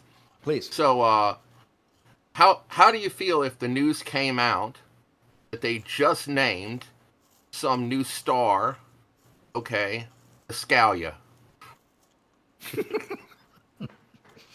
So I have to say the Scalia, one of the best things he's done. One of the best things he's done is to remain dead. There are two people, I would say, Strom Thurmond and Antonin Scalia. One of the best things, in my opinion, they've done is to remain dead. And I appreciate the fact that they remain dead. That's nice of them. Yeah. Yes. I am, by the way, I'm someone who, I don't truck with this, oh, you can't speak ill of the dead. Sorry. Yeah. If you're Strom Thurmond, if you're Hitler, shove it up your Thurmond. Yeah. Uranus. We'll fucking kick your ass if you're Hitler. In my opinion. Well, in my opinion. I can't wait till we get to that day, or somebody I personally dislike just as much as Scalia that Brandon doesn't like. Yes. I have one person who I don't like. I know. Her name is Barry Weiss. And you don't like one day Betty White? What the fuck? She's No, such a nice no. woman. What do you mean? She's such a sweetie pie. Betty White? Barry Weiss, who may be named the head of CBS News, even though she's not a journalist in any way. She's a propagandist and an awful human being. Anyway, Yes. you know how everyone can put the nastiest things that anyone could ever say, and well, you can fill out the blank of what I would say. Yeah, And I've said way worse on I've said way worse on TikTok, just so you know. I understand, Galen. And there's the thing, we're in an age where comedy is deemed to be you cross the line and you're not. People who rail against cancel culture cancel people because someone makes a joke. And that was the thing that Pimpmunk was not afraid of, to make a joke and speak his mind. And if he offended you, he would give you the middle finger and say, shove it up your, because comedy sometimes is edgy. Sometimes it pushes a button. Sometimes it doesn't land, but sometimes it does. And sometimes it says something that you want to hear. And sometimes it says something that you probably should hear, but, because the notion of the court jester was a thing that happened in courts where the court jester was somebody who had an important role. They could say something to the monarch of truth. that no one else could do. They were given a carte blanche to do that, and they would say something, get people to laugh. But at times they were valued because they could say something that otherwise couldn't be said, that got people thinking. And by the way, if anyone wants to see a prime court jester in a movie, watch a Kurosawa's Ron, where you watch Kayomi. Yes, and that's an impeccable one. My mother, I had shown her that movie. She compared it to Lawrence of Arabia and Dr. Zhivago, among the great classics ever made in cinematic history. But the movie is brilliant. Yeah, extraordinary. That's a yes. And I know exactly what you say. That person who could get away with saying things that needed to be said, but because they were considered a jester, it was permitted. And so why did people who exercise absolute power ask someone to be a jester? Because they needed someone to say, hey, you're actually being a fool. But someone who was professionally a fool could say that, and sometimes put a thought in your mind to consider a different way. Yeah. Despots don't like to be ridiculed. It's one of the things that they fear. And comedy is there. So people like Lenny Bruce would get up. That was my favorite. Yeah. Get up, and it was going where he would sit there and he would just wait for the police to show up, and he would say, fuck you, police. And they arrest him for profanity. And he'd spend the night in jail. And people would come and watch him. Got to the point where people would watch him. You came to Lenny Bruce show to see him arrested and for him to mouth off. And basically saying, if you're so uptight that a word like that is a problem, you're the problem, not the word. When I was a teenager, I was friends with a musician and performance artist named Gigi Allen, and he would always talk about Lenny Bruce, about Carlin, about freedom of speech and how could me saying certain words be more profane than what is going on with the injuries to children Yes. and you know what I call, just for the safe word, a PDF file, Yes. cults that go on that harm children. He said because he was himself abused as a child. And he would be like, how can me being in performance art and singing music or saying something that's like provocative or doing something provocative or even nudity of a woman or a man, how is this so more profane than people who get away with mass, you know, slaughter in war where they profit Yeah. off of it? Yeah. He would ask me those questions as a kid. He said, how can these people who were the ultimate criminals of the human race, and then they're going to say that myself or Lenny Bruce are the criminals? Yes. Like, like what kind of joke is this? Yeah. He's like, yeah. Despots fear comedy because comedy sometimes exposes those things that need to be exposure, and it's hard for them to, and people laugh, and hard for them to say, no, that you're not supposed to find that funny. So you'll find despots go after the comedians because they're the ones, they're the jesters exposing what's happened to a potential reconsideration. Even if it's not truth, but reconsideration, and they fear that. They fear people thinking. And you know, Pimpmunk pushed the line. He got canceled several times because he wasn't afraid to say what he says. I go right. You know, Lenny Bruce was was famous for that. So Carlin, you know, Carlin's famous Supreme Court case about 7 bad words. And so this is something that when you see entities cracking down on comedians because they don't like their jokes, that tells you something. I wanted to put in some other people that he also really liked. Dolomite, who was associated with New Orleans music. He was Yes. really raunchy comedy, but he was with a comedic and great rhythm and blues act, one of the early rock and roll bands, Huey Smith and the Clowns. Ingenious band with Dolomite, was a part and connected with them. He loved Paul Mooney, Sam Kinison, of course, Red Fox. And then there's yes. like Monty Python. He also was a fan of John Holstrom, who did you know, was it the I forget it, the one that the High Times magazine, but he goes back to Punk magazine. And he was also inspired by Harvey Kurtzman, the original Mad. John had read those comics and read Mad magazine in the years after with Al Feldstein. So he looked at all kinds of things, and like again, he appreciated like John Kennedy Toole's work, the comedic work. I sent John one of for his birthday George Carlin's Brain Droppings, which is a collection of mini essays and sometimes word lists and things that were there that John read, right? It was right up his alley in comedy, but also had commentary, and that's part of the thing that's one of the magic of comedy. It's funny, but it also sometimes has a point, and sometimes bothers people that would prefer the point not be raised.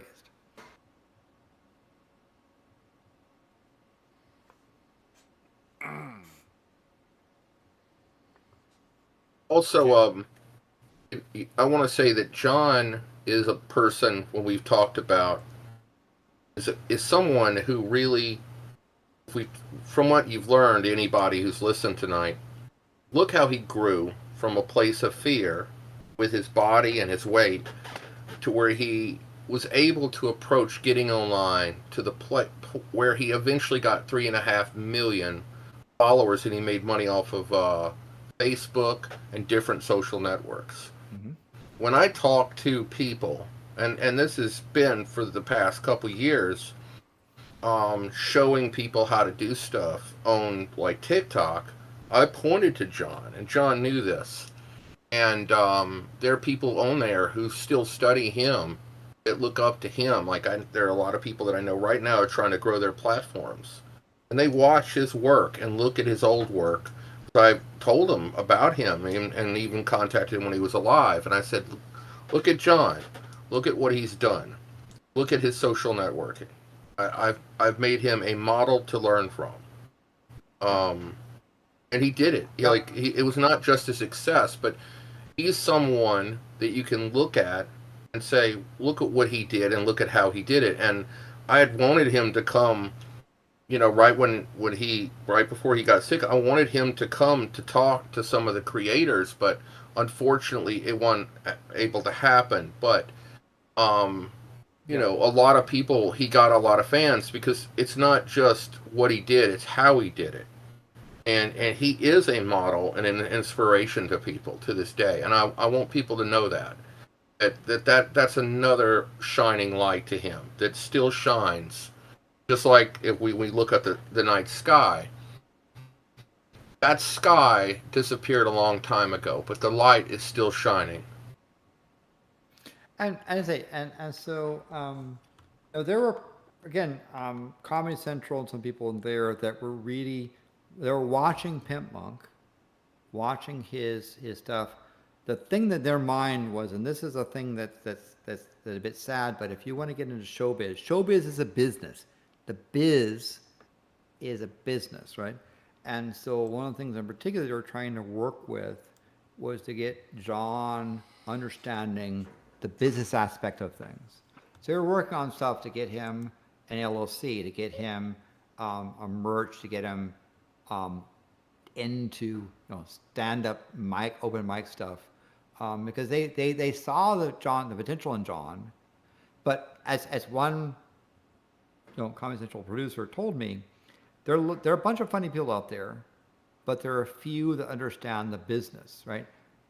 While a channel like Comedy Central might have a lot of goofy things on it, it's also a business, and you need to understand the business. You need to be able to produce things, or build a stack of content that can be released on a regular schedule if you have a show, right?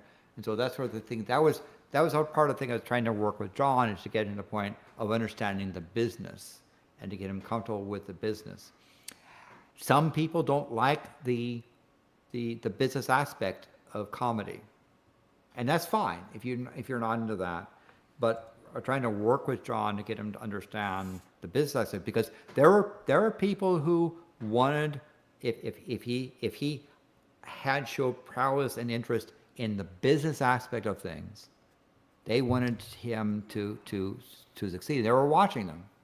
He was being watched. They're sad that he had his passing, because there were people that were very interested in giving stuff. The discussion was that he might be able to do a special, right? There might be some, a chance of a comedy special thing where he'd have a bit.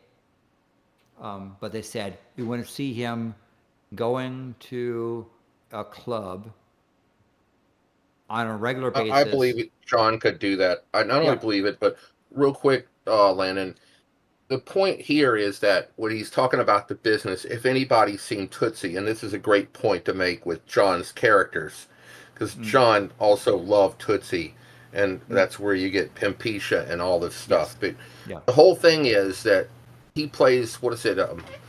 What is that character? Michael Dorsey. Dustin Hoffman plays Michael Dorsey. But Michael Dorsey is an out-of-work actor because he can't get along and understand the business. Yes. But since he's out, he plays Dorothy Michaels, where he goes, or he plays himself as a female, and he becomes very popular because he's exiled as an actor because he doesn't know the business. So then when he finally learns the business, he's out and he can't get in, so he pretends to be Dorothy Michaels and gets in. And so you do need to know the business. I think John could have easily gotten it. Look at how over the years John was able to transcend and know the businesses of all the networks. We used to go over how to grow the business on each one and personalize yourself to them. Making social networking. You have to make a social networking strategy. You can't just produce content. You got to work the content, you got to work the connections. Everything, look at it as a seed and it needs watering. Every part. And with the business people that you work with your fans, with the networks that you own, each one. And I want to tell you, John understood. Yeah. At first, he was difficult at times, but if you noticed, he kept going upward. Yes. That And then was so through people were hard watching work. that, watching his work, watching the thing and saying, can he show an acronym for the comedy business? If so, then the thought is, okay, we could give him a segment on a show to see him live in front of a camera to try, to see how he does, right? To throw him in the deep end of the pool and see. And so I was working on that, especially because it people saw that what Comedy Central saw was his transition from Pimp, the Morning Wood Show, to KingBeardx. And that transition improved their opinion of John, because they saw he could reinvent himself. He was not just this one-trick pony, right? But they said He had a lot of characters in him. Yeah, and so the message back to me was, get him back doing some open mics. It doesn't matter in the area. Go to comedy clubs and do open mics live before an audience, and we'll send him agents and watch him to see for that. And so those are the things that sadly didn't get done, but was in the works. For there, he got noticed by people. Again, we're talking about people in the comedy business that were beginning to notice him. So.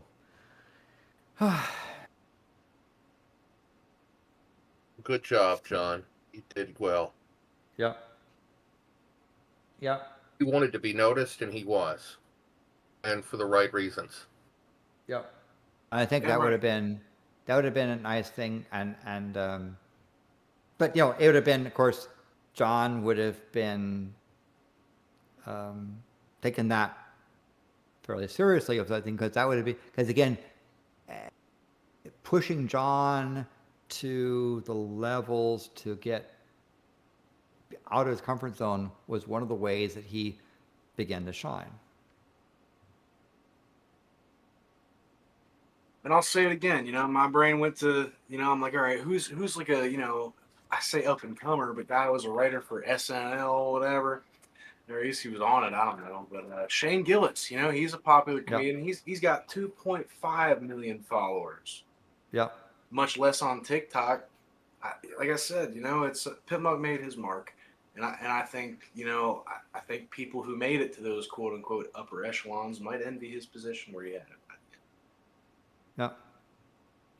So yeah, he had potential, and I told John, I said, I look forward to the time where you are on some marquee of a big Broadway comedy gig, and I had the privilege of being able to get a ticket to watch you. Right, that would be the fun thing. And his comment was, if I saw you in the audience, I'd make sure I'd embarrass the hell out of you. Would have been fun. So, one of the people that wanted to say something about Pimpmunk that helped with the GoFundMe, they had this to say. The first EP show I ever watched was new and improved. Soon after I'd started watching TJ. This also happened to be the first episode to feature Pimpmunk. He was fucking hilarious and helped hook me on the show. When I was at VidCon in 2018, I found him outside smoking a cigarette. He didn't know me at the time, but he'd had my sister on his show, So I introduced myself and we hung out for a while. He said he wasn't used to being recognized in public and seemed surprised I did. At a VidCon after party, I sadly only got there after he arrived. The next time I saw him was at VidCon 2019, where he claimed I looked like Chris Chan. Something he trolled me with on occasion. And of course I trolled him back. Though at other times we trolled other people together. We bounced jokes off each other, and if there's one thing better than laughing at a good joke, it's making the person who just told it laugh. Yes. I was frequently on the morning wood, enjoying moments like that, which was one of the only distractions from the depression I was dealing with. I miss those times, and I missed Pimpmunk being around the DP sphere in recent years. It's hard to accept that I'll never again get to experience a live stream with John. Well said. Thank you for the person who sent that. That was a very, thank you very much. I really appreciate you sending that in. Spec? Yeah. Thank you very much. That was a really nice thing to say. Yeah, so like I said, again, with John's passing, what it means is we don't have new life experience with John. So take a time to remember some of those things, the goofy, the silly, the pain, the frustrating, and keep those, because that's part of how we can treasure. And then again, anything you can do to GoFundMe will help his mom, who is an honorable lady, and something that John would have been very much appreciated. Even little amounts help. So, very good, very good, very good.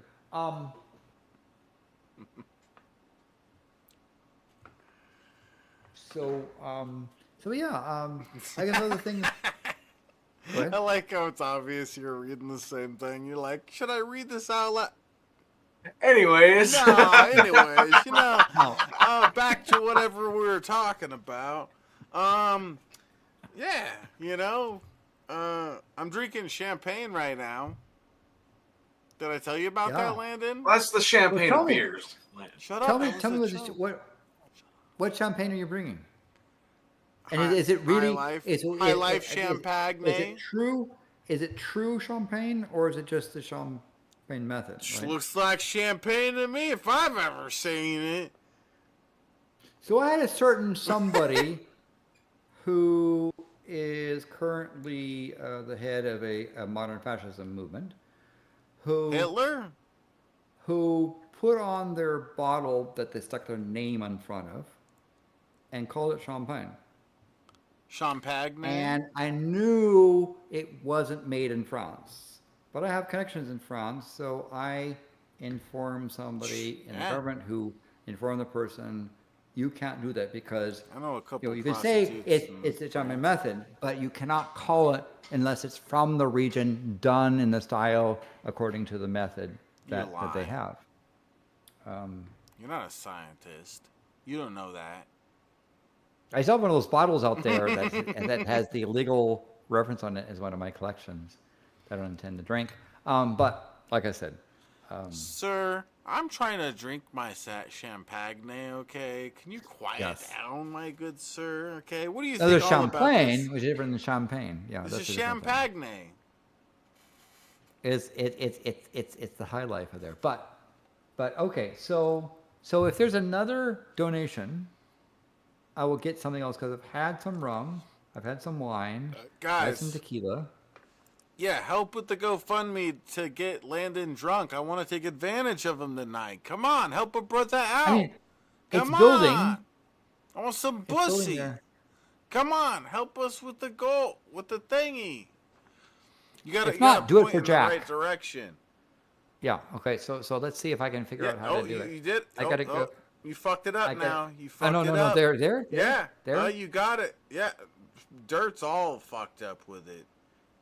He just has Down syndrome to the max there. Holy shit. So it's oh my there, God. and it has to go to there. Right? It's got to do that. I think you might have Down syndrome too, Landon. What the fuck's going on? No, I'm kidding. You got it right, Landon. High five. Okay, good. We could also sword fight after this. This is cool. I like this. We're really getting I'm to know sorry, each I'm other not so taking my pants well. off. And on camera. Yeah, on camera. Okay, that makes sense. All right, cheers. So, but also, Yeah, you I'll guys do this, can't 'cause see I have some unless you cafe. subscribe to mine and Landon's OnlyFans. Then you can see our dicks. Okay? Yes. Yeah. So, What were then you if just drinking? So I made some cafe. No. Wait, what the fuck are you drinking? Everybody's drinking weird shit. What the fuck is this? You're drinking coffee?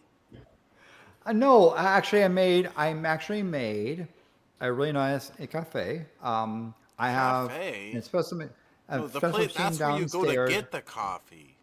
a Lamazocco, done Ferrari red because it's made in Florence, Italy, at the factory right next to the Ferrari factory, and they first made the units for the Ferrari factory workers, who in turn anodized the machines. And so when you get a machine, you get it in red because it's the Ferrari red that they anodized to make it there, because that's tradition. So you use Illy coffee beans, the What the espresso fuck does roast, your not the coffee have dark to do with roast. Ferraris, Landon? This is freaking me out, bro. Because it's part of the Italian, it's part of the culture, Are right? you drinking gasoline? And so you make the cafe, you pull a shot of cafe. espresso. But this thing I made use of I steamed some milk, and I then added to it a little bit of vanilla, right? By that is, I have a set of vanilla beans. You should be drinking alcohol right Everclear. now. No, but you see that the vanilla is I've got Everclear, which is like 190 proof alcohol, I have about half kilo of vanilla beans. Oh, you put Everclear in your cafe?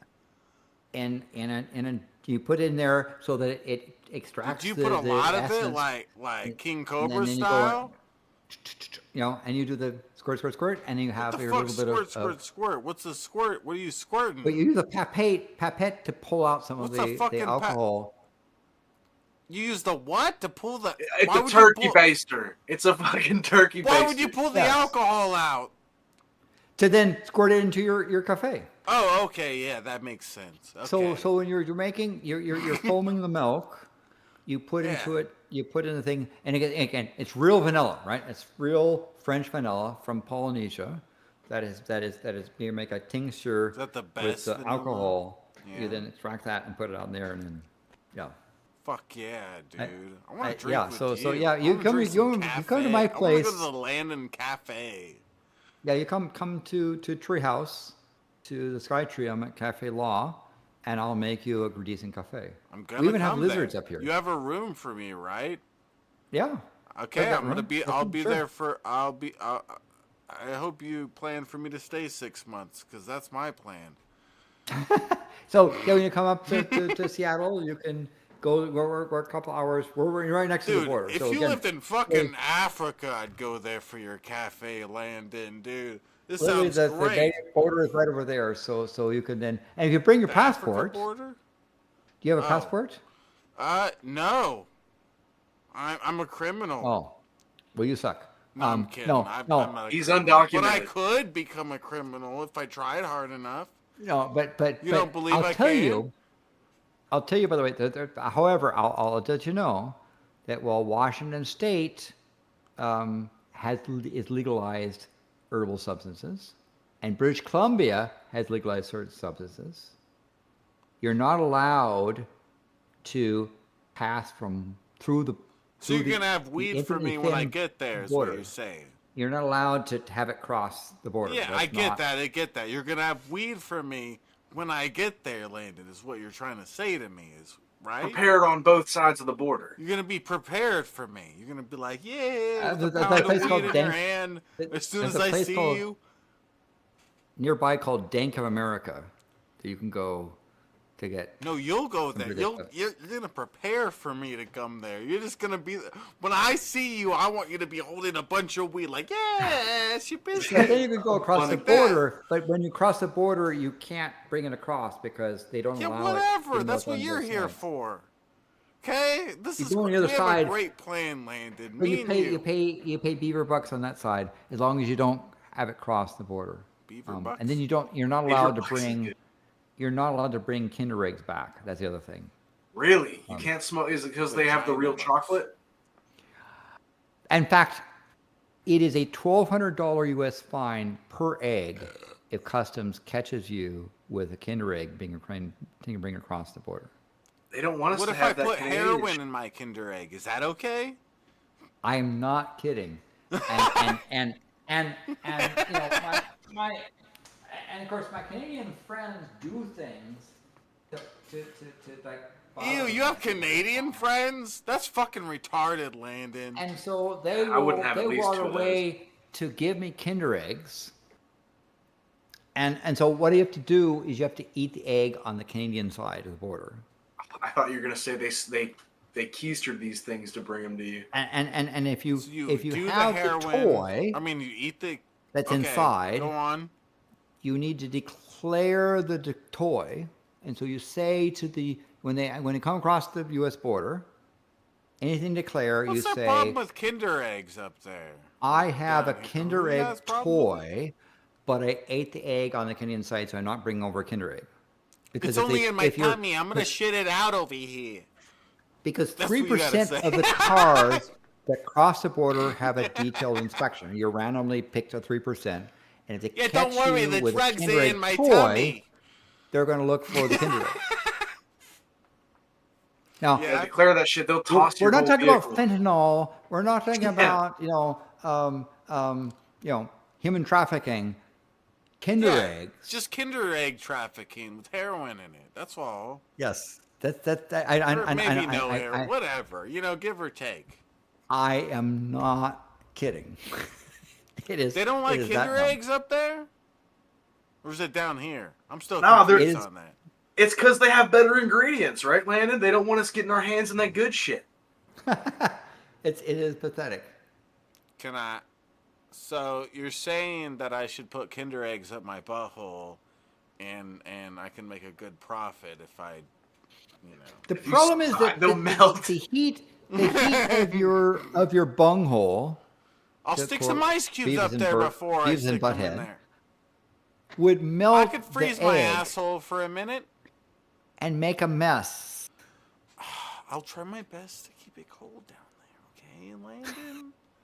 Okay? I'll slide some ice cubes up my ass. Some ass cubes. Oh. Now, really, how much you... yeah. You should be able to fetch a pretty penny for one of them Canadian Kinder eggs if the hype is Landon. I'll give you one for $600, okay? It's a little melted, but it's still good. Yes. So again, you can bring the toy across. You're advised to declare it, and they'll allow you to cross as long as you don't have any of the chocolate, right? That's crossed? Well, you keep saying crossed, Landon. What if you're going through one of those what? What if you're going through one of those TSA things where they X-ray you and they see the Kinder egg toys in your gut because you ate the whole toy and you don't declare it? Well, it's a capsule that's about the size of a small like pigeon egg. Oh yeah, they took the toys out of the candy because that was a whole thing. If you had things like that in your stomach, they'd probably wonder what other things are inside those containers. Are you That's a mule? The heroin Shabisky's talking about, or other things? Yeah, it is. But it is fun crossing the border. You get to know the border people well. They get to know you. You show up, like you're driving across, and they say, "Oh, you're going up for dinner? and say, yes, where are you going, blah, blah, blah. Oh, I heard that's a pretty good place, but it doesn't take a reservation. Yes, I have a reservation. Right? They chat with you, but they're also checking you at the same time. And you get, then you come back across the other side and say, hey, by the way, how was so-and-so? And they'll try to trick you and say, well, how does restaurant blah, blah, and say, no, I went to such and such. Yes, how was it, right? They try to see if they can catch you to, because it's a thing. However, right now, the government shutdown means that people they're required to show up for work. The border people, like the customs people, are trying to show up for work, but they're not considered essential, so they have to work for free. So what do? They go in moonlight. They do other jobs, and call in sick. So the border wait lines are going to be a little bit longer, but that's the way it goes. Canada goes on their border will go on strike as well on occasion. So what can I say? Couldn't help but wonder, if you say you're in good with the border patrol agents up there, you think they'd turn a blind eye if you passed off a whole case of Kinder eggs, with a whole. Well, funny that they talk about the idiots that there are. So the border is actually quite porous, right? A lot of the border is two roads, side by side, right? On our side, U.S. side is border bound. Is it called Boundary Road? Other side is calls it Deerworth Avenue, and in between is a ditch about a meter wide, maybe about half meter deep. And here it's called Carney's Crevasse. Used to call it Criteau's Ditch, but now it's Carney's Crevasse, right? That's the border. There's no big fence thing. But smugglers think, oh, if I go across, someone might see me, so I'm going to go up to the mountains where there's forest to try to sneak across, which of course is where they notice if someone's way up there running around, it's because they want to sneak across the border. I said, yeah, most smugglers are dumb, and so they get caught because they try to go to a place they think they're sneaking across, but in fact, they're not. And I'll tell you that if you went up here, I would take you up to the border area, and there's other people on the other side, and they sometimes will meet across the ditch and just have a conversation. During COVID times, you come up there, you make a little hot dish, and someone else is there, and you sit on your side and you share food with the other side of the border.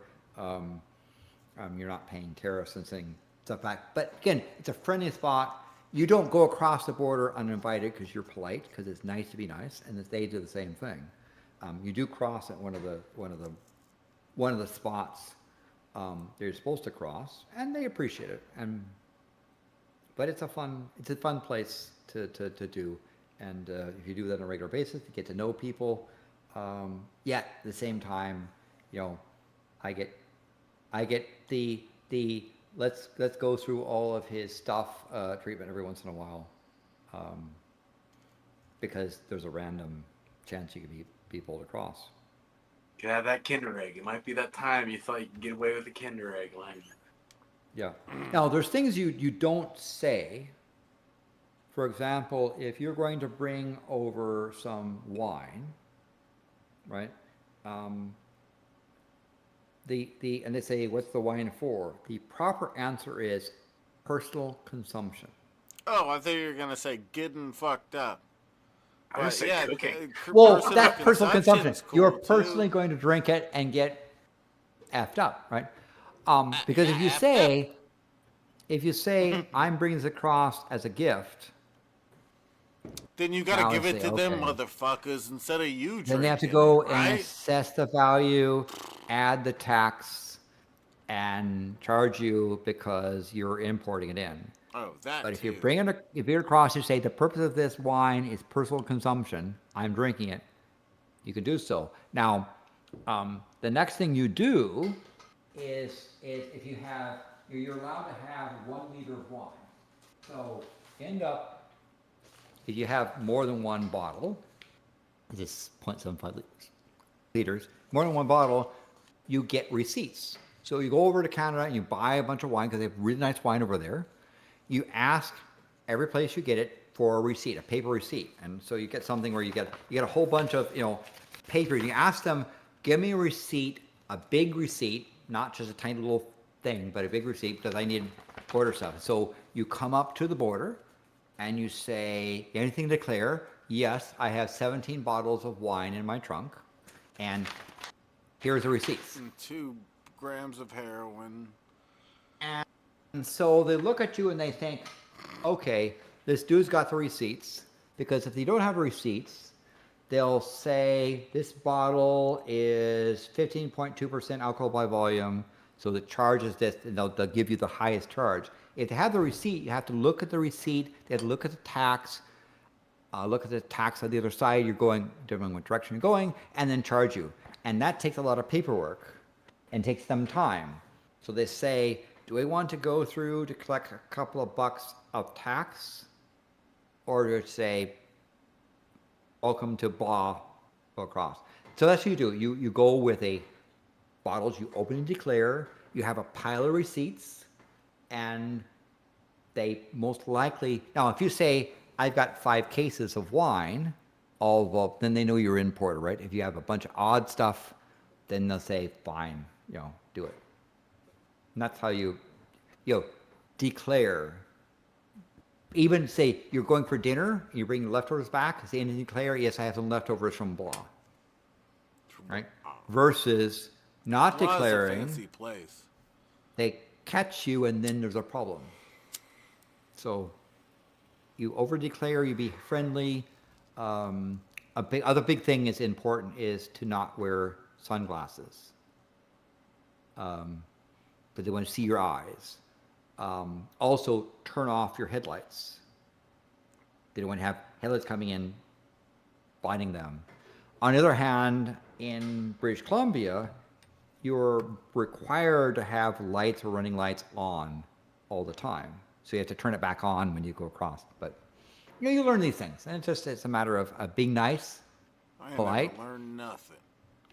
No, it's easy. But at that point, you need to go across the border. You need an enhanced driver's license, like a real ID or enhanced driver's license, or you need a passport. If you get a Nexus card, you can go in the fast lane, which you don't have to. It's an easier thing to go through, but that's an easier process. But it's a fun thing, and so you get to go across, and you just be polite on the other side. Usually, when I go across, first thing I do is I land at an ATM to buy their currency, because it's nice to give them their currency rather than assume everyone wants to take beaver bucks or whatever. So, what the fuck is Galen doing? I don't know. Galen is Galening. Stop being a retard, Galen. We're trying to run a show here.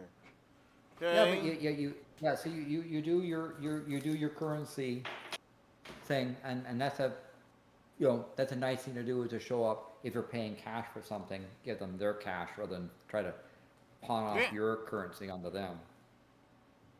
See, Landon gets it. Do you get it though, Galen? No, you get these things. Yeah, they're Roll call. What the fuck is that? That's not even.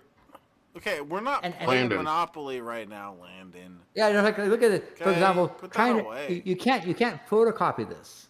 I could do that. Right? Because it would be that bit there. It's fun stuff. It's kind of. And by the way, you can tell not only by the size, because different currencies are different size, but also there is dots there you can read for Braille, and the colors there, so you can distinguish them quite a bit. And they're kind of these plastic money things. Burn it. I just wanted to say to those who are listening on YouTube, type in the chat if you're still here for a roll call. Say something. Tell us you're still here, and yeah, because we don't want dirt falling asleep. Your dirt's falling asleep, guys. Cheers to that. Yeah. Anyway, that's what are you doing with all this fake money, though, Landon? Are you a criminal or something? I like to go. In fact, let me see what other currencies I have here. How much heroin do you have in your trunk? Oh, look at this. And I hey, have. Landon. What do you got? Is that Jewish Landon. money? No, we're not doing Jewish money. Oh, that's that's not Even a Jewish better. guy at all. That guy doesn't look Jewish at all. Okay, Yeah. so it's like black people money.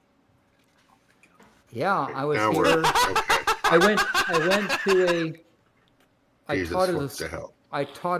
at a school in Nigeria. In Lagos, Nigeria. I taught. Dude, that looks cool though. Honestly, that like It was a school from 1st to 5th graders. And yeah. I taught them advanced mathematics. I didn't tell them it was advanced, and they enjoyed it. Right. That's what my I treated 6th them- grade I teacher treated the did. kids as people. We engaged. We had Seventh. fun.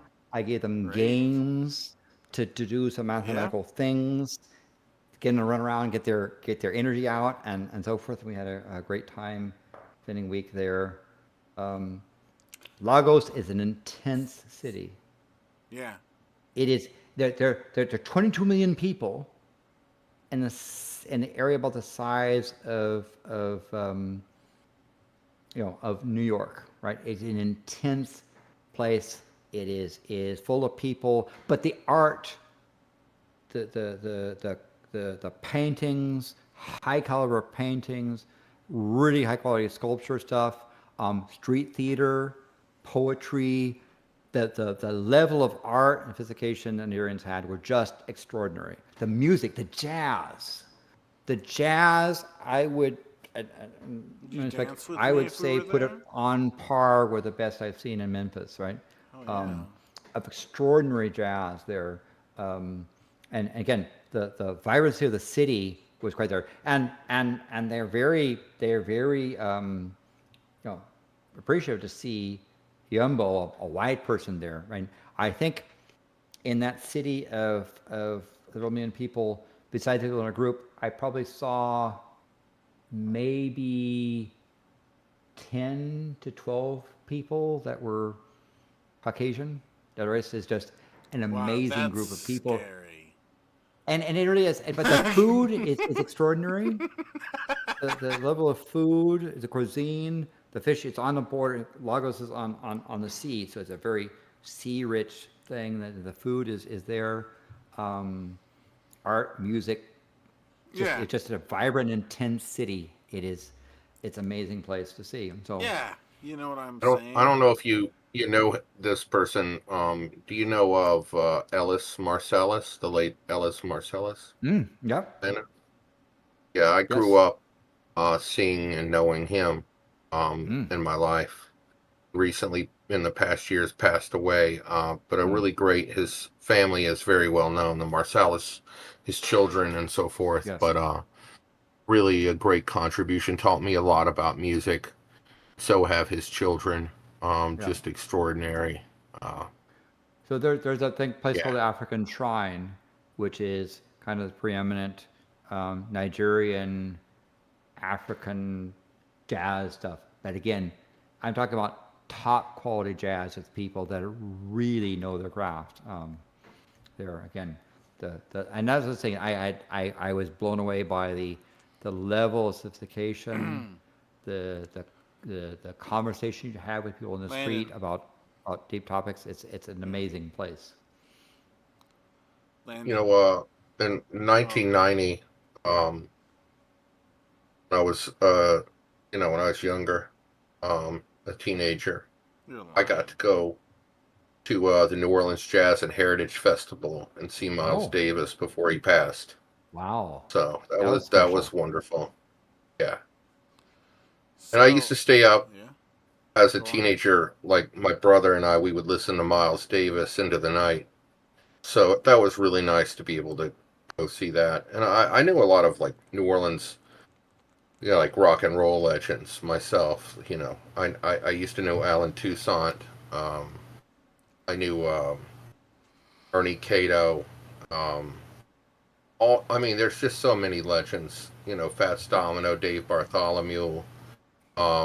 I would even go to their bar because he had one mother-in-law lounge, and there were all these great legends, and I used to stay up late with them.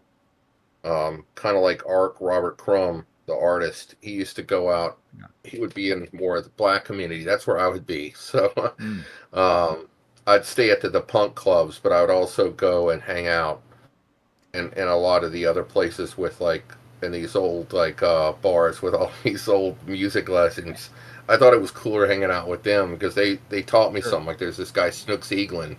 I don't know if anybody's ever heard of Snooks Eaglin, but he was blind Snooks Eaglin, this old blues guy, and I would just see him all the time, and he'd play at this bowling alley. He'd play all this old rock and roll guys from the 40s and 50s and 60s would play at this bowling alley. And I would go there, and occasionally I'd bowl, but I would mainly just go for them. Sometimes it'd be me and them just hanging out. So, fun stuff. The history of jazz in New Orleans is a really interesting history of where that music came from, how it developed. And there are Buddy Bolden onward. Ragged jazz they had with ragtime, and ragged jazz was a thing in eastern New Orleans, and then developed with all the gospel blues and how it came forth. And in the case of Nigeria, one of their preeminent people is like E.T. Mensah or Fela Ramza Kuti. Kuti, sorry. And Fela was also somebody who was somebody who bothered the powers that be, was frequently arrested, but was also honored by his music, and even in jail, he would figure out how to make music, and that sort of kept him alive by the fact that he was a musician. So he had this compound, and so Fela has some really great music there. I would highly encourage you to look up Fela, F-E-L-A, because probably one of the giants of Nigerian jazz. And so his children run what's called the African Shrine, which is a preeminent African Nigerian place where really high quality jazz is done. Highly recommend it. But yeah, check out some of Fela's music. F-E-L-A.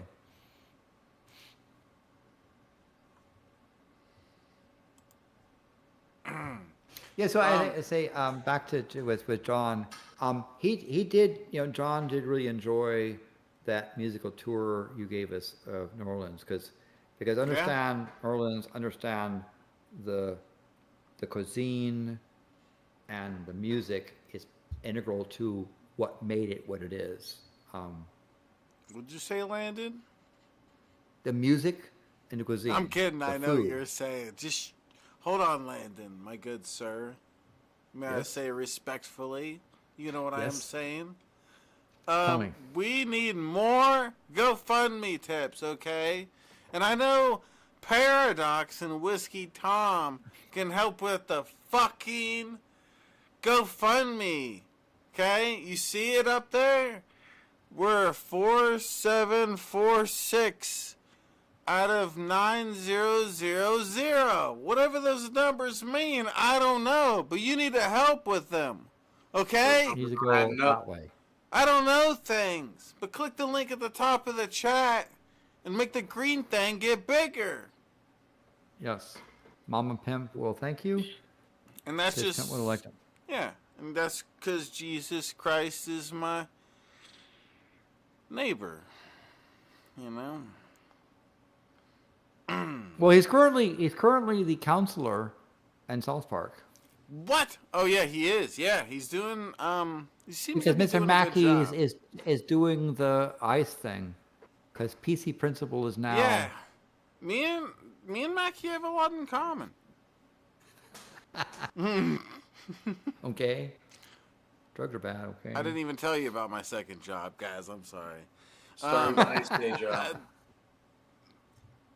Drugs are bad. I'm good. Don't do drugs, because drugs are bad. Okay. Yeah. So Trubisky now, as an ICE agent just doing a Mr. Mackey impression. Okay. How much longer y'all gonna keep going? As long as you're willing to go, babe.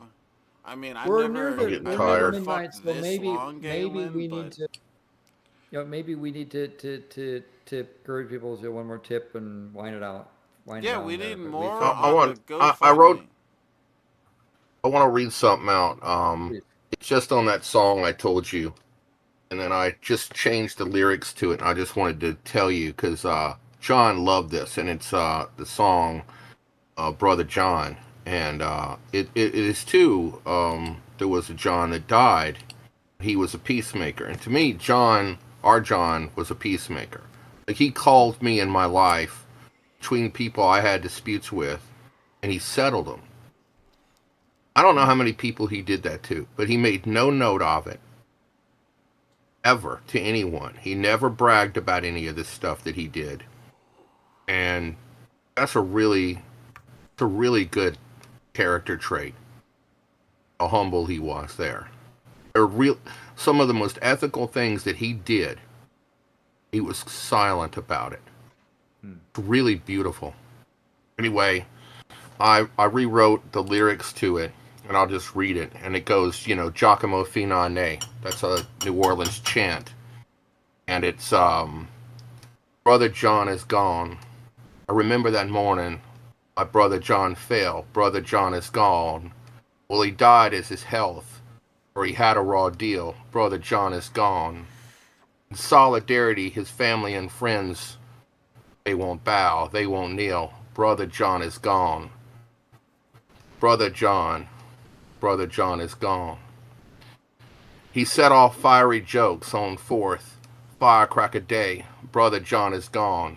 And whomever he targeted couldn't get out the way. Brother John is gone. Well, he was a mighty, mighty funny with a heart full of love and steel. Brother John is gone. But he never would bow and he never would kneel. Our stubborn Brother John is gone. Using his wit on Malbancha everywhere he go, Brother John is gone. He was a Heyoka peacemaker to make everything flow. Brother John is gone. When he took him up and he took him down, Brother John is gone. Well, he took him his love all over every town. Brother John is gone. Brother John is gone. And what I mean by Malbancha is the old name for Mississippi. Just like Bulbancha is the name of New Orleans, the place of many tongues. Malbancha is the river of many tongues. And John, as I'm putting it, is that. And a Heyoka is a person who doesn't fit in, who's a rebel. And he was also a peacemaker. So I call him in the Indian terms of an Indian peacemaker. So bless our brother John, because he's gone. Life and death. Good job, Lady Gaga. Very nice.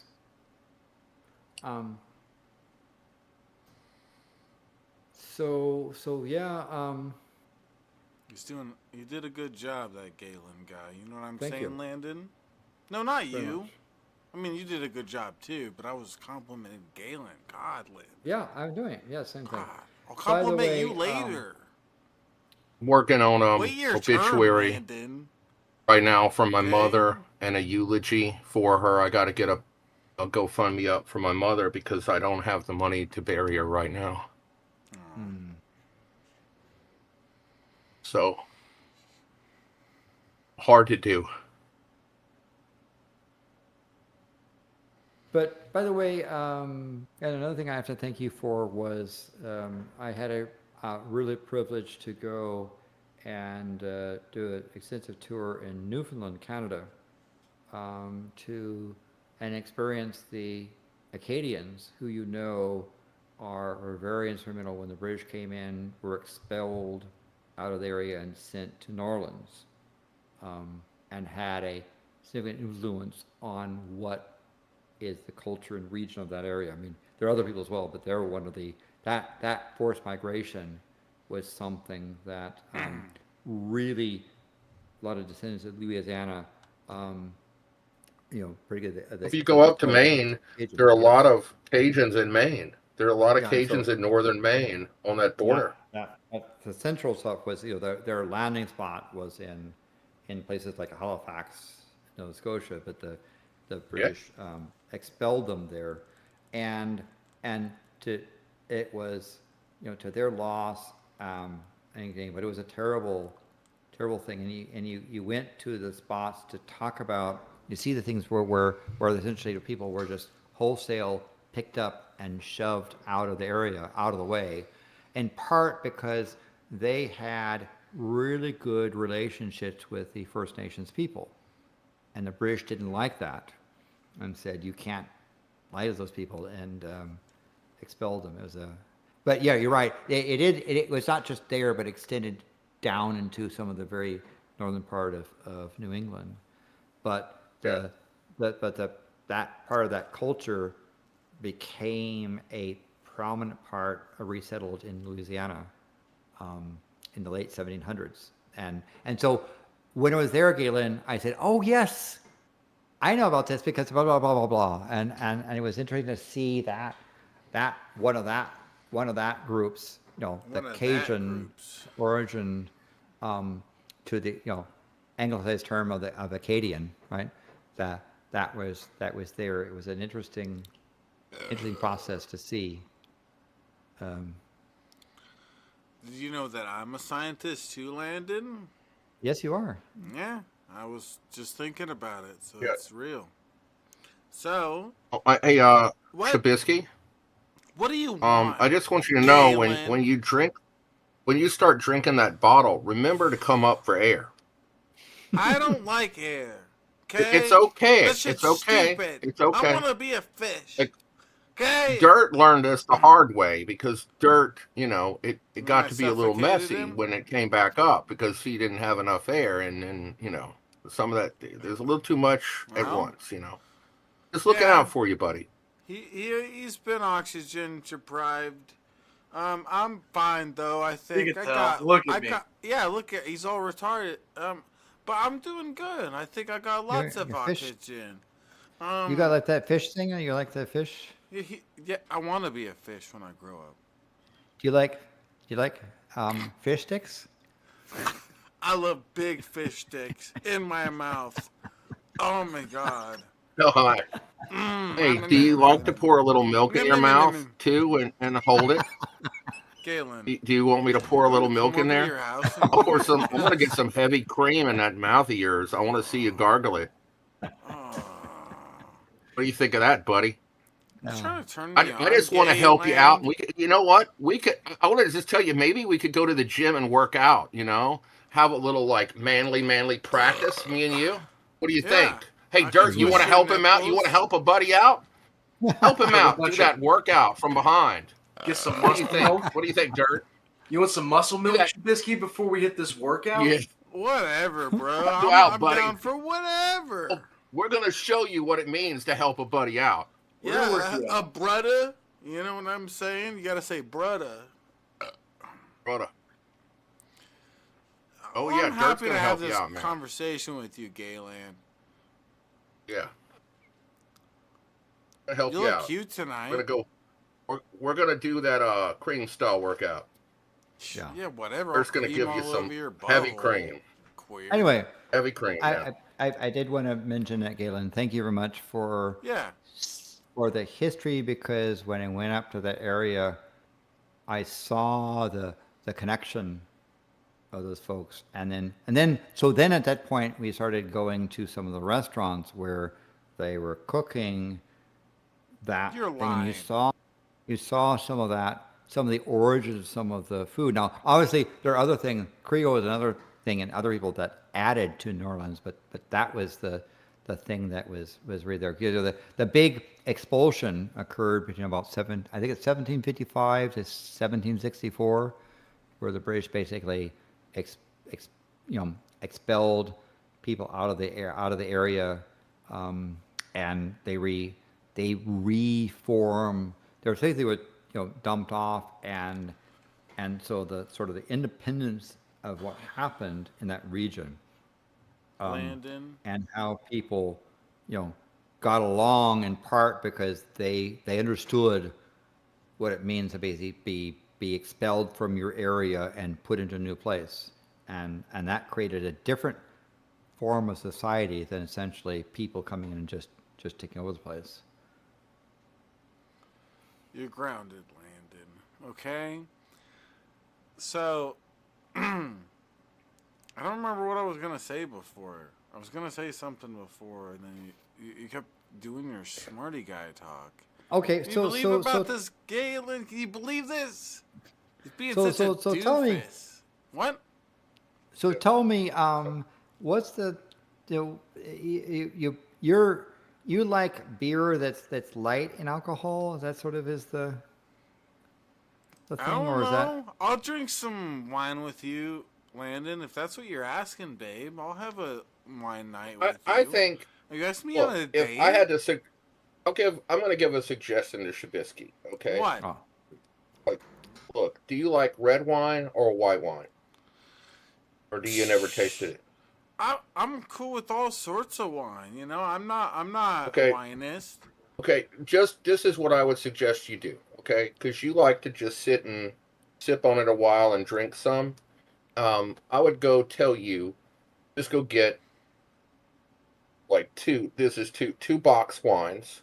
Start off with that. Wine. Okay. Okay. Yeah. Yeah, because you can drink a lot of. You can drink a lot of I it. never drank a wine before in my life. Okay.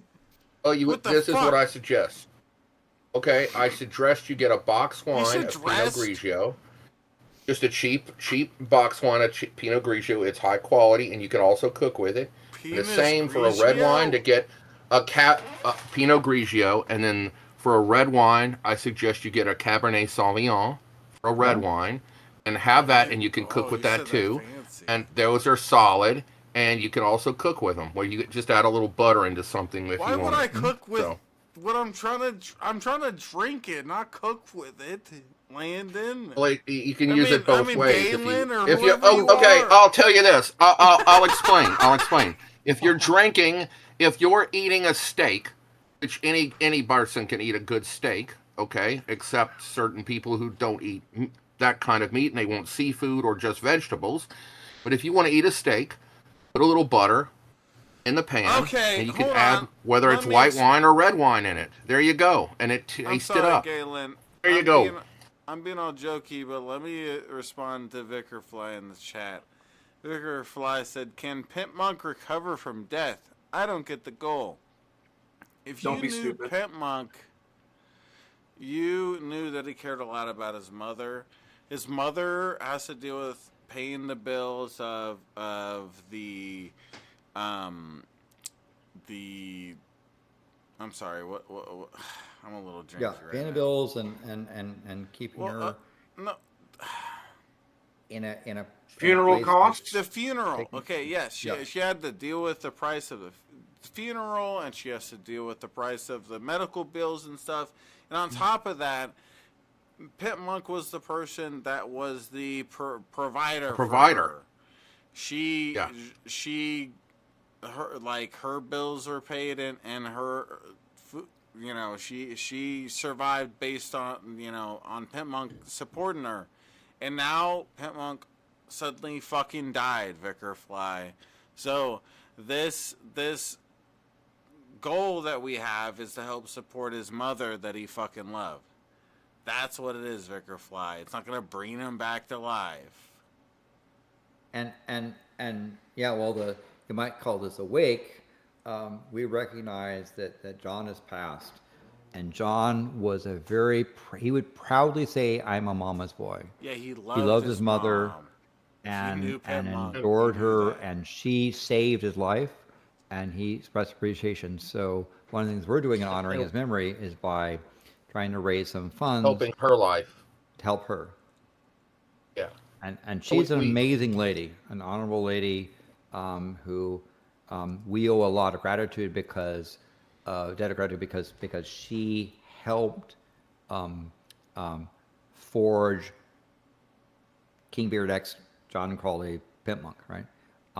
if you hear her and her humor, and him, they had a parallel line in terms of that. So he picked up some of the her sort of brand of humor, and honored her, and would, was very concerned with making sure his mom was taken care of, and so we're honoring that legacy. Yeah. So, Vicar Fly, hope with the fucking GoFundMe to make up for your comment that slightly angried me. And even small donations help, because a lot of all that thing we've raised has been small contributions. Yeah, every little bit counts. I mean, there's a lot of people. If everybody did a couple bucks, that adds up real quick when there's enough people. But yeah, do a Vicar Fly to make up for your fucking comment that angried me. Okay. Link's pinned in the chat. Vicar Like, what Fly. the fuck? So anyway, yeah. So that's part of why we're doing this, and remembering, anything about John as well as saying other things. Yeah, because John liked to go off on rants as well, and rambles. For that. Yeah, Mama Pimp is awesome, and we need to respect Pimpmunk's wishes and help support Mama Pimp at least as much as we can. If we could throw $5 at it, it'll help support Mama Pimp, and Pimpmunk would appreciate it if he could talk to you now and say what he thinks about it. He would tell you. Crazy idea.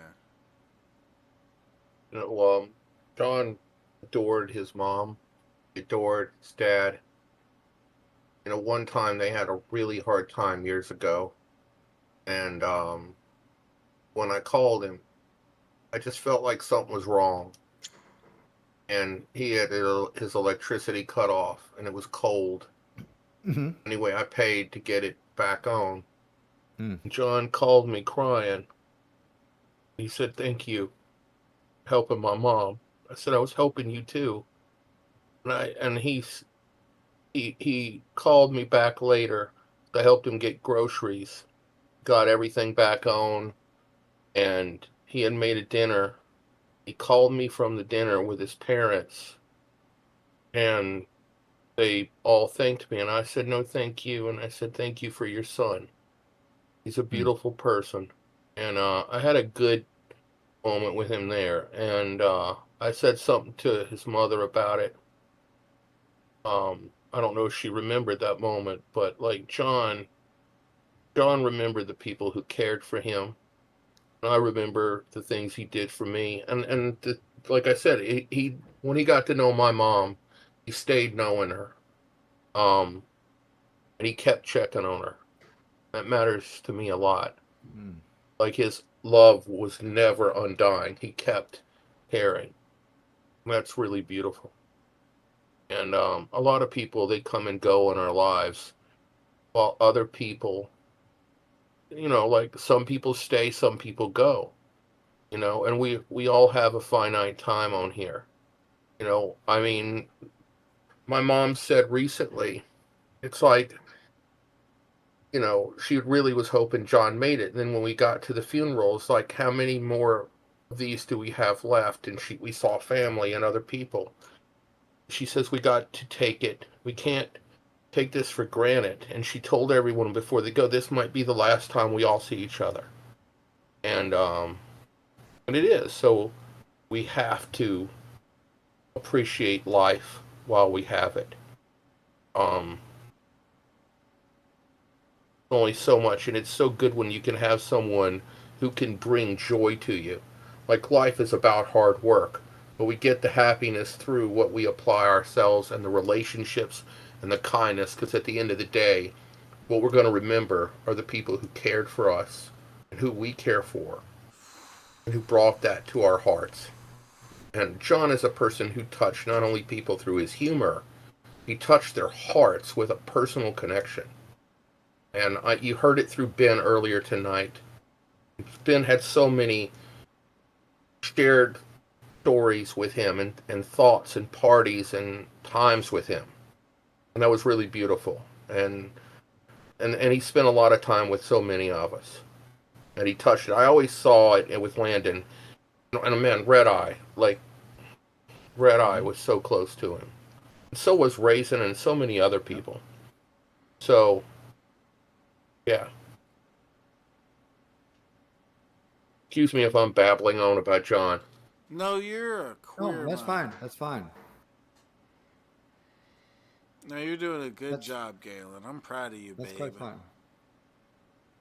You're good at talking. How'd you do that? How'd you learn how to do that, Galen? You're so talented at talking. Through hard work. I used to not like to talk to people. I'm very much a guy of in philosophy with Schopenhauer. I'm the ultimate pessimistic, cynical, dark person. I think that like humanity is dark as hell, and I think people are overall bad. Murder you right now on the spot for $1. Okay. And well, if we were on Minecraft. I respect that point of view. I have a sort of a different thing, but I also recognize the useful that there's more than one approach to it, and I certainly respect that position. Like my own mom said about me, she never said this, but a few years ago we were watching. I was showing her True Detective, and we were watching it, season 1 of True Detective. This is a great show for anybody who wants to watch it. My mother's favorite 2 shows were 1883 and True Detective season 1. And she was watching True Detective season 1, and there's this moment in True Detective, and she looked over at me, and she said, "That's you." And it's this moment with Rust and Cole. You looked at the screen. It was just some gay guy on the screen, all flapping. No, it's the character by Matthew McConaughey. It's very dark. But that's me. My mother had never, my mother had never made my mother had never made a point of a character that was like me. And Rust and Cole's a very dark person with a lot of grief, and Anyway, I do feel that is a good comparison to myself. I never made that one, but I saw it in that moment. It was actually a cold-blooded moment because he's literally telling this person in an interrogation, once he's got them to confess, that they just might as well kill themselves. Anyway, my mother was like, "That's you, cold-blooded." My mother, though, was so kind-hearted. And I mean, I guess I'm a bit more vicious, but I do adore her loving heart that she had, and I've always adored John's loving heart, because at the end of the day, John was such a teddy bear. He was. Like John hugged me all the time. He hugged my mom. He's such a lover. He was such a loving person. And that love is just overwhelming that he had. He had a lot of love. And he wanted to give that love on my part. Like, part of the humor in him was all that love. Like, he had so much to think that he wanted to sit up, and what he wanted to do with his life was to get someone to laugh and experience some form of joy in the world. Like, that's really beautiful. And he's like, that's what I want to do with my life. I want my life to be dedicated to that. And if I can, from that, give back to my mother the love she gave to me. I mean, that's John. And to reach those people that he laughed to and make a personal connection with loving kindness to them. Like, that's what I say. Fucking A, John. Good job. You had your ups and downs. We all know what those were, and you struggled, but you did damn good. We all struggle. We all do. Yep.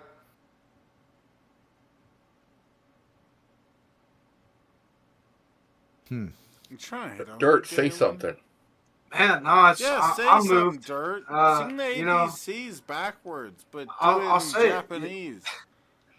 You know, all the John talk gets me misty eyed, man. It's one of those things. You know, Cry for us. Prove it. I felt We want slightly to see guilty by getting tears. Landon to rant about planetary bodies for almost 20 minutes. I felt a little guilty you're about a that, douche. but you know, I haven't really had the opportunity to pick Landon's mind about such a thing probably since we were That's on okay. the I've wood picked together his the last butt, but time. Pimpmunk never like- his But- mind. People would Exactly. bring me on to Morning Wood, and we would talk sciencey bits too. Exactly, and that's- he didn't. Landon loves That's morning kind of what I'm woods. getting at too. This is, you know, these are the people that John surrounded himself with, and Bunch of you know, retards, right? yeah, that's yeah. No, You're supposed Yeah, I to don't know, laugh, it's- Landon, or at least do a like courtesy laugh, like ha ha ha ha ha. That was funny. Come on, Landon. Get with the program. He ho ho ho ha Ha ha ha. ha. Thanks. Thank you. I'm so Landon. funny. No, I don't know. It's you're damn right. He was a lover, and he had a lot of capacity for it. And, Well, let's put a time limit on this thing. Pick a spot where people have to get their final contributions in. So in other words, Landon's saying we're gonna stream for another 5 hours, and Landon is hoping for 6 hours. You said, yeah, okay. Okay, we're aiming for 6 hours, but we might only make 5 hours. Me and Landon talked about this before. You like the morning wood, Vicar Fly? You better have liked the morning wood. We started at 19, and we're now at 0:30. So The fuck is that? yeah. military. Oh, 0:30. No, it's not military. Guess what, Shabisky? The Earth turns on its axis every approximately 24 hours. Prove it. This 12-hour Show me. thing is, in my opinion, stupid. What, stupid? I dislike 12-hour clocks. Yeah. The Earth We has a should have 24-hour day. 13-hour Get clocks. used to it. Yeah. And you know, there are people who will schedule when you say, let's meet at 5, you have to say which 5, and then you have Which to say which 5? time zone. So Yeah, so that's we started retarded. we started Okay? at 19 Pacific. Pisses me off too. Makes me want to punch somebody. If I saw some innocent person near me right now, oh, I would wail on them. Yeah. Good thing there's no innocent people around me right now. I would Yeah. fucking wail on them. Okay, so for half hour more, let's do the top of the hour. It'll be 6 How hours. dare they do run. 12 hours and not 24? Yeah. Me and Landon are pissed. And what's worse? What's worse is that you go from 11 to 12, but 12 becomes One, PM, and not then AM, it goes right? back to 12. It doesn't even make any sense. Pisses me Yes. off too. This is And I like understand the 9/11 clockmakers all over and the again. history of the thing, but I'm sorry. I use 24-hour clocks because I live on a 24-hour. You have a Day 24-hour clock? That must be huge. That's Holy right over there. I go in shit. there. Those are 24 hours or binary clocks over there. No, that's just a There's bunch the whole of thing. lines and shit, retard. What are you One- doing? What are you talking one about? binary and one BCD, and I got a 24 clock over Those there. are Analog not clock. clocks. Those are just dots on the. Yeah, Landon, I'm gonna have to teach you what a clock is after the stream, okay? Landon, that's something called a light bright. Yeah, don't know that's if you remember called that. a disco ball. Okay, This is BCD. This is that's a party light. That's for people that are doing LSD. clock over there. And by the way, I also have an atomic clock. Whoa, we're Yeah, gonna the reference die when it fucking cesium- finishes. Cesium rubidium clock, one of the reference clocks there that we use to track how An North America atomic is clock. moving across. Yeah, That's scary, Landon.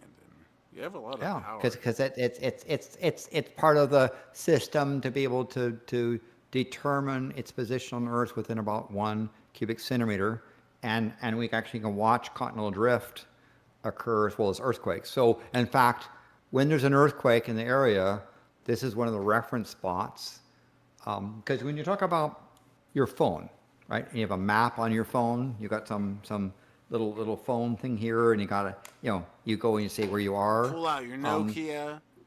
What the phone does is it's given numbers, and they need to know like latitude, longitude, altitude, and they need to know where is that on a map. So you have to have reference points, like bearing points, to say that's a known location. And when an earthquake moves and shifts the ground, or continental drift, because the North America is moving kind of it's heading towards the northwest direction, and it moves about the rate that your fingernail grows. If you're talking about the distance, this thing basically tells the map makers this is where this point is now, so that when your map can say something like, you need to get into the left lane of blah, blah, blah. It knows which lane you're in because it has the precision, because there's places like this that tell it where it is. So I have an atomic clock and a receiver and a pillar that's going to not move for at least 25 years. And when it shifts to the point where it and the GPS disagree, then it says, okay, North America has moved and here's a new spot, right? So especially also if you have a handheld device made by Apple, it's one of the master clocks that Apple uses to tell time. Like an iPad Nano? Yeah. An iPod Nano. Okay, baby boo. Yeah, like iPods, like this iPod over here. Is that okay, baby boo? So yeah, but this is called astrometry, and figure out reference spot, because again, how much wine have you drank, Landon?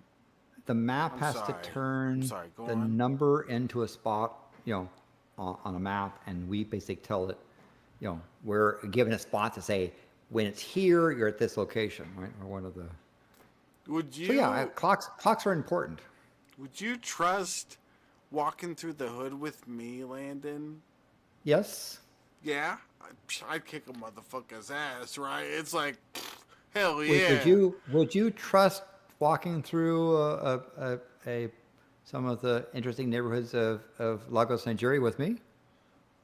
Yeah, I could use you as a weapon, I think. Actually, no. There's some actually really nice. Lagos is really nice. I don't even know what we're talking about. I'm too poor for this. Lazargos or something? What'd you call it? Lagos, Nigeria. Hey, actually, Nigeria. I've never been to that. It's probably one of the I had another difficult. thought. Go ahead. You thought something, Galen? All right, tell us. Just a minute, Chef. I'm just kidding, Galen. One of John's favorite movies that came out about a little over a decade ago was Margin Call. And he talked about it being a representation of he called it a subtle representation of Americana, of where all this money goes, and how it affects people, and how people don't care. But it's a good movie, Margin Call. I think another one that I told him at the time that I thought was a good representation of the United States, and he told me what I said was, like, again, like my mom, he called me cold-blooded for saying it, but he was like, he thought about it, he's like, yeah, you're right. And I said, if you want to know what I think of the United States, and you want me to put it as a picture, like I said what my mother said I was, as a character, I said the treasure of Sierra Madre, Humphrey Bogart. And that is, like, America wants the treasure. It goes around seeking it. It's a classic settler colonialist country. If you want a novel that represents America, go read Cormac McCarthy's Blood Meridian. You want some real truth, like, go shove it in your fucking face. And I told this stuff to Pimpmunk, and he was like, he didn't read Blood Meridian, but I told him what it was based on, which is, it's inspired by the kind of stories like Crime and Punishment, where you're following it into the darkness. And then it's taken it a bit further, like A Good Man Is Hard to Find by Flannery O'Connor. And then you take it even further, you keep going, which is like Cormac McCarthy's No Country for Old Men is an extension of A Good Man Is Hard to Find. Yeah. And then you get Blood Meridian, where it's like The Painted Bird by Jerzy Kosinski, where it's just a bloodletting of human nature showing the darkness within us. And if the thing is, like James Baldwin would put it, like, that's what the darkness is there, so we can see our own light, because we got to know the darkness. We got to know the fucking difference. And if you don't know, and you haven't seen, The Treasure of Sierra Madre, you should watch it. And you should read Blood Meridian, and you should read The Painted Bird about the crimes of humanity, and to watch this stuff so you can wake up to the reality, and that you're not the darkness, that you can be a light in the darkness. Yeah. Because you got to know the difference. Yeah. Galen, and let me see if I got that quote right.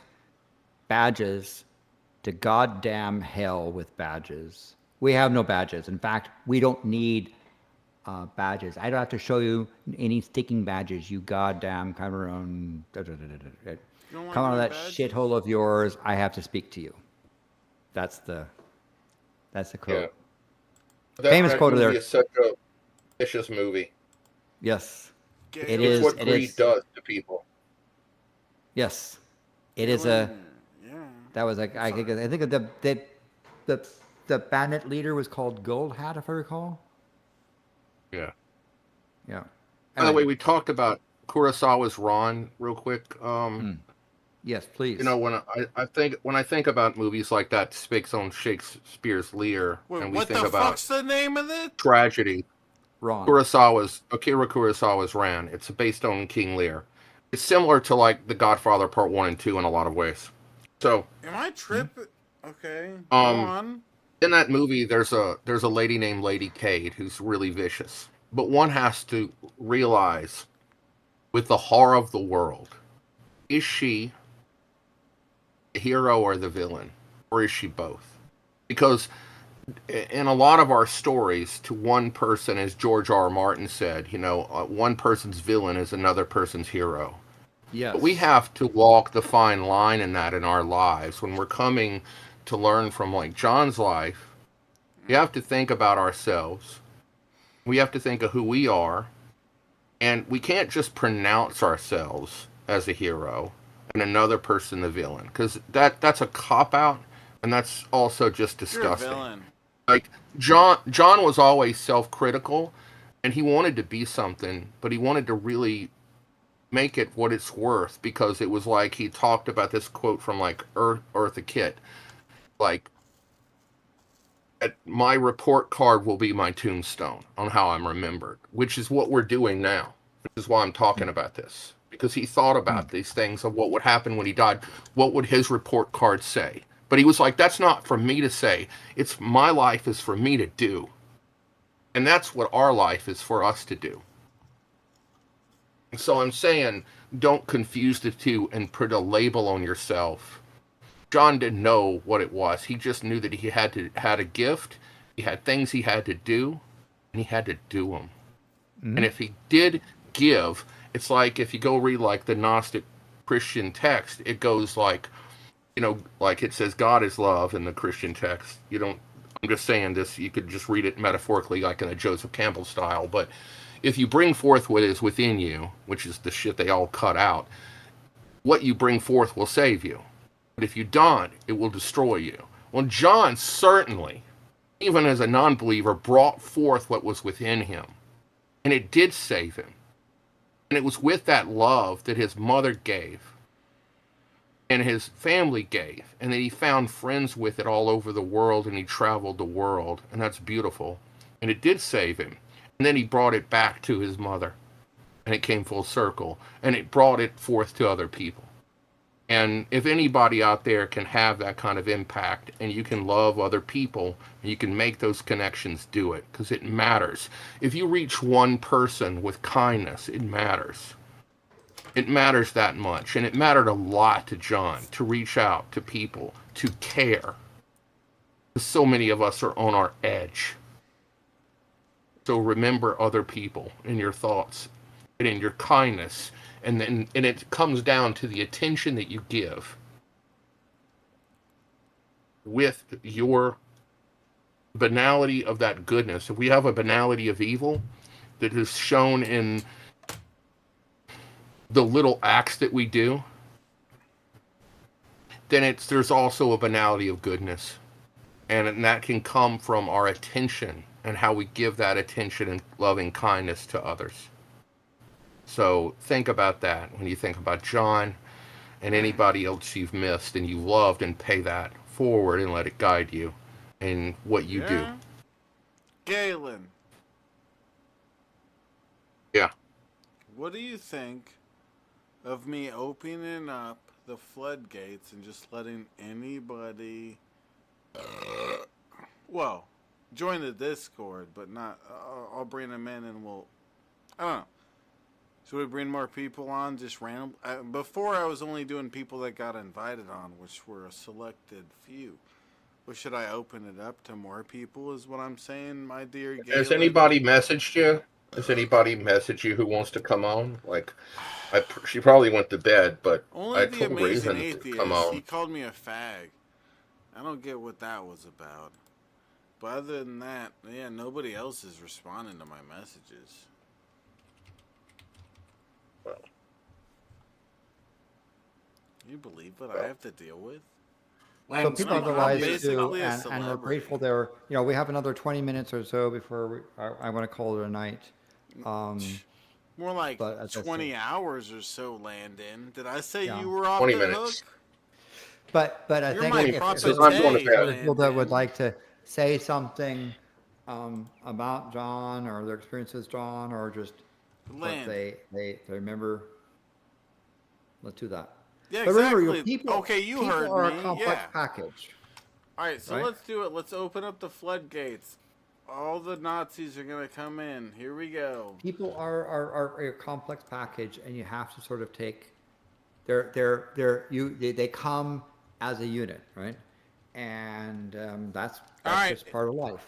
If you want to come in and talk about Pimpmunk and say some nice things about him, click the link in the chat, join the Discord, and go in the waiting room.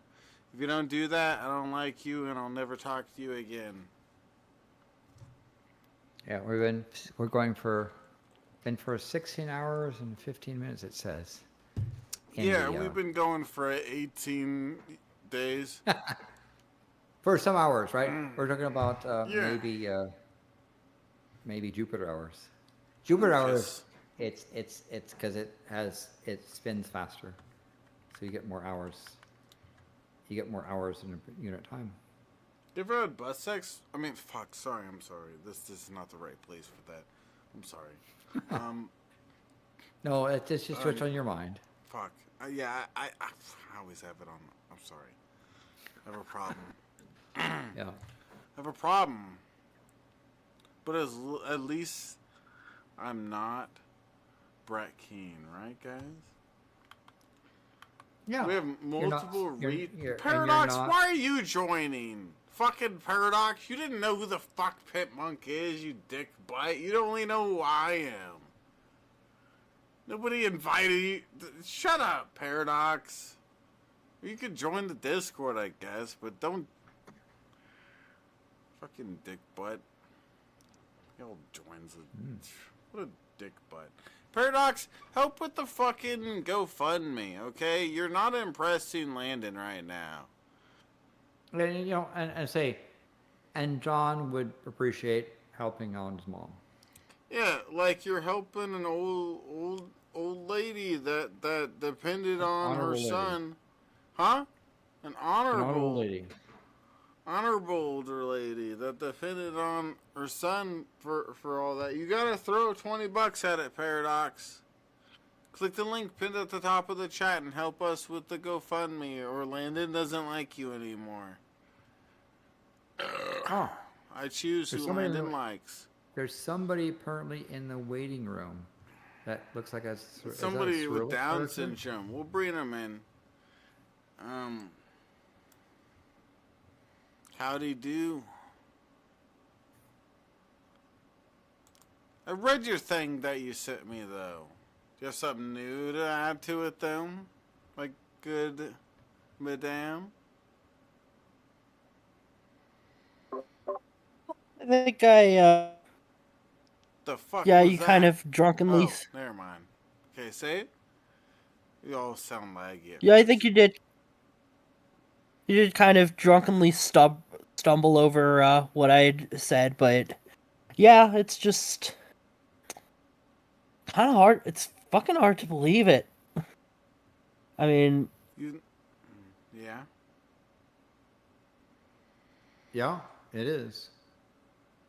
We sort of expect people to be there all the time, and when they're not, what we have to do is remember the times we had with them.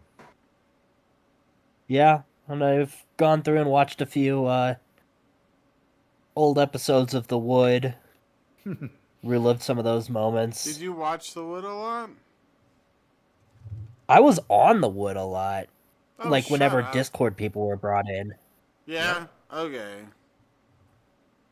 Oh yeah, I remember. I don't know, you're saying a lot. I don't your know. voice. Like a good I amount of remember times. your voice. I guess. There were a good few episodes where I was on, like when he brought in a bunch of Discord people. I was always among those, and Okay. it was It's fun so long times. ago. I don't have good memory. Well, that's because But also, I wasn't there the whole you time for The Wood. like you're like Towley. You want to smoke some weed? You want a You're kid? supposed to say no. You're a towel. You're a towel. You're a towel. Mm-hmm. Oh, damn. Yeah.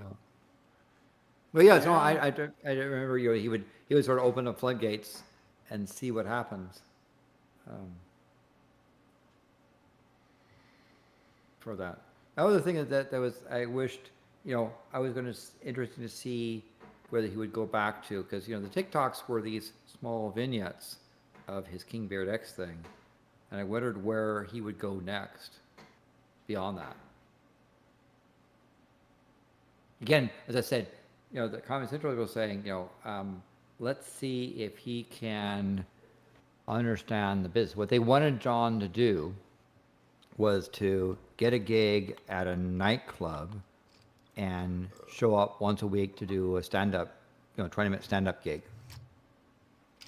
And can he do the business, right? Because they wanted him, if he showed he had a sense for the business of comedy, then they were interested in giving him a slot in one of the little, because Comedy Central would do these little shows of having vignettes of certain people as a break and see what the reaction was. But as I say, that was a sort of a next thing. But I don't know where John would have gone beyond KingBeardx. Because again, he would reinvent himself and change things as from face to face. Well, from what I know, he wanted to progress into doing that and getting a hold of that, and he had studied it for a while and he had a lot of material for actual stand-up and thinking ahead to those kind of things.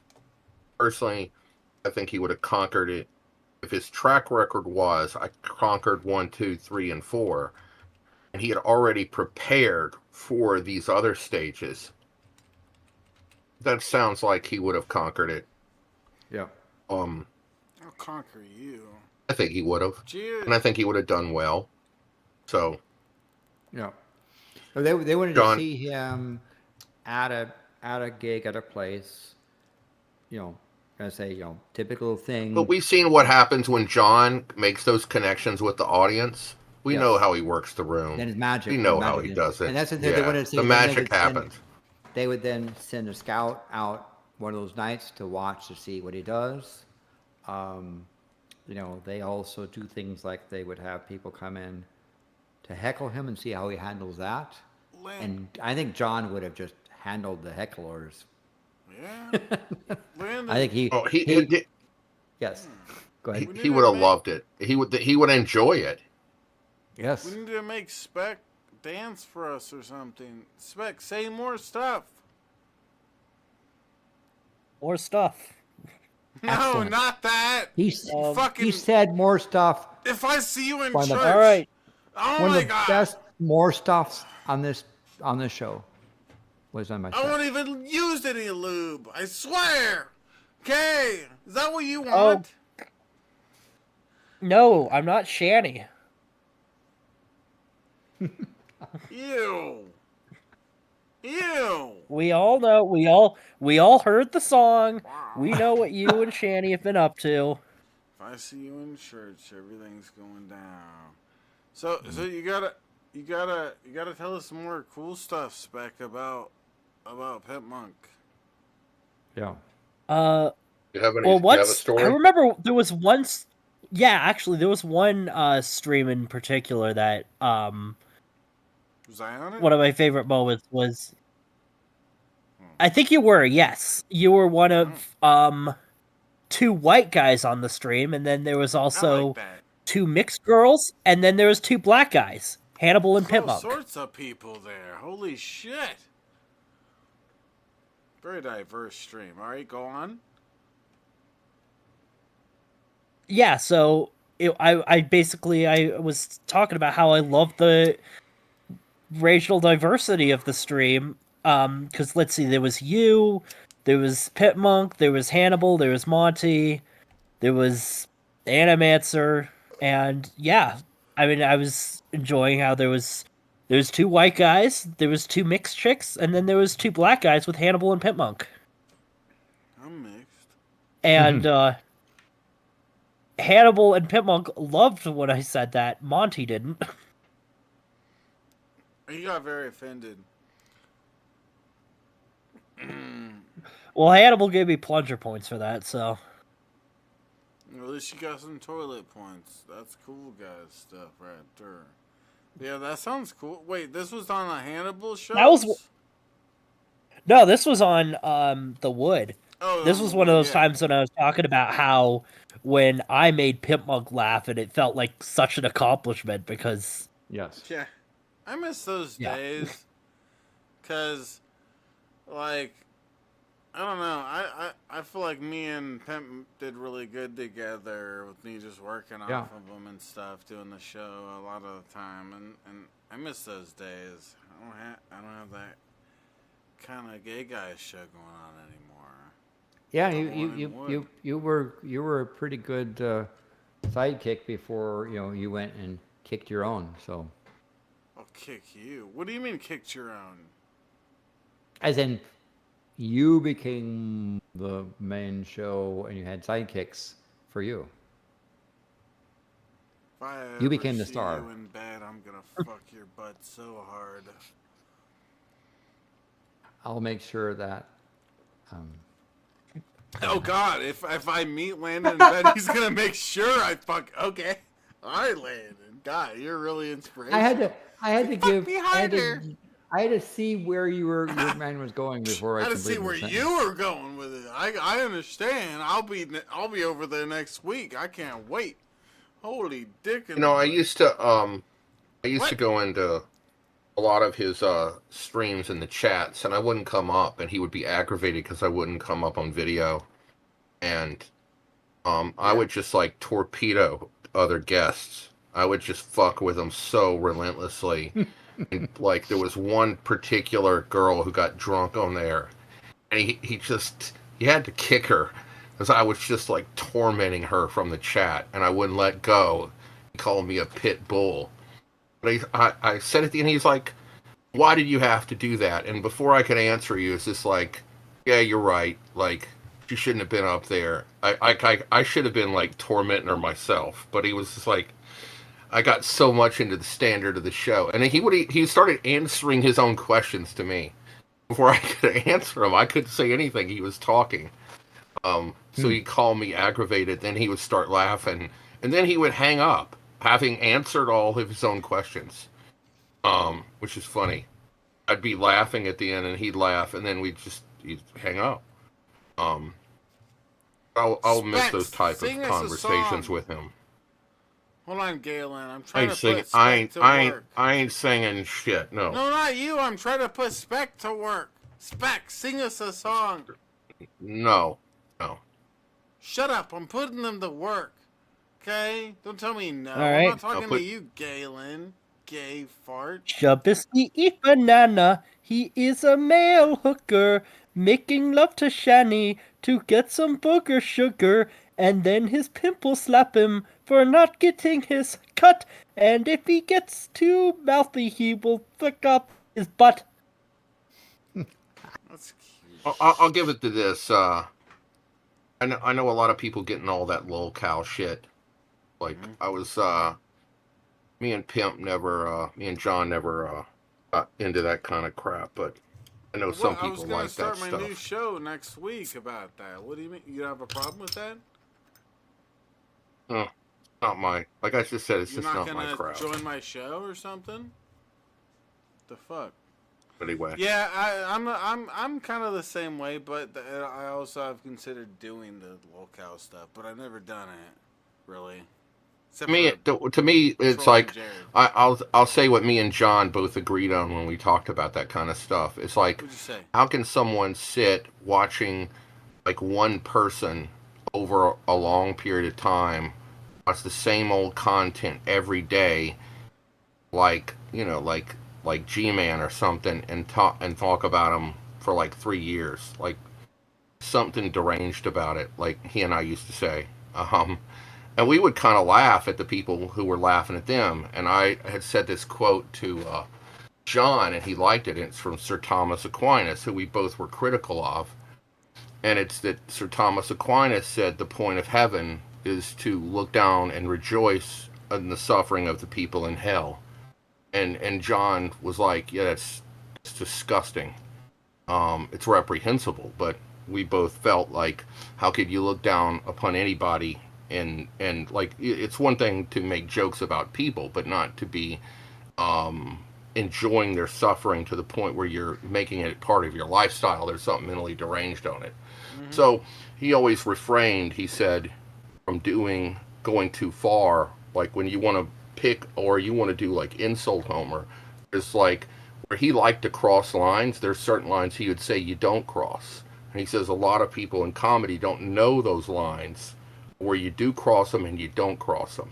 He says a lot of people online and social media don't understand that because they just don't think all that through. That's one reason John was so big on making personal connections with people, because you don't know who you're affecting. You have to have that ground feel to have. To him, that was having his feet on the ground with his audience.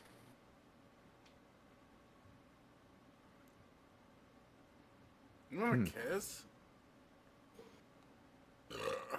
Shut up, Vickerfly. I'm not like Shabisky. You're lying. Yeah. They wish they were like me. Then they have a cool song like Cry All the Time.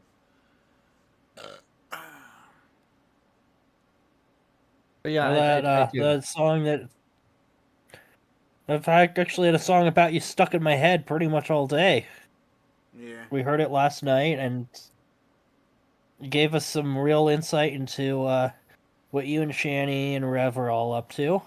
Well, yeah, I mean, I had to make my money somewhere at that time. I had to buy my Pokemon cards somehow, right, Landon? Gay Landon? Yeah, but one thing I noticed that I know that John had a goal of trying to expose Shabisky to the art of film, particularly black and white films, as well as other things. And so we would suggest things. Yeah, but I was too racist for that back then, so I just couldn't accept it.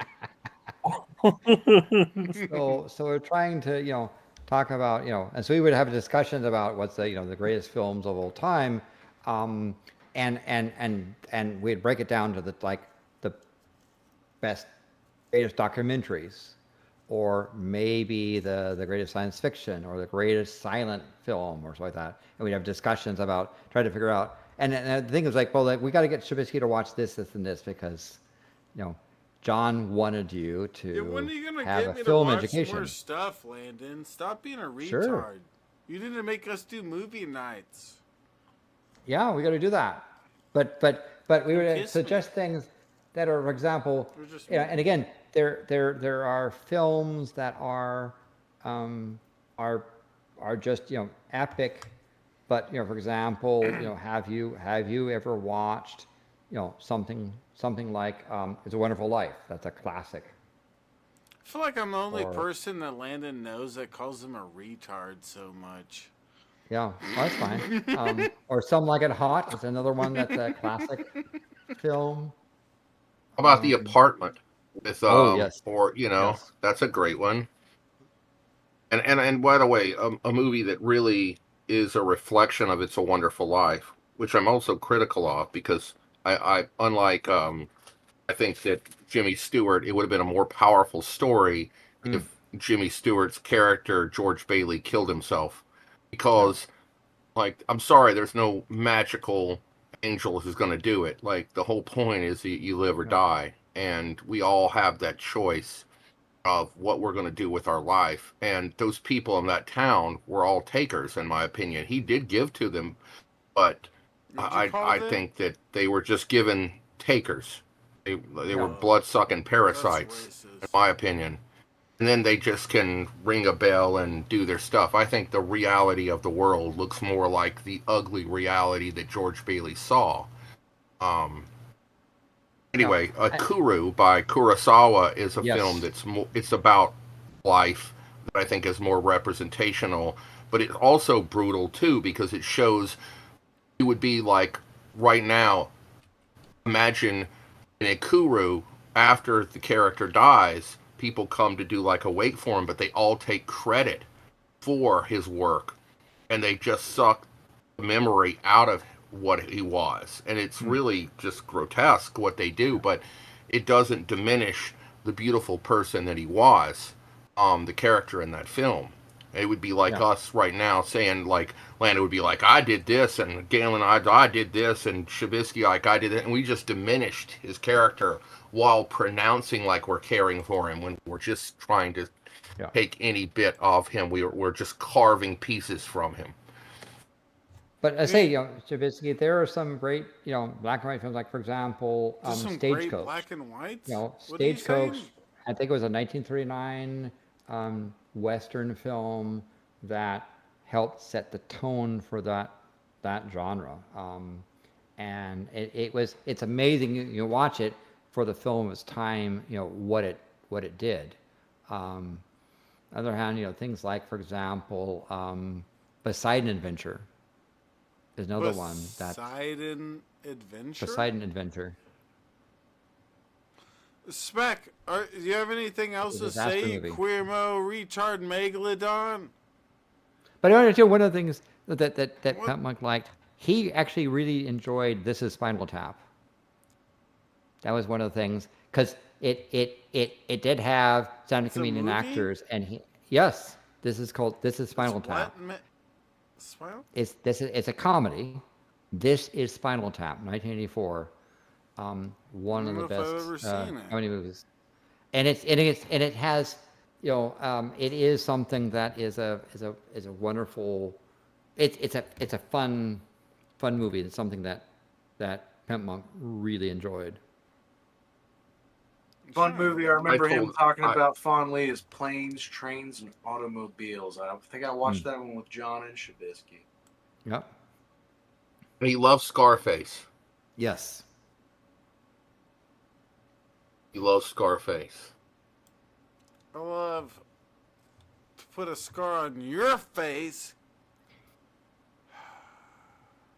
Don't mess But with yeah, me, so Galen. as I say, so we were finding out black and white films that we think that because he was interested in giving you, Shabisky, a education on some of these films. Who? Um, Who? you. Dirt? No, who is trying to educate me? Another one that he really liked was that John really liked was Blazing Saddles. There's a That- lot of that N-words one, in that. It's one of my favorite films because of that. Oh, you've seen it then? Yeah. Yeah, but yeah, lots of check out N-words. This Is Spinal Tap. That's a I don't know fun if I've- comedy, but Yeah. I don't know if I've heard of that one. Spinal Tap. Sounds this familiar. is Spinal Tap. It's a mock thing about basically about a heavy metal band called Spinal Tap. You wanna know what my And problem is with you, Landon? what? You need to drink more. And it's for example, one of the things that it's a classic thing where the guy says, "Oh, this this."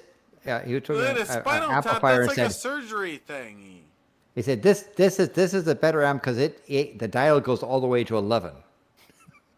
11? I'll give you I'll give you two movies that are European that I got Pimpmunk to watch, and he liked them. He Yeah. thought, he was like, that was crazy.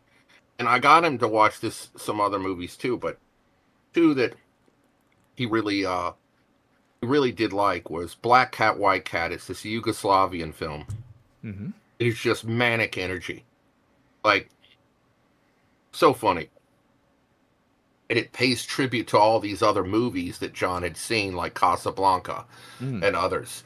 And so John really liked Mir Kusturica's, this Yugoslavian director. It's just really funny. And the other one, he thought, like, he was like, okay, that is a weird. He called me weird giving him this movie, but he said it was like, that is the darkest black humor of possible. And it was a movie called Man Bites Dog.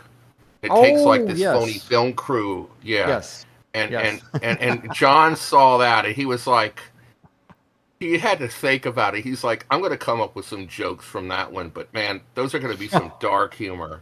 And he was just like, he was always looking for material to inspire him. He's like, I did not see that movie coming. Like, that was some weird, like, that has some, like, I never thought of that. Like this is some dark shit here. And I was like, I could use this, but he was always looking up material. So, and Yeah. like John also liked, like I would always send John jokes. Like I've written for John. I've written for a bunch of people, but like I liked writing for John among all the people I've ever written for. Like John was funny because John would just tell me something and I could just give him some, like I could give him either pointers, I could give him a joke, or I could just write him some thoughts and John would take it. Like John, a lot of people want it like really spelled out with ghostwriting, or they want you to just write for them. Like John, it was more collaborative. Like he would just say, "Give me an inch, and I'll take the rest." Or Yeah. you could give me more if you need it, and then I'll just take it. I'll work with whatever you give, and I can play with it and mold it and have fun and do my thing. But if you're writing it for me, I already know. Like, call me up and ask me questions, and like how I'm thinking, and I'm like, and you can, because I could get in his head and I could write with him. It's like a very collaborative. So John was able. One reason I think he could work in the business is that when I worked with John, we would do the Pimpmunk show and do production or writing jokes and come up with stuff to break tension. John was so good to work with, and he said I was demanding as anybody, which I am. I drive people crazy. But if John could work with me, I believe he could work with anybody at Comedy Central or anyone else or Netflix. I really mean it. Like John, like was good to, he was fun to work with on that stuff. And it was stressful because he always felt like he wanted to have a producer and a team. He felt when he could just be free to do his comedy. I feel if he had those structures, he would have been even better. He didn't have to do all this other bullshit. That's what I think. That's all he wanted to do. Me, Gayland. Well, anyone else last minute? Landon, you need to go into your stimulant drawer and get one of those stimulants. Okay, you're really slacking tonight. How much have you drank? I've been pacing myself. Yeah, got the that's caffeine, the too. problem, Landon. Okay? That's the problem. What have you been drinking? What have you I've been drank? drinking in memories of Pimpmunk. Well, yeah, that's a good way to drink. But no, I'm drink more. Just shut up and drink more, Landon. Okay? If I ever see you in church, Yeah. Well, It's going down. I don't think that's gonna happen. I ain't gonna be nice with you or nothing like that. Okay? You're in my hood, bro. Okay? You're in my hood. You fuck with me in my church? Okay? This is where God sees me, bro. Yeah. The spaghetti monster? Is that? You go to the church of the? Are you a pastafarian? Yeah, I'm a retarded. He's a fairy. Mm-hmm. All right. I'm gonna take the opportunity to take my leave. It's late. I don't know if I'm doing anything tomorrow or not. But real quick. Are we gonna end this, Shabisky, or what? Because I want to get to bed too, and I wanted to have a closed front where we could all end with Landon. Is that okay, Dirk? Yes, but I want to drink a little bit more. Let's do that. You can drink more. We don't have to do it all together. No, I wanted. You shut the fuck up. I want to do it with you. Okay, stop just being wait, so wait, bullshit. 1 second, Dirk. Just 1 second. Wait till Landon comes back. And then you can have your goodbye if you want. Landon's I'll have mine. guys. Give him a minute. So just a moment. I'll be there. I'm getting ready for He's coming. the closing. Yeah, we get it. You're coming. I'm get some. Landon, I think what's your Shab's a favorite bit gone. rap song by Shabisky? Out here, I have this really fine mezcal. Ooh, yeah, there's chug that mezcal shit. over there. Ooh. Yeah, I've seen that bottle before. That looks like furniture. So You got a bottle that looks like furniture, Landon. That doesn't make any sense. It's a clay bottle that is part of the thing that the mescaleros use. It's a really nice stuff. So as you were going to say, so let's Landon, let's close this out. No. Hold on. I have to compliment you on something. Yeah, we're. Got I think we're about done. Awesome Johnny Bravo haircut going on there, Landon. I have to say, like Elvis, Johnny Bravo, somewhere on that level. You're looking cool tonight. I owe this to my mom. If my mom I was early. a woman, I'd fuck you. Okay? I wouldn't because that would be gay right now. But if I was a woman, oh my god, you like I fish. would be you crawling like for you. You said you Please, like Landon, so. let me tickle your hair. If I was a woman, obviously. Yeah. Otherwise, that would be gay. It would never be Yeah. gay. Unless Anyway, I was gay. So let's say some last. Wait, are you gonna chug more with me? You have to do some good. That barely looks like anything. Okay, chug the rest of that and then fill it up again or something. All right, here we go. Cheers, Landon. Landon's trying to be a pussy, and I'm not gonna let him do it, guys. Okay? Yeah, drink the rest of that. Wow, that's a really fine thing. So. What the fuck was that? Water? No, it's. Thanks, Shabs. I'm kidding, Landon. What was it? Again? I think Shab had a lot. Yeah, a lot of water? I think so too. So Water. let's round up some of this. I think Dirt wanted to say something, and I wanted to say something, and like Landon, you could say, and Shab. Sure. Yeah. And then you're going to finish with Galen. Well, I just wanted to say that I appreciate the opportunity to sit here and memorialize our friend together. I knew him for some time, and I had a lot of good times with him.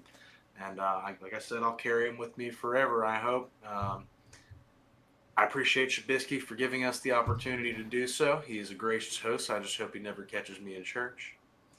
And yeah, to anyone listening to this, I'm here. You can find me on Discord. Fucking find me somewhere. If you ever want to shoot the shit talk, we can do that.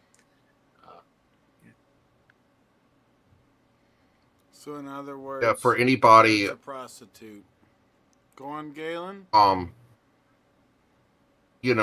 For anybody who wants one of the programs from his ceremony that his mother gave, I have them. My mother collected them. They're sitting right next to where she sat.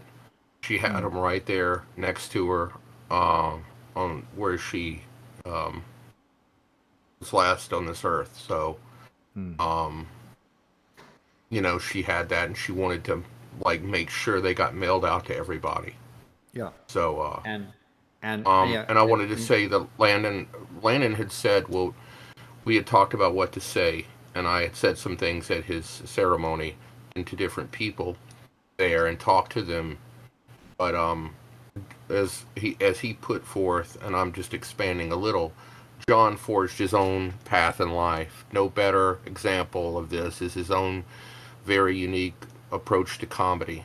But I want to add to friendship too, and with personal relationships on how he did it in social networking in this new age. And he was stubborn, but he was ironically a man who kept adapting. And I think that's really one of the big things.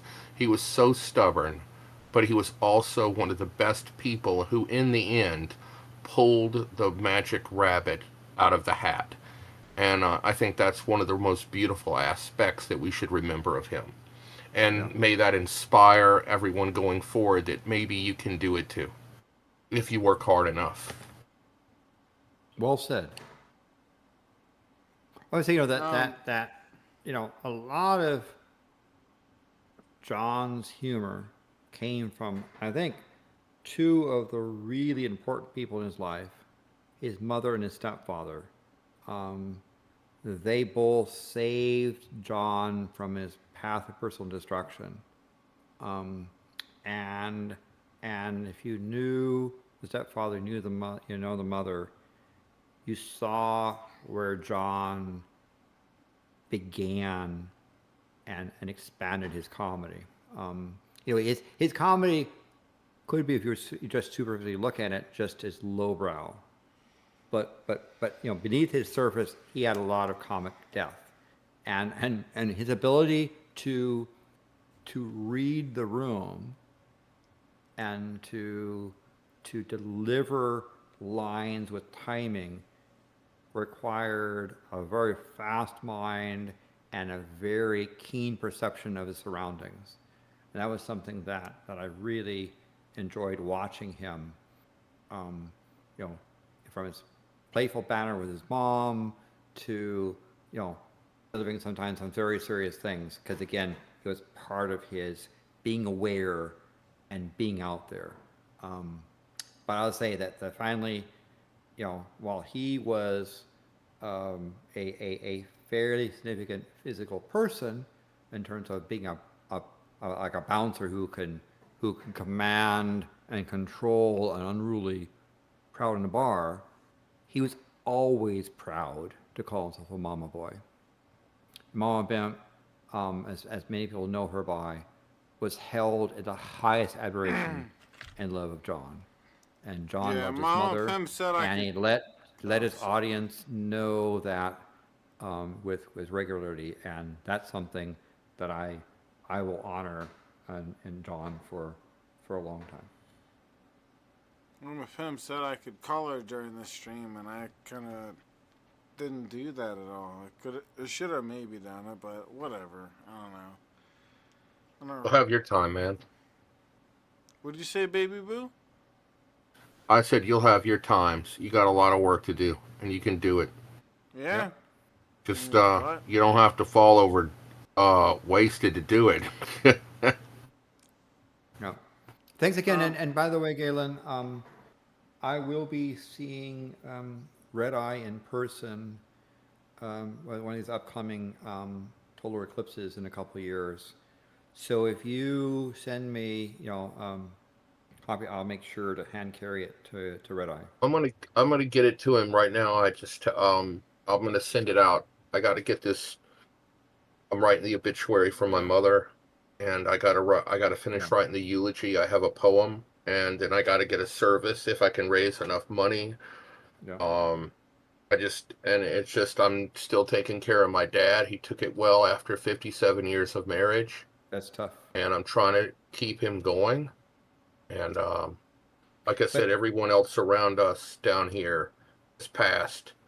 So I kind of alone feel down here. So I it's really feel for hard. you. I feel for you. Losing a mother is hard. Mothers are amazing people. And so here's to mothers. Thank you. I would say, I lost my partner years ago, in 2002, and that was really hard. Yeah. But this is even harder. Yeah. It's tough. So, really difficult. And then, one of the people that I had a connection with was John, because he feared losing his mother. Yes. And he knew what it would mean if I lost mine. And so, not only losing my friend, but my mother as well, has been radically difficult. It is. When everyone I would reach out to is gone. So, just take appreciation for what you have. Don't take it for granted. And treasure those memories. Yeah. Treasure them and let the love you have guide you. I know that it is hard. I think my mother,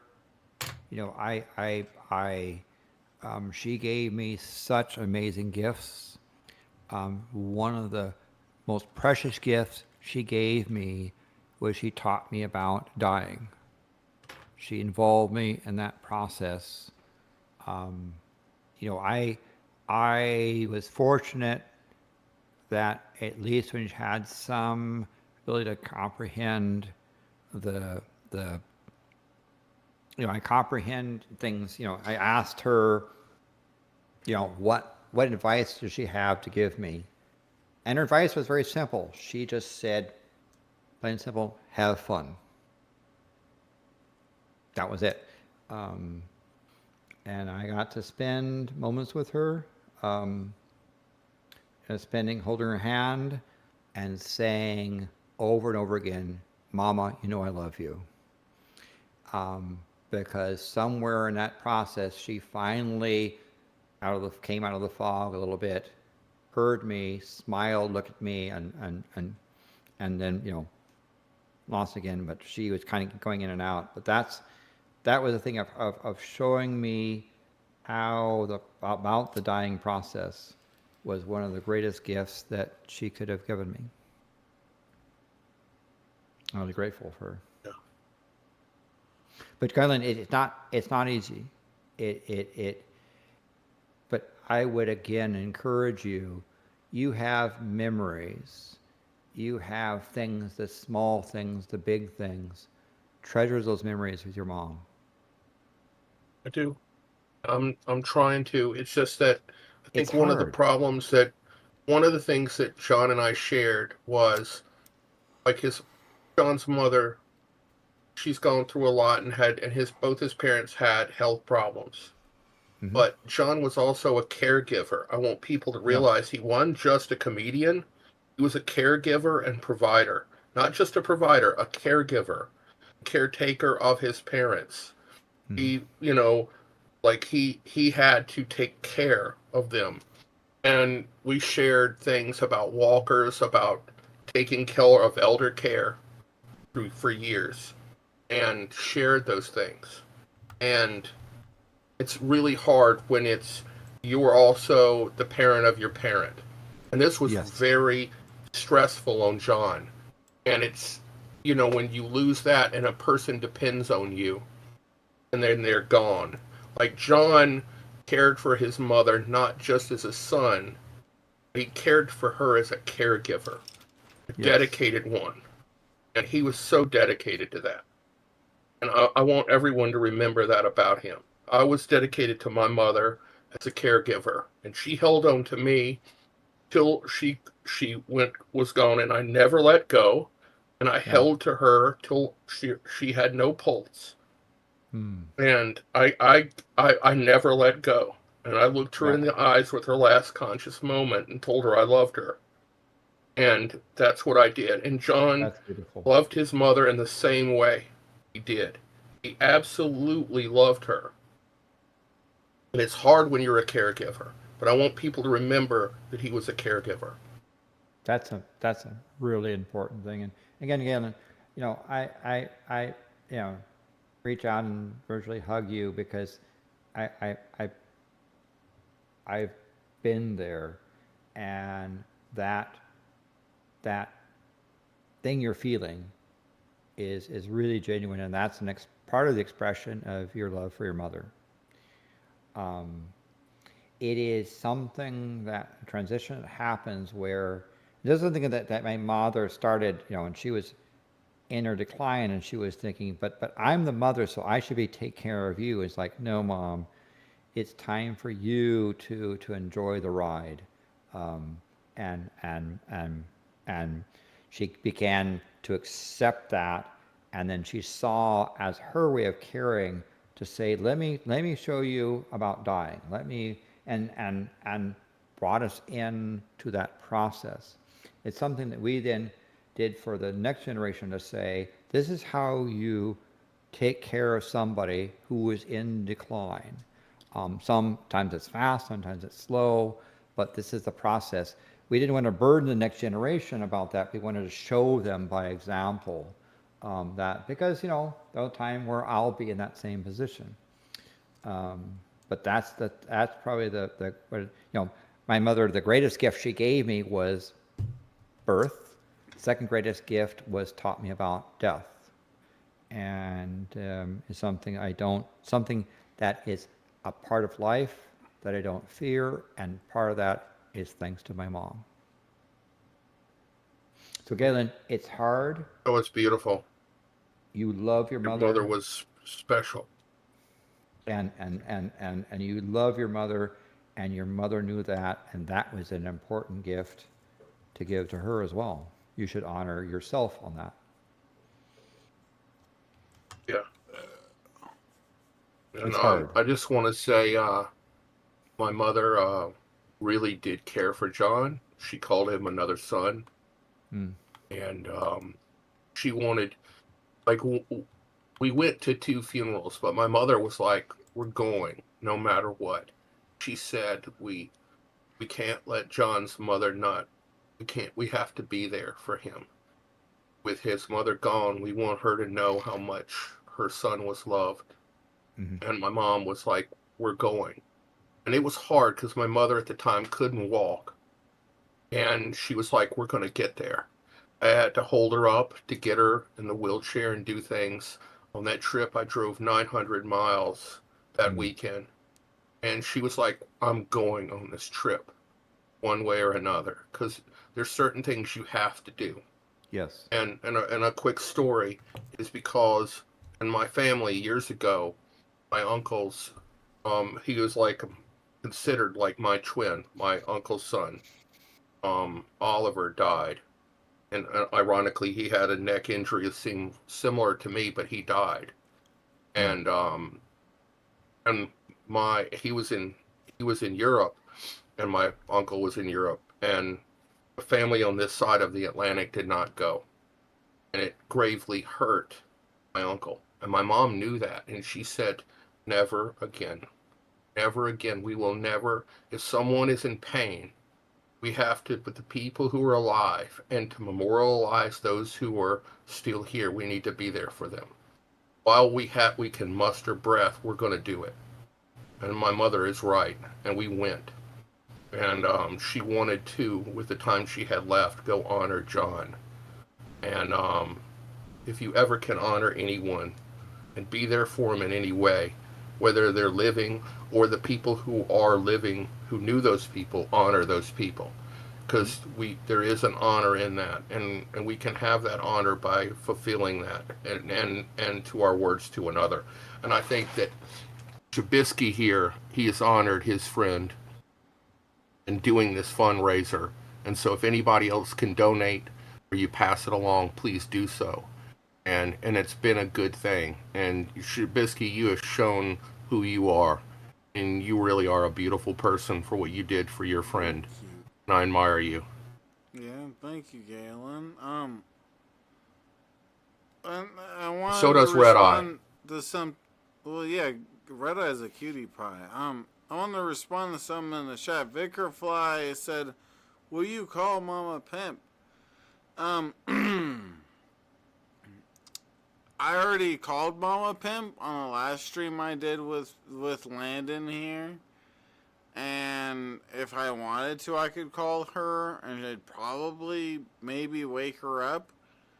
Do you want me to do that to confirm the legitimacy here, or what? Because you did seem to question that earlier.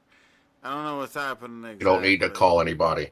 But no, You don't have to call anybody. I did say that I would maybe call her, but I didn't. You don't have to do that.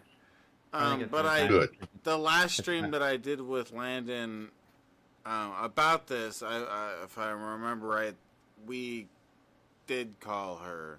Yeah. So basically, I would recommend if it seems appropriate, sometime later, have a call during the day where you can have a conversation and let her speak her piece if she's interested in doing so. That would be something you could put out. But yeah, I think it is 3:30 where she lives, and that's probably best to let her. And it's like 12:30 where you live, right?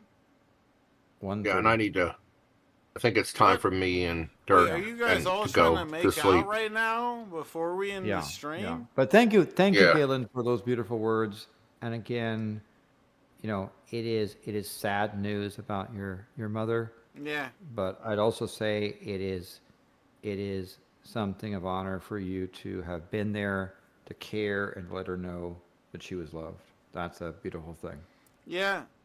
Thank you to everybody that's been on this stream and stuff. I kind of wish there would have been a little bit more people, but there was some. We're grateful for cool those that were here. There are other people that knew that they couldn't make it, but there'll be a recording. I assume you'll put this up on there that they can watch.